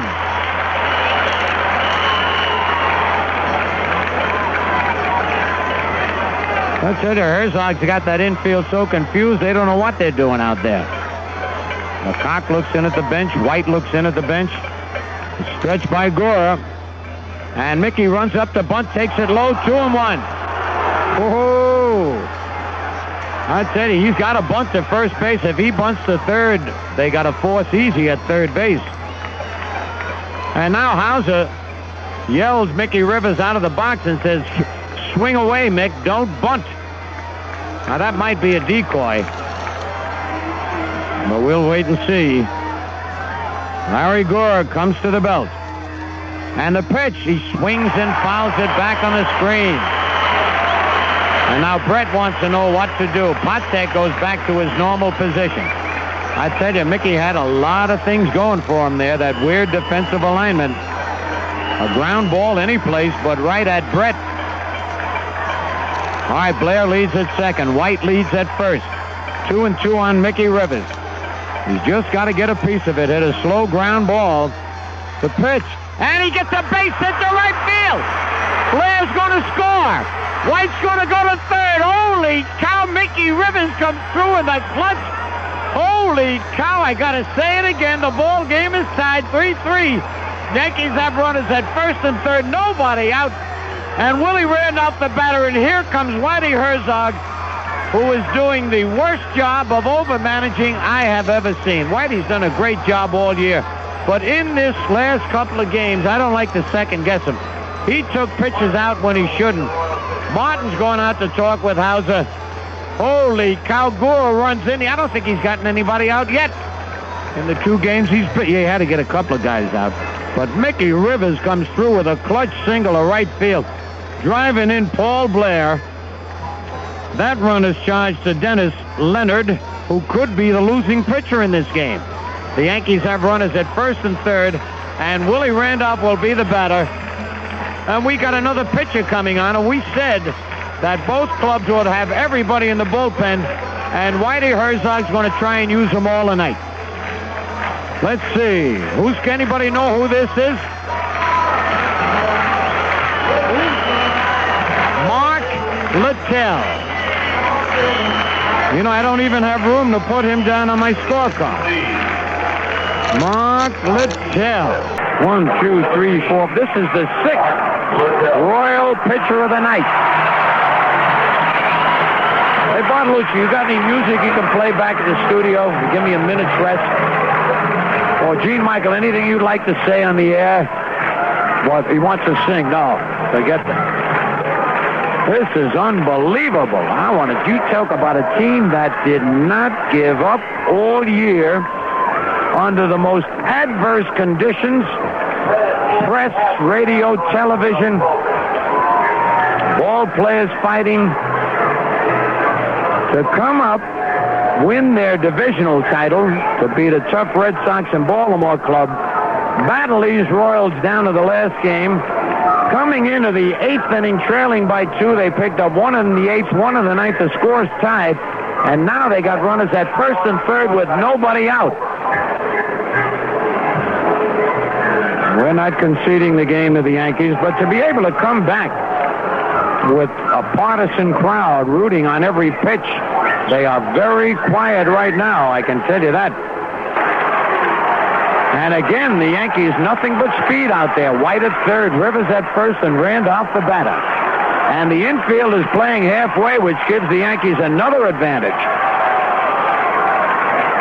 So Mark Littell comes to the belt. Checking the runners. The pitch to Willie Randolph. High ball 1 on deck, Thurman Munson.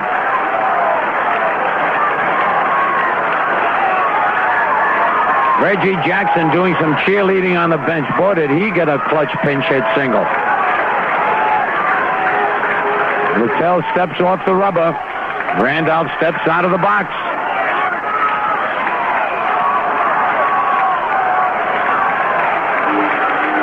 Stretch by Littell. And the pitch.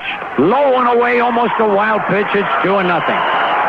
Suddenly, all the pressure is on the Royals, as the Yankees had 9 innings of constant pressure on them. 3-3 the score.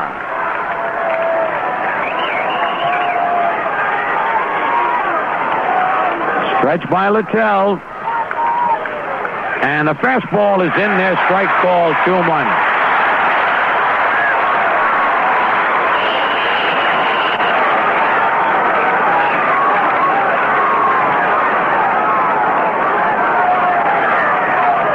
Rivers off first, White off third. Littell checking them. He steps back off the mound. Worried about Mickey Rivers over there. All right, Willie Randolph back in the batter's box as Littell sets. And the pitch. Outside and high, 3-1. Ooh, Billy Martin with a lot of options right now. Nobody out. He could send Rivers on a hit and run. He could let Randolph take. Randolph swing away. 3 balls, 1 strike, nobody out. Littell to the belt. And the pitch. And that'll get him in deep to center field. Rivers is going to tag up. And all way back on the warning track, Otis catches it. White scores easily. Rivers easily in the second. The Yankees lead 4-3. Look at that Yankee bench going bananas. Willie Randolph hit one 400 feet that Otis had to go back to the track and catch. And the Yankees are out in front. And that run, by the way, is charged to Dennis Leonard, so he is the pitcher of record right now. And the batter is Thurman Munson. Munson is 1 for 4 with a single and a run batted in. And it looks like are they gonna put him on? Wait a minute. Porter is saying something to Littell with Rivers. He's saying, watch Rivers at second base. That's what he's saying. He'll pick your pockets. You don't keep an eye on him. Man, he got the second before White crossed home plate. All right, the stretch by Littell. And the pitch to Munson. Bouncing ball is short. Rivers goes. Hot touch throw to first. Low, but scooped up by Lecoq. Munson is out. Rivers is at third. They're at 2 away. And now Lou Piniella. Lou has double, single, bounce to third, fly to right. 1 more run would look beautiful on my lineup card. Mickey Rivers at third. I don't believe I've ever seen Mickey try and steal home. Well, Galen Cisco is coming out now. Remember, Reggie Jackson went in for Cliff Johnson, so Jackson remained the designated hitter, and Reggie is on deck.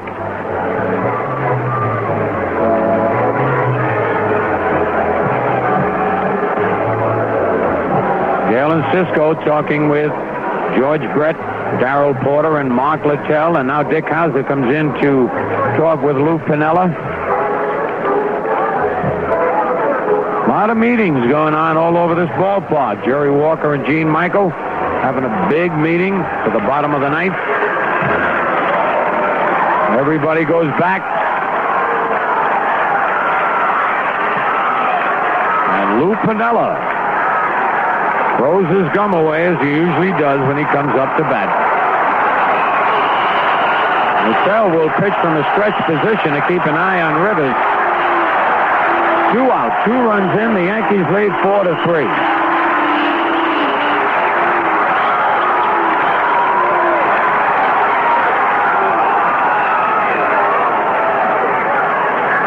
Stretch by Littell.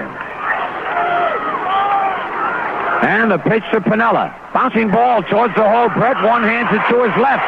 Throw to first. Oh, big throw! Holy cow! He threw it 6 feet over Lecoq's head. Rivers scores. And there's that run I wanted. And the Yankees lead 5-3. And my voice has come back. I can't believe it. An error by George Brett.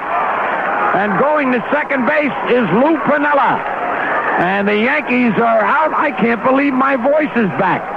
The Yankees are out in front 5-3. That run is charged to Larry Gura. And suddenly a lot of silence here at Royal Stadium. Reggie Jackson, who got one of the biggest hits of the year for him and the Yankees when he pinch hit in the 8th to driving a run, is up there. Piniella at second. Pitch to Reggie, swings and fouls it off, strike 1.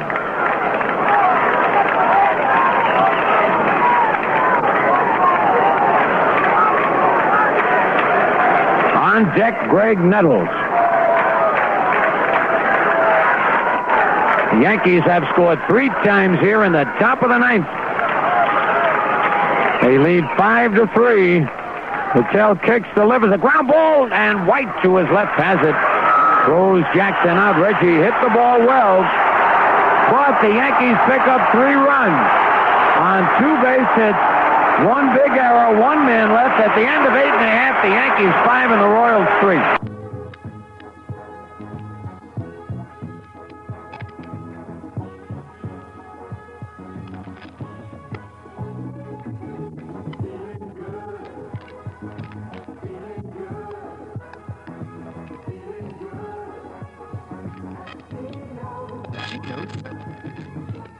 You're going to be feeling good when you chomp into one of Geno's sirloiners. It's a quarter pound of 100% pure sirloin. Delicious sirloin. Only at Geno's.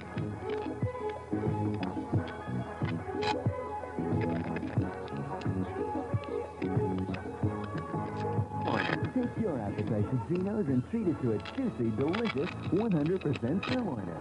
You'll be feeling good.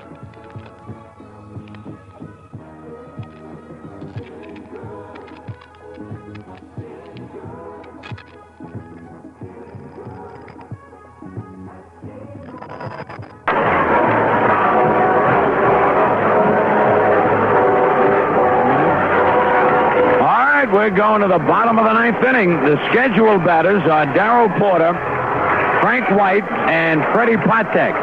And on the mound is Sparky Lyles. Sparky has pitched to 1 man in this game and struck him out. That was Cookie Rojas. Darryl Porter has singled. Slide deep to center. Mickey Rivers made a great play on him and then slide to left. So the Royals need 2 to tie.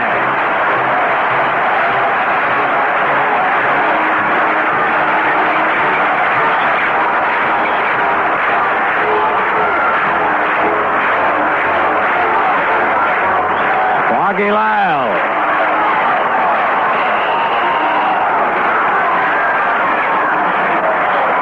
All right, left hand hitting Darryl Porter is in there. Lyle into the windup. His pitch popped up on the left side. Fred Stanley, who took over for Bucky Dent, is out and makes the catch, and it's 1 out. The chicken kind of sneaked in there. Bucky Dent was pinch hit for, and so Stanley went out to play short. 1 out. And there goes the helmet out of the dugout. I think it's Whitey Herzog's helmet. Frank White, that slide to left, struck out, bounced to third. The wind-up by Lyles, and the pitch is right in there. Strike 1 called. That whole Yankee bench is up. Lyle winds again. Pitch, swing and a miss. Strike 2. Yankees 5, Royals 3. We're in the bottom of the 9th inning. White taking a little time. Now he's back in. Sparky kicks, delivers, lined up, base hit to center field. Boy, Mickey Rivers. That was a tricky play by Mick. It looked like he wanted White to think he had lost the ball, fired it in. So Sparky Lyle had gotten 2 quick strikes on Frank White. Then got a slider up a little bit. Freddie Patek bounced to short, foul to the catcher, bounced to third, fly to right.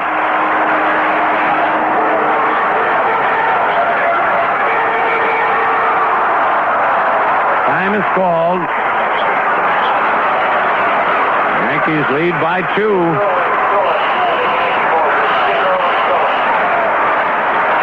Tidrow and Gullett are up in the Yankee bullpen. There's a swing and a miss by Patek, strike 1.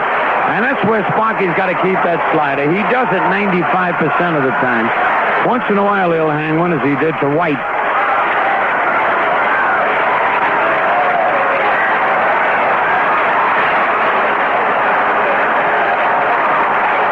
Lyle sets again. The kick and the pitch, swing and a miss, strike 2. 0-2 on little Freddie Patek. Chambliss holding first against Frank White.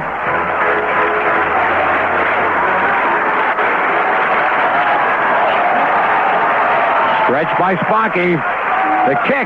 The pitch. Bouncing ball to third. Nettles goes to second. One. Back to first. Double play and the ball game is over. And the Yankees are in the World Series. Cliff Johnson lost his shoe. And they are all over Sparky Lyle. You talk about a comeback. This has got to be one of the greatest comebacks in all of baseball history. And by the way, for you Yankee fans, reserve bleacher seats for games 1 and 2 of the World Series will go on sale tomorrow morning at the Yankee Stadium Advance Ticket. I'm not even on. Oh, I'm on. From 9 a.m. to 5 p.m. 4 tickets each. Limit 4 per game per customer. I mean, I'm in a state of shock here. The Yankees came back from first a 2-0 deficit, then a 3-1 deficit to win the ball game. Unbelievable finish. The Yankees win it 5-3, and once again the Royals are beaten by the Yankees in the playoff. Look at this, Butterfield and Michael shaking hands. Oh, I got to shake hands with the stick. I want to tell you, that's one of the greatest thrills I've ever had in baseball. I tell you, this is really unbelievable. Bartolucci, what are we going to do? Huh? Yeah, let's go into a commercial. Go into a commercial back there while I regain my wits. Oh, the score. Yes, the final score. The Yankees 5 and the Royals 3. Well, we are back here. Very, very quiet ballpark, but in that Yankee clubhouse right now, the ball players, and deservedly so, are going wild. I tell you, this club, you got to give Billy Martin, if he doesn't get manager of the year, I'll be greatly surprised. I know Earl Weaver's going to get a lot of votes, but if they knew what Billy Martin had to go through this year, and these ball players who finally put it all together, put aside all their differences, all their petty bickering, played as a team for that last month of the season, and then this playoff, and to come back in a game like this that meant so much. A 3-1 deficit, scoring a run in the 8th and 3 in the 9th to win it 5-3. And really, I got to say, Whitey Herzog did a great job all year up till tonight when he overmanaged. Tough break, but there can only be one winner. There's got to be a loser, and the Yankees are the winners. So that's it. I want to thank all you fans who have listened so faithfully all year long. This might be the last time you hear the old scooter on the Yankee broadcast. But for Frank Messer, Bill White, and Dan Bartolucci, this is Phil Rizzuto saying the final score, the Yankees 5 and the Royals 3. The executive producers of New York Yankee Baseball, do I go on this, Bartolucci? I'm so excited I forget. The executive producers of New York Yankee Baseball are Mike DiTomaso and Ed Babinski. Our engineer, as always, Dan Bartolucci. And now, this is Phil Rizzuto, along with Frank Messer, Bill White, and Dan Bartolucci saying sayonara, aloha, arrivederci, and goodbye from Kansas City. Once again, the final score, the Yankees 5 and the Royals 3. This New York Yankee game was brought to you by New York's favorite Rheingold Extra Dry Beer. Champion Spark Plugs. Champion reminds you that the fresher your plugs, the better your mileage. Yoo-hoo. Isn't it time you knew Yoo-hoo? Household Finance Corporation. They've solved more financial problems for more people than anyone else in their business. Rickle Home Centers for lumber, building supplies, paints, and hardware. Pharmacraft, makers of Truex and Desenex. AC Delco Auto Parts. Geno's in New Jersey for 100% sirloiners and Kentucky Fried Chicken. And by Getty Gasoline, the oil company that gives you more for your dollar.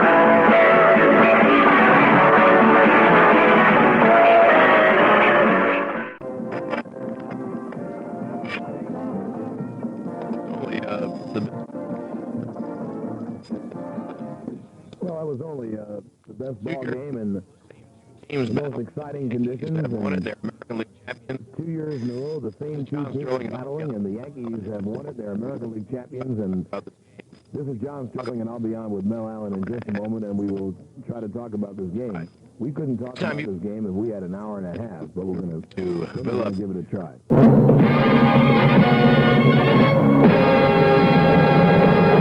The New York Yankees have won the American League pennant, defeating the Kansas City Royals in their final playoff game tonight in Kansas City by a score of 5-3. They still don't believe it in Kansas City. For 8 innings, Kansas City humbled the mighty Yanks. And then suddenly, the Yanks, not to be denied, came alive. And when the final out was recorded, 5-3 New York. They now meet the Los Angeles Dodgers in the World Series. There were reports of more irregularities in Bert Lance's bank today. And with that story, here's Mutual's Don Ross in New York. The Long Island newspaper Newsday says more than $1 million in U.S. government funds has been placed in new deposits at the financially troubled bank in which Bert Lance holds a major interest. The paper based its report on the records of the U.S. controller of the currency. The large savings deposits at the National Bank of Georgia were reportedly made during the first quarter of this year, the time when Lance was budget director after serving as director of the Atlanta Bank. Bank officials say nothing irregular was happening. This is comprehensive news from Mutual Radio. I'm Ivan Scott. You can win a free vacation for 2 in New York for 8 days and 7 nights via American Airlines or 102 other great prizes. It's free, it's easy. Just look for the drugstore displaying the prize banner. Go in and get your free entry blank. And while there, you can pick up this month's specials. MTZ spray. Do you have the sniffles? Your stuffed up nose may come from hay fever, summer colds, or sinus congestion. MTZ begins in seconds to help you breathe easier and feel better fast. MTZ comes in nose drops and convenient nasal spray. MTZ. Physoderm. You can deep clean and moisturize your face every day by washing with Physoderm. And you'll be giving your skin 5.5 pH protection against dryness and irritation. Physoderm with 5.5 pH protection for your skin. And if you're over 60, you are eligible to join our Senior Citizens Savings Club. Get your application at any drugstore displaying the Senior Citizens Savings Club sign. Paid for by the Pharmacist Public Relations Bureau. In that longshoreman strike from Maine to Texas, New Orleans is setting the pace, and the ILA isn't happy about it. For that story, here's reporter Len King in the Crescent City. The Port of New Orleans is virtually shut down today, the result of a general strike called by 2 ILA locals here. Dock workers have voted by voting machine for the strike to continue. Militants among the New Orleans membership say that the recent vote may influence other locals to expand strikes in other ports. Len King, New Orleans. Israeli Foreign Minister Moshe Dayan says Israel would quit any Geneva peace conference which tried to introduce the issues of a Palestinian homeland or formal representation of the Palestine Liberation Organization. But Dayan's Egyptian counterpart, Ismail Fahmy, says a Geneva conference will not take place if the PLO is excluded. The president of the Association of Marriage and Family Counselors tells his convention in San Francisco that marriages should be sampled first. For that story, here's Knowles Robertson. So you don't want to get married, but you'd like to have a working relationship with somebody. Well, certain segments of our society frown on that. But in San Francisco, the president of the American Association of Marriage and Family Counselors, Frederick Humphrey, says marriages are failing because the partners don't have any experience. And to overcome that, should live together for a while before making the big plunge. Knowles Robertson, San Francisco. President Idi Amin of Uganda observed the 15th anniversary of Ugandan independence today with an appeal to black African nations to form a liberation army to fight against Rhodesia and South Africa. You're listening to Mutual News. Hi, this is Jim Backus and Mr. Magoo to tell you about Lazy Boy, the chair people. Jim, I want to tell them about the quality. Folks, you can depend on Lazy Boy's built-in quality. What craftsmanship? Jim, I want to tell them about the beauty. Folks, the outstanding beauty of a Lazy Boy chair will complement any decor. There's a wide variety of styles to select from. Jim Backus, I want to tell everyone about Lazy Boy's rugged He-Man construction and total comfort. Sorry, Mr. Magoo, our time is up. The great Armour hot dog controversy. Is the dog kids love to bite just for kids? Bill Lawson, bricklayer. Armour's the dog bricklayers love to bite. Lots of bricklayers eat Armour hot dogs. We can eat them with one hand while mixing cement with the other. We love their juicy taste. No cereals, no fillers, just good, delicious meat. Armour hot dogs. The dog bricklayers love to bite.